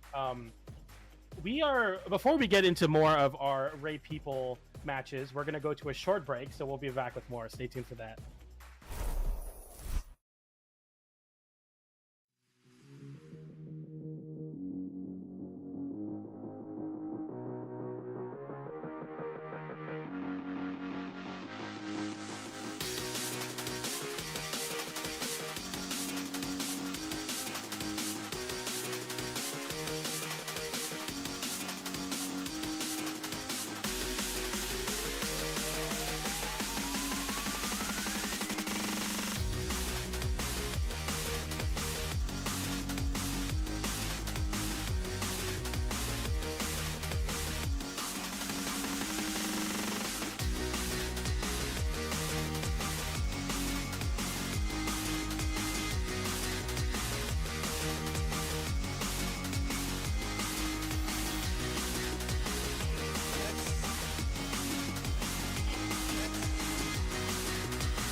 Yeah.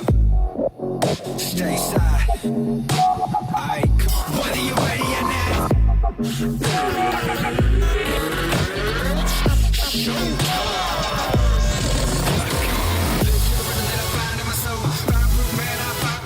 Nothing less but a no that is test. It's a test that you will be exposed. Game time solid, rock to the top. Game time solid, rise to the top. In a moment, every second that you find on the clock, champion on a mission and a rope. Stop. I see through your eyes like a window. Nothing inside, no heart when it gets cold. Try to take mine, that's bad from the get-go. When I put it on, you have it wishing that he stayed home. Think about the outcome, think about your health, bro. Think about your family, think about your ego. You wanna be the boss, but it ain't that simple. I'ma let you know what your hands do. Every moment of the contest, I'ma keep it pushing forward. This is the ultimate challenge. It's too much to be ignored.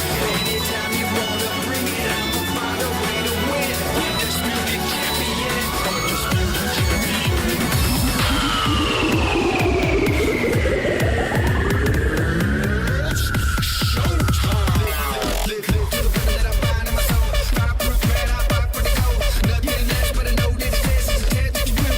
Exposed.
Yeah. Stay side. Aight, what are you ready or not?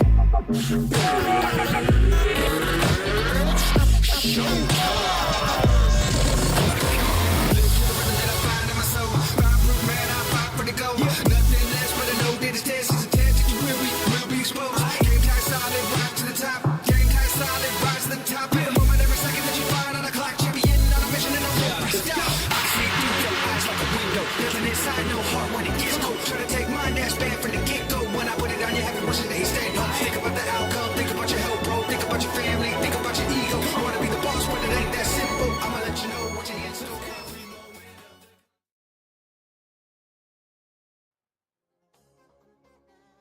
Welcome back, everybody, to some more Brawlhalla action. We're in top 32 of SA. I'm joined by PJ, and now, my friends, I think we can begin with our upcoming match. We got all of our stuff sorted out. We have a nice little match ahead of us. PJ, why don't you tell us what we got going on? Yeah, we got Vem 10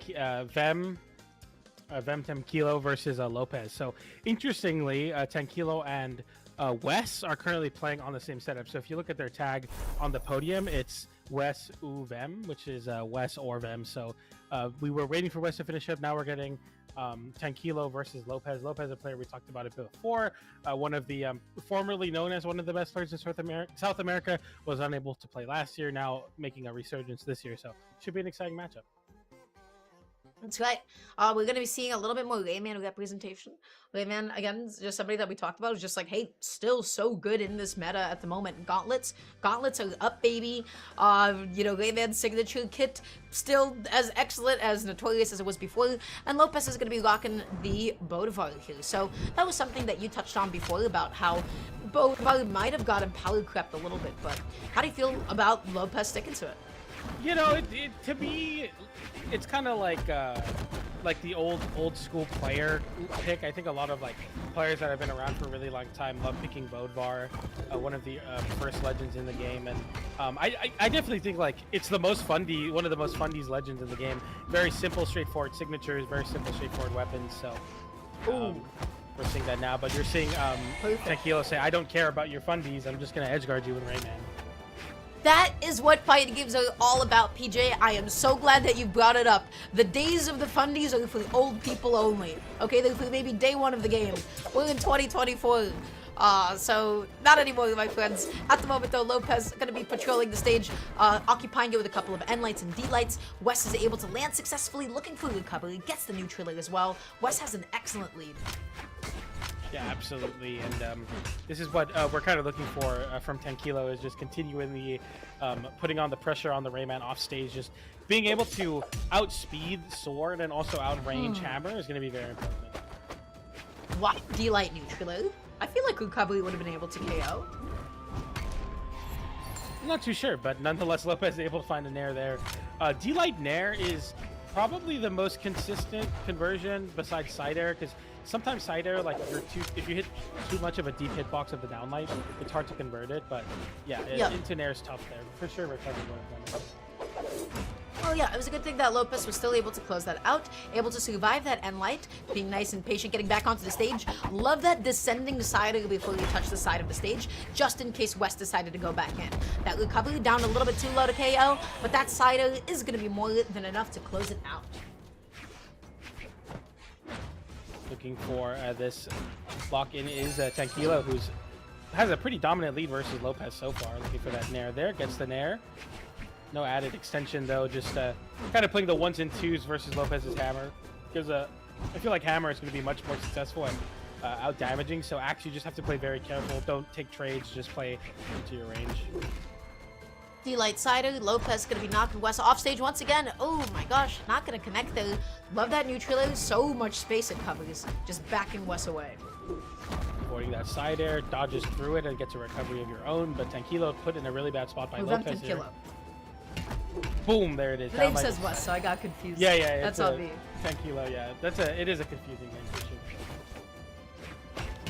Okay, so, you know, Lopez is on a bit of a comeback here. Hammer can absolutely do it. We already know Hammer's damage output. That's going to be one neutraler, as Vem 10 Kilo went for a bit of a bold D-sig off the side of the stage there. Looking for the jump call out, able to get the side in nonetheless. Gauntlets in hand now, looking for this scoop into this recovery. Lopez getting clipped by the side air there. And the recovery barely avoiding Lopez there. Lopez picking up the hammer now. So I feel like this is the big weapon for Lopez, is the hammer for sure.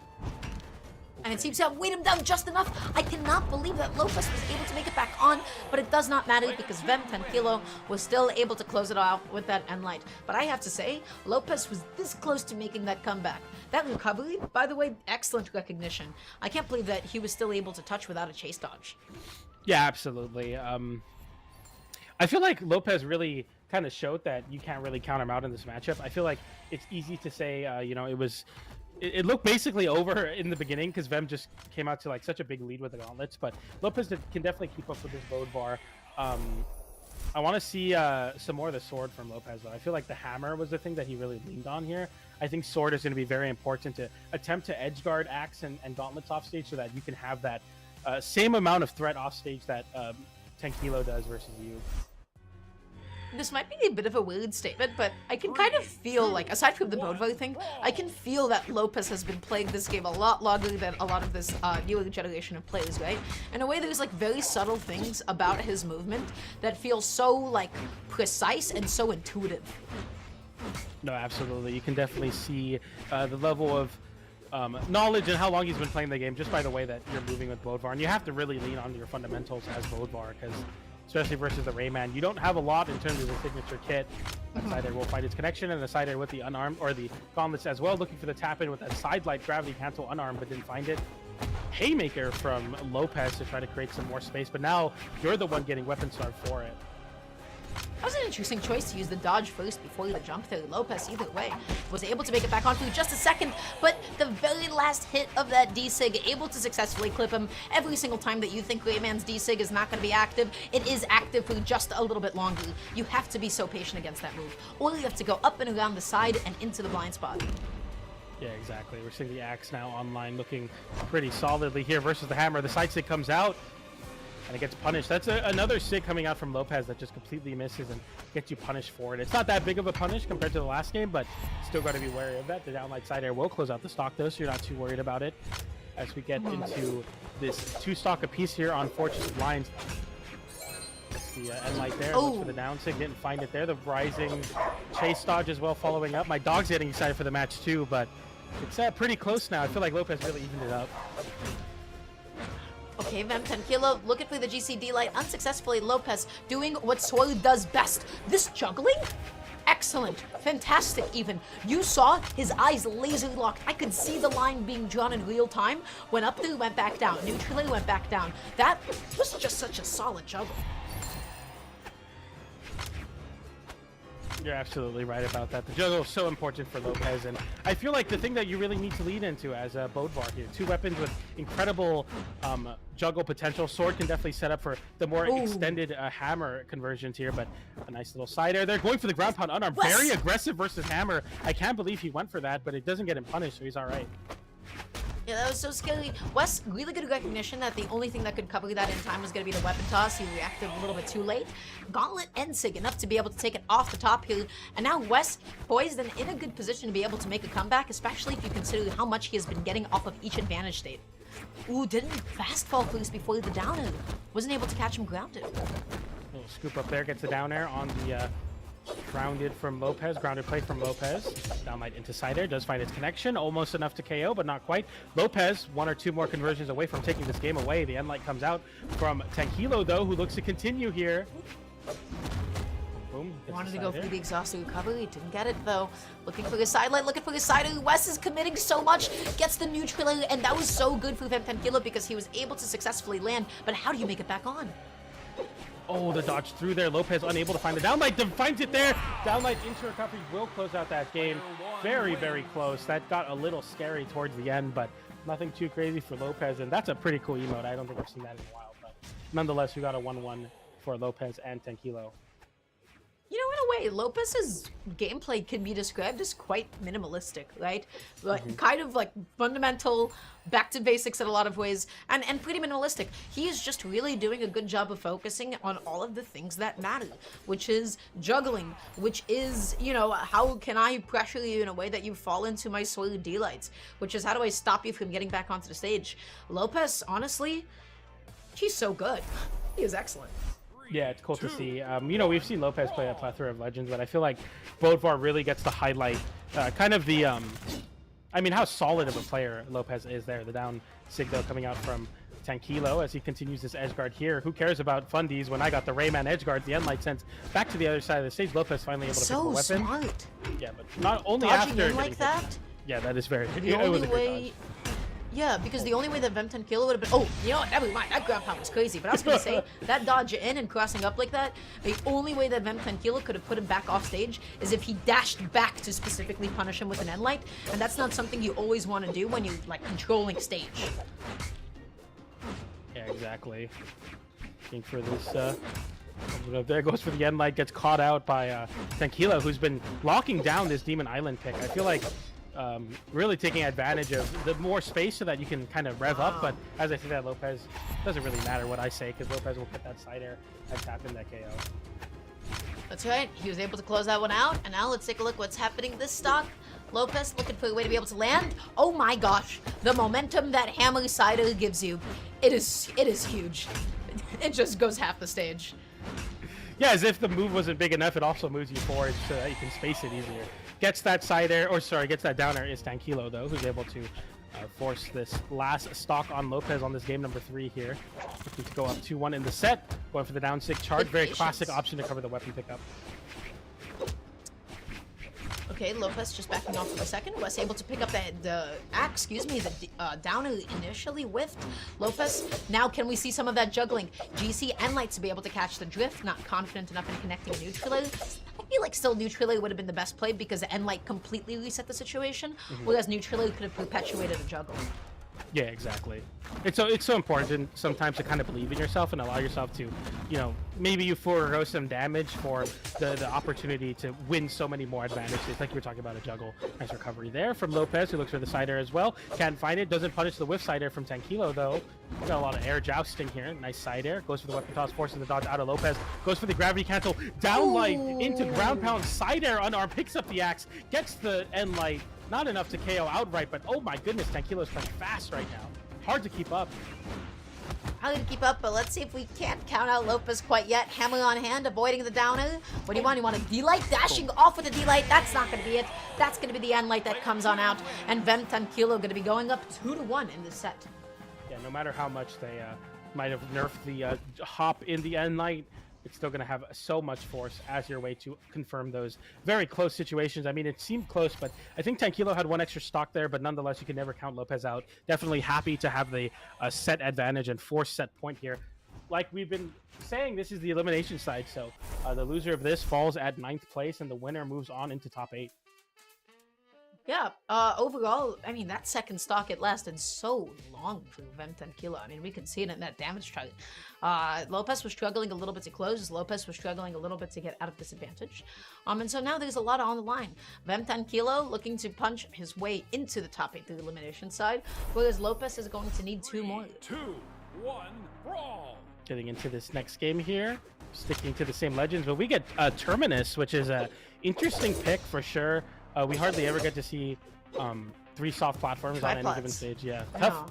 It's a tough layout in Brawlhalla. I think a lot of weapons don't benefit from the platforms, but Lopez, like we keep talking about, a veteran player is going to show, you know, the knowledge. This is for the thinking man. Triplats in Brawlhalla for the thinking man, okay? And I still fully believe that people have not exploded to their full potential. At the moment, though, oh my god, did you see Vem Tankilo's movement? Even my ankles are feeling like a little nauseous for him. Yeah, the ankles are nauseous indeed. I mean, I don't exactly know how you're supposed to pin down Tankilo right now because it's just constant pressure using the top platform before a downlight. KOs there. What an insane start from Tankilo. Oh, I love dash landing. I love triplats. That was so good. That was amazing. As an axe player moving around like that, landing and then getting a D-Light, I felt that from Vem Tankilo. I know how good he felt hitting that. That was swag. That was so sick, PJ. Yeah, don't take 10 kilo to Triplatch is what I'm learning from this, because right now this is absolutely ridiculous. Nice side air there, able to KO, but still really, really crazy. Wow. Oh, that made me so happy. I cannot wait to see who we play in that stock. At the moment, though, no bias. We are the commentators after all, and we have a match in front of us, and the stock count is even. Lopez is trying his best to make a comeback, gets the D-Light into the downer, D-Light sider, and has almost totally evened this up. For that GC downlight, not enough horizontal to fully pick up on that one, but looking for this last couple hits, gets the recovery there and forces Lopez on tournament life. One stock separates Lopez from a 9th place and 10 kilo from a top 8 placement here. Oh, and then 10 kilo is playing like he wants it. So the question is Lopez going to be able to want it as much? Love that ground pound to be able to cover the dodge, holding it through just a second. Axe ground pound hits all the way around, baby. Down like side air, not enough to KO quite yet, but gets the scoop on the wall with the down air. Believe 10 kilo has another axe online. Lopez looking for the weapon starve here. Gets punished though by that GC downlight into the double recovery. That's some pretty decent damage even on unarmed, but a downlight recovery will surely close out that stock as we get to a last stock here on Terminus. Okay, Wes. Oh, excuse me, Rev 10 kilo picking up the axe. Lopez dealing so much damage, but it does not matter. You eat a side, you off stage. Down sig connects. Down sig has a way to call out the dash back to center stage. Very smart from 10 kilo, but Lopez not letting up on the pressure quite yet with the sword. Gets hit with an end light, not nearly enough to KO, but the gauntlet's in hand now, looking for the edge guard. Can't find any singular hit off stage. The downlight whiffs, the side light whiffs as well, as both players are scrambling, but 10 kilo comes out on top with the gravity cancel side light, waits for the dodge through, gets the recovery, and moves on to top 8. Gotta say, maybe my favorite setup today thus far that I've had a chance to see. I think they both played phenomenal. And Ben 10 Kilo's movement, I mean, it was absolutely absurd. He seemed so comfortable. He seemed so confident. This entire advantage state, PJ, it was crazy. Yeah, it was absolutely just clinical on the 3. Was it the second stock? Yeah, it was it the this second one? stock with the let's see. Well, not quite that one. No, it was the first stock. Oh no! Was it not included in the replay? Did the replay not get the first stock all the way? Yeah, it doesn't look like it. Oh well. Still a great showing from 10 kilo, who really showed like, let's not go to Triplats versus Axe, because that looked way too difficult to not only pinpoint him, but also just get away from the Axe hitboxes. It just looked terrible.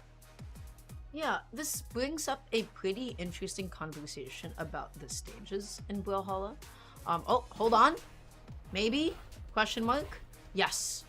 Oh, we're so back. This is it. This is the moment that I wanted to see.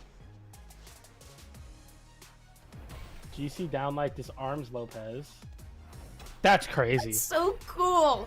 That's so cool, right? Double dash land and then sliding off with a delay like that. In real time, it looked a little bit cooler, in fact. But this does bring up, I think, an interesting conversation about stages, which is, I feel like it's easy to sort of write off things like a triplat layout in Brawlhalla because of the sheer existence of gravity canceling. Platforms don't matter as much in the same ways as they would in other platform fighters, I think. But I think that was a really good, just an example of how dash landing changes the way that platforms function completely, especially on a stage like this, especially with advantage state. We don't really get to see that as an interaction play out that often, and that's why I got so excited about it. Yeah, absolutely. Is a very, very good showing from 10 kilo, who locks in their spot into top 8 using Wes's setup once again. We are moving on to our next match, though. We got Power versus SAC, which should be another classic here in South America. Players that have slowly kind of solidified themselves as top 8 threats. Power peaking at 2nd place at the Trial of Skull South America. But a lot of other great placements, of course, 5th at Trial of Leve, 5th at Heimdall, 7th at Scotty, 5th at Balder, 5th at Frigg, 5th at Ymir. So somebody who's very confident in making it through elimination side and continuing the run. However, playing against SAC, who recently beat Power at Trial of Leve, so somebody that has the matchup experience. They played a total of 80 games against each other, 13-8 in matches. So these are two players that are very well practiced against each other. I expect to see a lot of player versus player adaptation, less so than the Legend matchup, because this is a very practiced matchup for them. This is one of those things where I'll just keep going back and saying it, where, like, yeah, I don't think it's very useful to think about, like, set histories for SA, because it can always go either way, and we're not necessarily always privy to how much have they been practicing, how much have they been preparing for this, right? There's a lot of, you know, small, like, interpersonal interactions that we as commentators do not know, especially in my case, right? I'm not from SA, I'm an NA player. But everybody, we're going to be getting into it. We're going to be getting into game one. Seems like Power is on the Mordex and Sack is on the Asuri. Yeah, just going right into it here. We've had a lot of Mordex this weekend. If any, I'm not going to get into that. But nonetheless, Mordex is somebody that later on in the like circuits gets really, really good. You know, towards VCX, I feel like everyone's just getting their Mordex ready. Versus the Asuri, which we've been seeing a lot more as well. We were talking about a little bit earlier on, like, okay, people are saying, oh, Qatar's, you know, they haven't been as good, they've fallen off, but South America and EU definitely showing that Mordex and Asuri are here to stay. Okay, dash jumping in, looking for that neutral. We got two different kinds of CQC happening here at once, and the question is, who is going to be able to exert the win condition? Pally with a huge ground pound, double ground pound, and Sack is gone. Very crucial that you're fighting those edge guards on gauntlets, especially versus the Qatars against Asuri, and now we're going to see how Power utilizes the Scythe here. I'm very excited to see, because I feel like everyone has a good gauntlets, but it's always interesting to see people spin on Scythe, whether they play a very consistent 1s and 2 Scythe or if they're going for those big strings. That's right, we'll find out in a second. Goes for the sidelight, active input out, no follow-up there immediately quite yet. Power playing very resilient, just really laser focusing and waiting for Sack to whip something. Power is not the one initiating, at least not yet. Looking for that big Sig read on a attempt to land in the corner. Didn't find it there, though. Neutral. Looking for the GCN Sig. Not going to be so successful, though. Recovery. Oh, such a good weight. Power makes it back on. Oof, barely. Just using that soft platform as a way to avoid power there. Downlight Intisider will close out that stock, though. Sack was hunting for that D-Light too. He was chasing Power all the way back down and finally was able to go ahead and catch that landing. Sack, okay, coming back onto the stage, being nice and patient here. Whips that N-Light and Power with another ground pound. That was so clean. That was so fast. That was a little traumatic how quickly that happened. Nobody was ready for that. Yeah, it's all business for Power. Really not doing anything too flashy, just finding ground pounds where you need to. That Nair super deep on the stage, still able to find its connection, gets the ground pound immediately. I dare you to try to dodge that one. I mean, who was ready for that? Even us as casters were like reeling back. Imagine having to fight against it in real time. Sack, though, fighting back with their Qatar string, getting the recovery there. But it's quite a big deficit versus Power, who is kind of using Scythe as like a big weapon, really just using it to poke, not really engaging in like, you know, going off stage or trying to get some big strings. As I say that, though, gets a nice N-Light into Nair, but not much more than that, just looking for that confirmed and true damage, playing very patiently. Power is playing in a way to make Sack do something dumb. Right? Power is going in his phase, going out of his face, and trying to just put him into a nasty position so that he could connect something like a Scythe sidelight. It's a very gentle, it's a very second beat way of playing, but it's really scary. It can be a very difficult play style to go up against. Exactly. Sack with the sword in hand is looking to find a KO. Does find it there with the cider, similar to the last stock, and can never really count out Sack here. But Power's going to look to pick up a weapon here and just do more of the same on the scythe here. Okay, big guitar open up there. Power not dodging. Interesting. Yeah, Power just opting to save it for the last moment, and I think that's a good thing to do against Qatars. You don't know when they're going to try to put you into the blender, and so you want to keep that up until the last moment. If they go for the recovery, then you know you're just going to get juggled. Right there, Power tried to save the dodge, used it, Sack punished it anyways, and now all of a sudden the game is even. Power left weaponless, swinging. Oh no. Oh, what is this position? How did this happen? Player one wins. You were talking about holding on to the dodges there, but for the first time, Sack actually going for the half pipe, not going for the true confirm into the recovery, waits out 2 dodges, finds both, gets the recovery to disarm, and you just get disarm versus sword, and with a serious speed and dex, I mean, it's so hard to find any sort of footing there. What a comeback from Sack. It is. It's really difficult. Yeah, that's tough. It's like funny because that's the one thing I said, like, oh, that's why you do it, and then it ended up getting punished. You still need to remember though, if you do dodge in the middle of that half pipe, that you know, you keep calling it, the guitar player can still react to your dodge if they stop and they wait before pressing another button. They can still try to go for the dodge read in those kinds of moments. So nothing is ever guaranteed in a fighting game like that, unless something is of course a true combo, but. Right now, though, Power, if I'm Power, I'm a little upset about that game, because that felt like it should have been my game. That should have been me. Yeah, I think I hate to be a hater, and I usually am versus people's scythes, but I think Power's scythe definitely not finding like even close to the same amount of success as Gauntlets.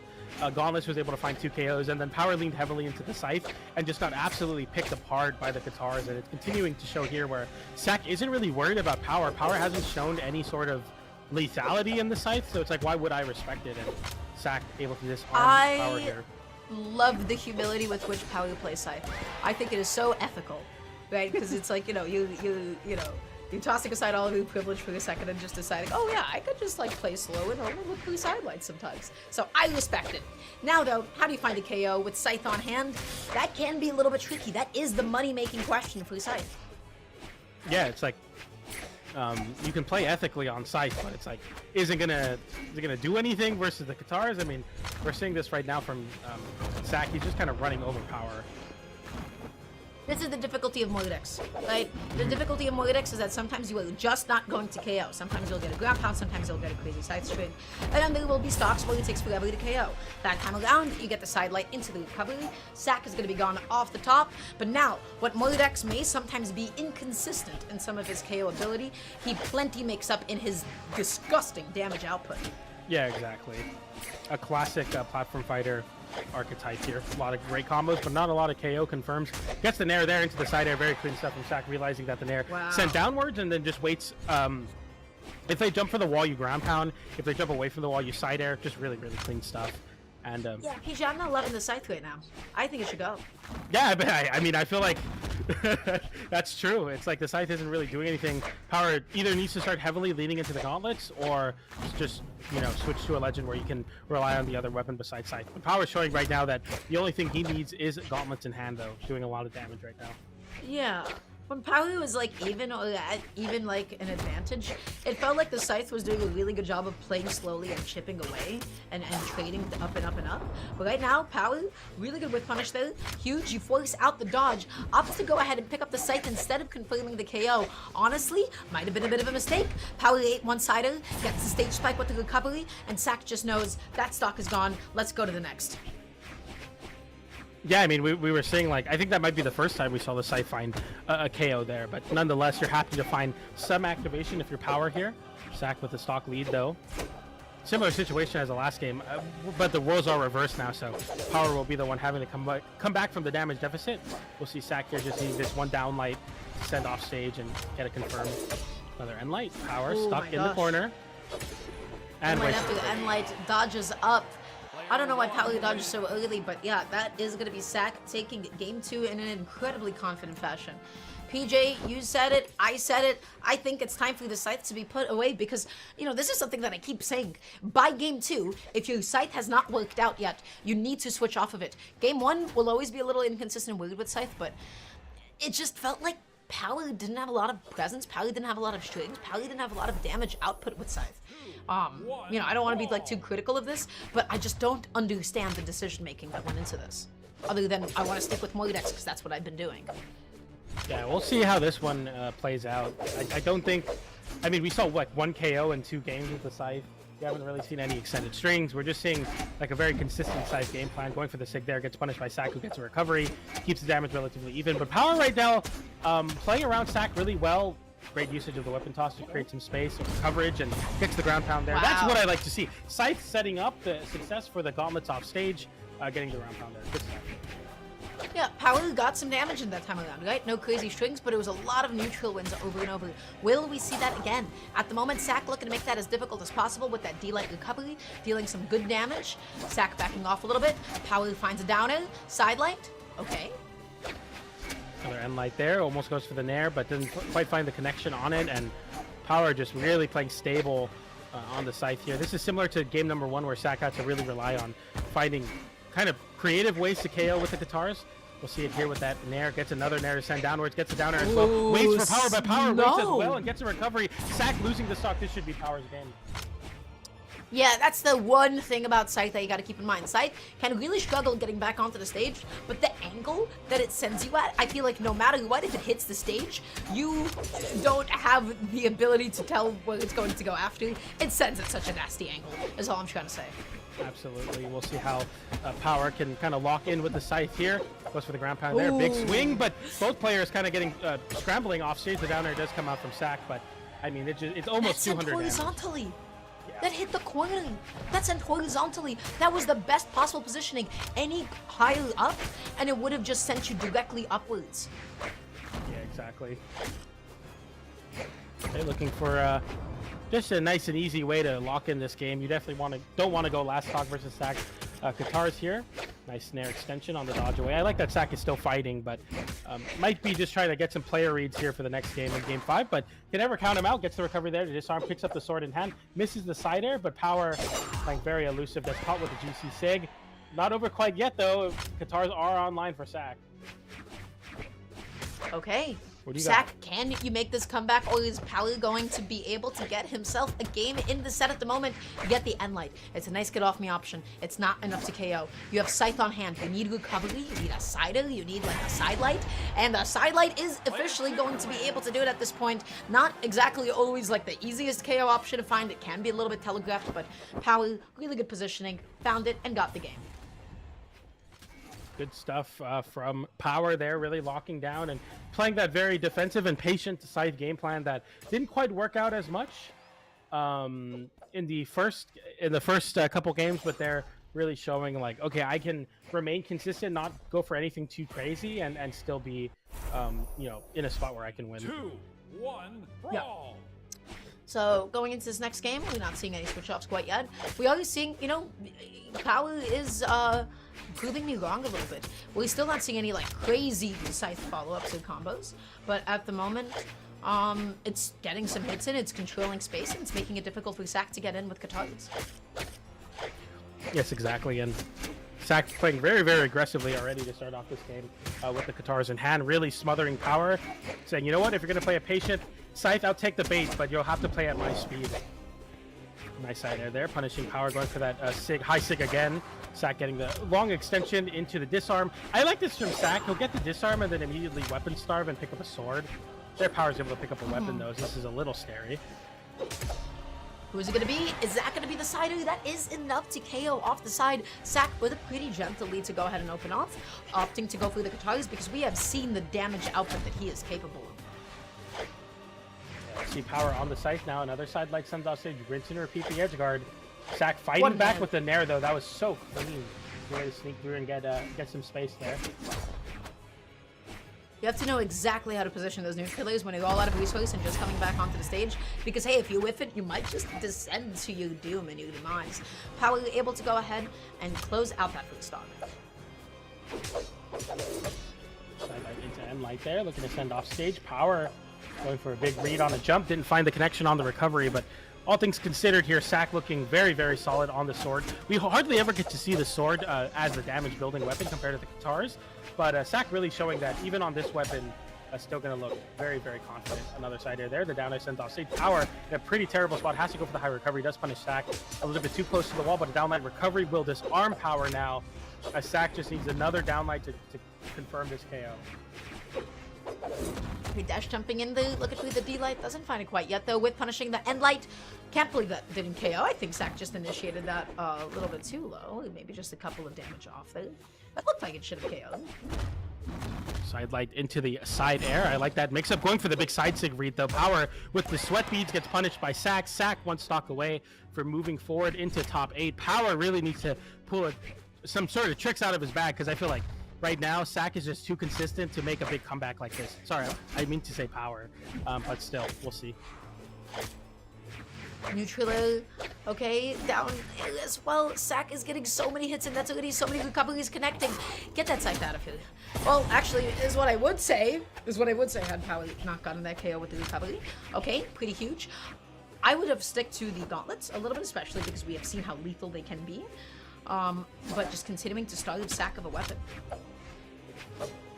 Nice movement here so far from Power. Definitely, I was talking about how Power is too stable to make a big comeback, but as I say that, we're down to a last stock. Sack really needs to take advantage of putting Power off stage. I'm interested to see if he'll ever make a big read with the sword off stage. Now's the time to do it in this game 4. Don't want to go game 5 versus Power, of course. Side light gets the extension there. No dodge from Power. Power smartly dodging away instead of in to avoid that recovery. Little side string there, sending Sack off stage, going for the big ground pound side air from Sack on a whiff punish, didn't find a connection either. A side sig from Sack looking to clip, no punishes from either player though. Yeah, a bit of a misplay on Power's end. That could have been a huge punish. Honestly, I think recovery would have been optimal. If you did a reverse recovery at that point, you would have sent Sack at such a nasty angle in such a nasty position. But either way, shoulda, woulda, coulda. At the moment, this is Power's edge guard. Power has brought this back. This is even at this point. Sack. Oh no. The fast recovery. Power had the side air, but didn't come out in time. Sack with the sword online now just needs a down light, but goes for the side air, gets punished by the GC side stick. It sends upwards, the side air sends down. The weapon toss gets dodged through Sack using the recovery early. Goes for the side air. Power dodges through to avoid giving a chase dodge to Sack. And Sack gets a recovery. It's so close. And he hit. Why did we throw the weapon? Power forwent the weapon, then gets caught by the recovery, and Sack steals the game back. Oh my goodness, what a game 4. So close. There were so many moments. There were so many moments where I feel like it could have been. Power saw all of the different timelines. So, couple of things that happened. First of all, we saw, I believe that was the Osuri side sig that went off the stage that Power missed. A little bit of a fumble. Otherwise, when we saw Sack go for the side air, okay, and we saw Power be able to successfully dodge through it. In that moment, I don't know if you'll be able to answer this for me. In my mind, I feel like it might have been possible to air dodge and then do like a GCD light at like the last possible few frames. But I don't know if Cider would have been so active that it would have been able to stuff that out. Either way, I don't know why Power opted to just go back onto the stage. It felt like that was his edge guard in that moment. And he dodged and then he reset the situation. Yeah, that was such a scramble towards the end there. I like what you're saying, though. Like, you might have been able to get that air dodge, but, I mean, at the heat of the moment, it's so tough to say, like, how, who was able to come out on top there. But I think one of the other moments was when Sack was, like, going super low and the immediate recovery. And you're talking about that side air, man. That opportunity at that moment, I feel like, was, like, the pinnacle of that match. I feel like if Power goes for the different option, it just completely changes. I feel like that momentum that Power was building would have definitely helped in that game 5, but man, that was crazy. At that moment, I feel like you need to recognize when somebody has nowhere else to go, right? And so Sack's only option was to go for the side air drifting in. You had no more jumps, right? You had such few resources, and he banked it all on that, and then Power did not telegraph exactly where he was going to go. So against Sword, I feel like it could be a little bit tricky because I guess you're afraid of the space directly above Sword, you're afraid of the neutral air, you're afraid of the side air. I think there might have been a primed reaction punish that Power would have been able to do in that moment. So either way, good stuff to Power. Power is going to be gone. Sack moves on. And now, my friends, we have the final match of the side stream for South America. PJ, what do we got? We have a great match between Kyna and, if I'm not mistaken, that is C. So, once again, Kyna getting upset in the winner side before top 32. So, making the run all the way through 3-1, 3-0. So, a win over Vecina and a win over Mac to move forward here. This is definitely a tall task for C. I won't hold you. I mean, this is the best player in South America and the best player in the world. Yeah, it's Kyna. I'm so happy I get a chance to watch Kyna play again. I think, quite confidently, Kyna has the best neutral of any Brawlhalla player to have ever touched this game. His movement and his pressure and his understanding of his own hitboxes, not to, gas him up too much going into this, Kyna is just kind of crazy. Yeah, for sure. And, the goat of Hammer, the goat of Axe, like, he just basically does everything perfectly, utilizing that movement. And it's going to take a lot out of C, somebody who has never taken a match or a set, only taken one game in their lifetime over Kyna. This would be a historic upset, a historic win for C. We'll see if he's able to do it here, but I mean, this is a tall task for sure. Kyna coming back onto the stage. This is the Kyna moment. This is the Kyna situation. He will plant his feet. He will never go off stage. He will never, try to do anything too committal. He knows that situation exceptionally well. I think it is remarkable that C has been able to get back onto stage so many times against Kyna already. That is not an easy feat. Absolutely not. Nice pick up there. Gets the downlight into recovery. And C taking the first set here. That's crazy. Or sorry, the first game, not set. Sorry, first game. I'm losing it. First stock. Thank you, Dara. Oh my goodness. But yeah, nonetheless, taking the first stock versus Kyna. Definitely happy to see that here. In lifetime, C's only taken 1 game off of Kyna. Whoa. C's being very smart. C is overshooting these side lights, right? Like dashing into them as well as going for the side light, because Kyna keeps on like trying to step back a little bit. That's the kind of intricate movement that you really need to be able to, because otherwise look at what happens. The way that Kyna works is that he looks at you and then he's gonna take a step back. That's exactly what happens. Katalis versus Axe, a little bit tricky when you commit to that side light. They backstep and light, backstep and light. It's the bread and butter of this matchup. Absolutely right, and right now, C, even on the unarmed, able to compete with Kyna. Goes for the big side stick there on an attempt to read a jump away. Kyna doesn't give it, but Kyna is continuously getting pieced up by the sword. The down air comes in, gets the recovery, and catches it with a down air. And C is playing crazy on the sword right now. I hope nobody looks at that and wants to do that to Axe again. I always talk about this, that Axe recovery is so exploitable, it is so vulnerable, it is so reactable. You see the animation come out and you can across the stage do something to it. C took full advantage of that, and I hope nobody gets inspired. Please. Yeah, it even works on the best Axe player to ever live in Kyna. There comes out there. The gravity cancel downlight into side air, looking for this KO on the hammer. Goes for the scoop, doesn't find it. C picking up a sword, immediately fighting back with a dash jump. Side air. And then that's the GC downlight into ground pound. Gets punished by Kyna with a weapon toss, but able to touch the wall there. And here's the Kyna stutter steps, but I feel like he isn't too worried about it. Nice GC downlight. You know what he did? There, what? He said, you overshot, you're gonna dash into this, you might even dash into this twice. I'm gonna take an even bigger step back and go all the way to center stage to find my GC light. Now, can C adapt to that? Kyna knows the space at which he wants to play. I feel like this is going to be such a relevant detail, but not if you're getting put into the blender. That's unlike here. Kyna looking to steal this game away from C. Waits out all of the dodges and options. C completely in fear. Doesn't try to reversal the situation. Kyna all too locked in, and a side stick comes from downtown, and Kyna stops the dream in its tracks, taking the first game there from C. So PJ, did you like see like the vision of what I was saying? I was like, this is a game of who is going to overshoot more and give up more stage here. Kyna went all the way back, and then C just went all the way back to the other side of the stage. That was crazy. Now that side sig, I love that side sig because, you know, we talk about in fighting games, a very important concept is mental stack. That was not an option that C was ready for at all. Right? Wait, was that just a clean whip punish? No, it was just a Randy side sig, I think. I think it just got ripped. If I'm not mistaken. I don't remember seeing C with anything, but nonetheless, still, as you were talking about mental stack, hard to be ready for that option. For sure. Oh, C with the Telos now. Look how cool that Telos skin is. God, that is so sick. Yeah, this is interesting to want to Teros mirror the best Teros ever, so we'll see how this one plays out. I mean, you know, maybe C's cooking something that we aren't too aware of. Gets the down in, getting a bit of a juggle going, not able to find the other neutral. Kyna, good understanding that he did not have tempo in that moment. That was not his turn, so he backed off and reset instead of trying to continue to hit C. That being said, C, just like last game, goes up in a stock lead. The question now, PJ, will C be able to hold on to this? Will C be able to keep this lead? Yeah, it's really anyone's game, even in this spot here. Kyna looking for that down air there. Even on the unarmed, C's willing to fight off stage. That's the South America classic. They're so willing to fight unarmed, but sometimes it gets you punished. There it doesn't, though, as Kyna whips the side air. C makes it back. Everyone's unharmed. I think maybe 30 damage exchange between the two of them, but Kyna back on stage with the hammer in hand, waits out that reversal stick, doesn't find it there, and you know, overall, it's looking harder and harder for Kyna to get into this game. Yeah, I don't think Kyna's going to be eating any GC N6 from Telos, right? Like, you can't do that to Kyna, of all people. Good punish though, daylight sider, and then able to get the weapon toss as well. Hammer weapon throw is so huge. It covers so much space. Absolutely. We'll get into this second stock on Demon Island here as we got the mismatch. I definitely like to see that. We're not seeing like a mirror into Kyna. I definitely think like play into the Axe hammer or that hammer into Axe. Try to make as much chaos as possible versus Kyna. Okay, able to get the side light. Love side light, by the way. It's such a good poking tool.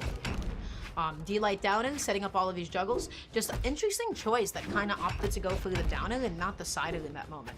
I feel like Kyna usually likes putting people off stage. Yeah, for sure. I think it might have been like the hitbox that the downlight hit a little bit too deep in. Just wanted to get the confirmed damage, set up a juggle, but there, didn't matter. GC downlight indecisive from C to close out that stock. Okay, Kyna quite a deficit here at this point, and if anybody can continue to solidify this lead for C, it is going to be Telos. So axe on hand, what's going to happen? You get a downer, looking for the neutral. Kyna waiting out that dodge, finds an end light. This is it. This is the Kyna moment. Look at how much space he gives up. He waits until the last possible second to dash back. That is what everybody needs to be looking at and talking about when it comes to Kyna's gameplay. I feel like that is where he, even the best of the players in the world, he's able to make them look so uncomfortable. Absolutely right about that. We're down to a last stock spot here, and Kyna getting the double nair there, the down air into the down light. And as I was talking about, I maybe don't want to see a mirror for C here. So still sticking onto the hammer versus the axe, but Kyna showing the strength of it. C getting the downlight decided though. Kyna stuck off stage, avoids the end light. GC avoids the recovery as well, using the dodge, but they're getting caught out by that downlight, and C takes a game for the second time ever in his career versus Kyna. Maybe which in itself is a feat. Yeah, for sure. Yeah, this is huge. You get a lead that early on, that's amazing. And also, I do just feel like a lot of C's D-lights were better positioned than Kyna's. They look like GC D-lights, especially closer to the edges of the stage. Yeah, exactly right about that. It's crazy to say that too, because it's like, you know, Kyna is so good at hitting D-lights, but C really showing like, you know, how much variance there can be in those Taros downlights, especially when you can condition them well. We're going to Small World's End though, Kyna definitely wanting a smaller stage. I feel like maybe a little bit too much stage for C on Demon Island. We'll see.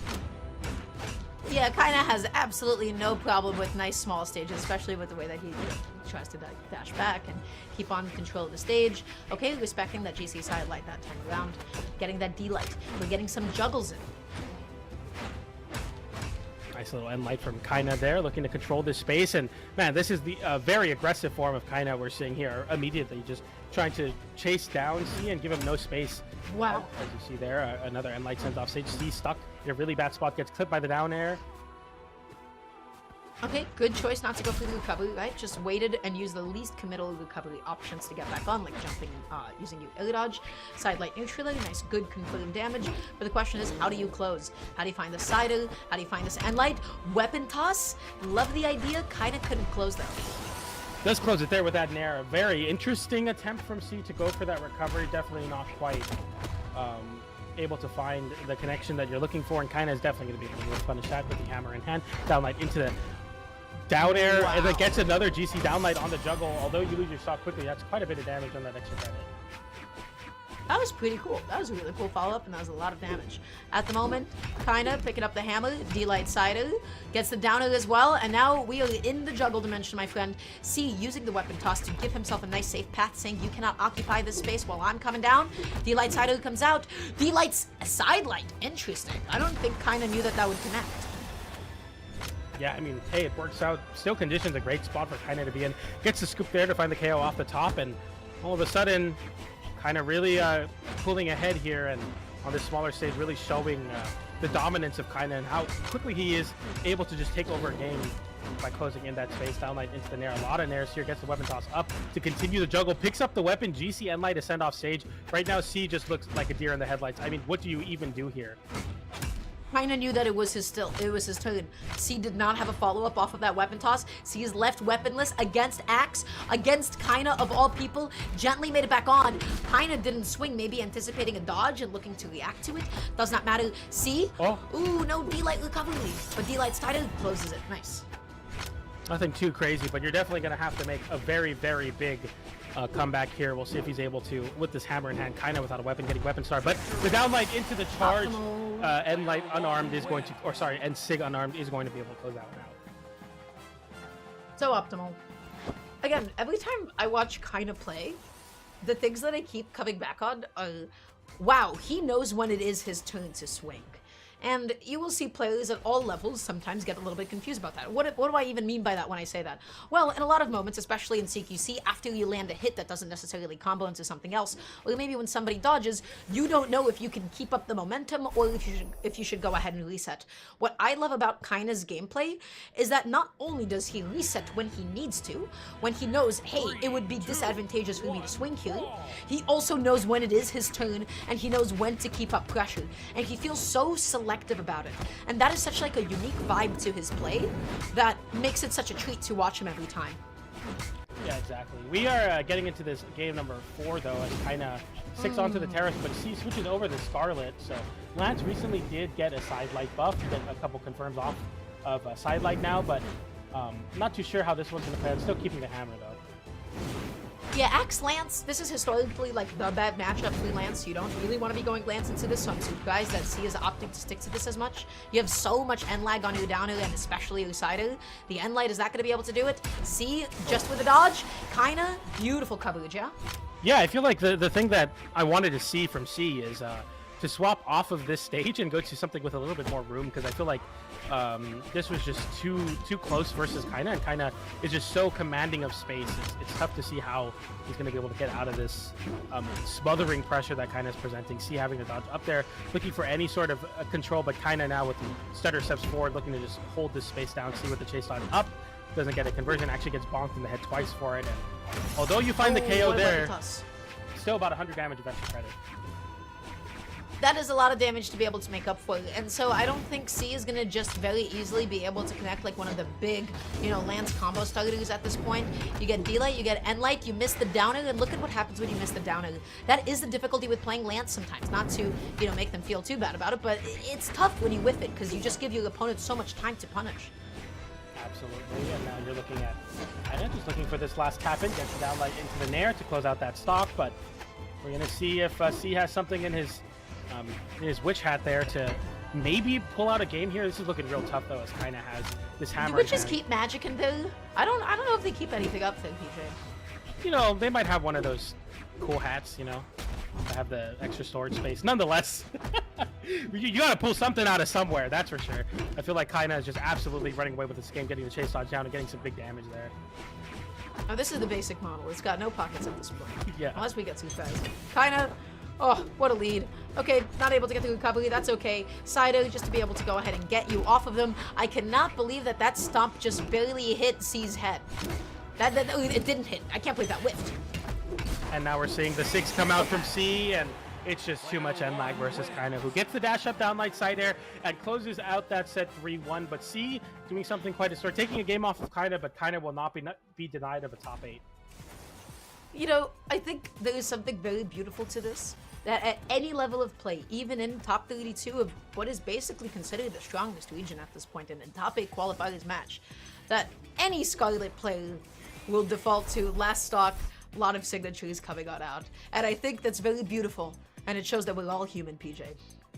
Yeah, absolutely. I mean, sometimes you just gotta do something, right? You gotta make something happen, create that chaos, create that variance in the game plan, but it just unfortunately wasn't enough there for C, who is going to fall out at a respectable 9th place, but not quite the placement you want to see. Unfortunately, I mean, having to fight Kyna to make it into top 8 through the Elim side is definitely tough. But yeah, all things considered, that's a 9th for C, and Kyna will move forward into the elimination side of top 8. I definitely wouldn't count Kyna out, even though they're in the elimination side. I feel like they can still take it. Not at all. Yeah, sincerely agree with you. But yeah, that was an excellent exhibition as to Kyna's play.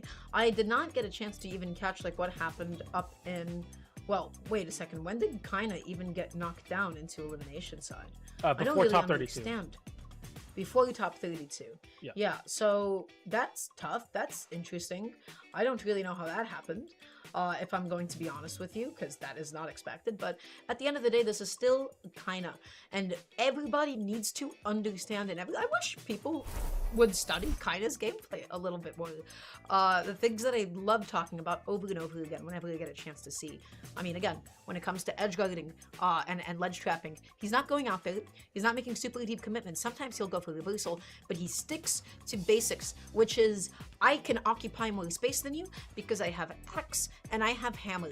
And with Hammer, I'm gonna take as many steps back as I need to because you're gonna lean into me. You wanna come in with a side light, you wanna dash into me, you wanna jump over me, I have an option ready for you. And he reacts to people's movement exceptionally well. I talked about it before. Kyna knows when it is his turn to play the game. And he does not let moments slip by, and he does not unnecessarily put himself into disadvantage. Yeah, exactly. And it just shows kind of the strength and the reason why Kyna is the best player in the world right now. We'll be definitely looking forward to seeing if Kyna could make it to another first place finish to the elimination side. But that will conclude our coverage here on the Pro Brawlhalla channel. We're going to do a quick pass over to the Brawlhalla mainstream where the rest of South America will happen. Stay tuned tomorrow, though, because North America is happening both here and at twitch.tv/Brawlhalla. It's been great, Dara. Do you want to say anything before we head out? Not at all. If you guys would like to follow us on Twitter, we're both commentators, meaning, we'll be a little shy about it, but it feels really good for us to get followers. So, !casters in the Pro Brawlhalla chat before we go ahead and sign off. Otherwise, everybody, thank you so much for having us. PJ and I will also be on for tomorrow for some North America action. And right now, let's go ahead and enjoy the show that is SA Top 8. We'll see you there. Bye-bye, and thanks for watching.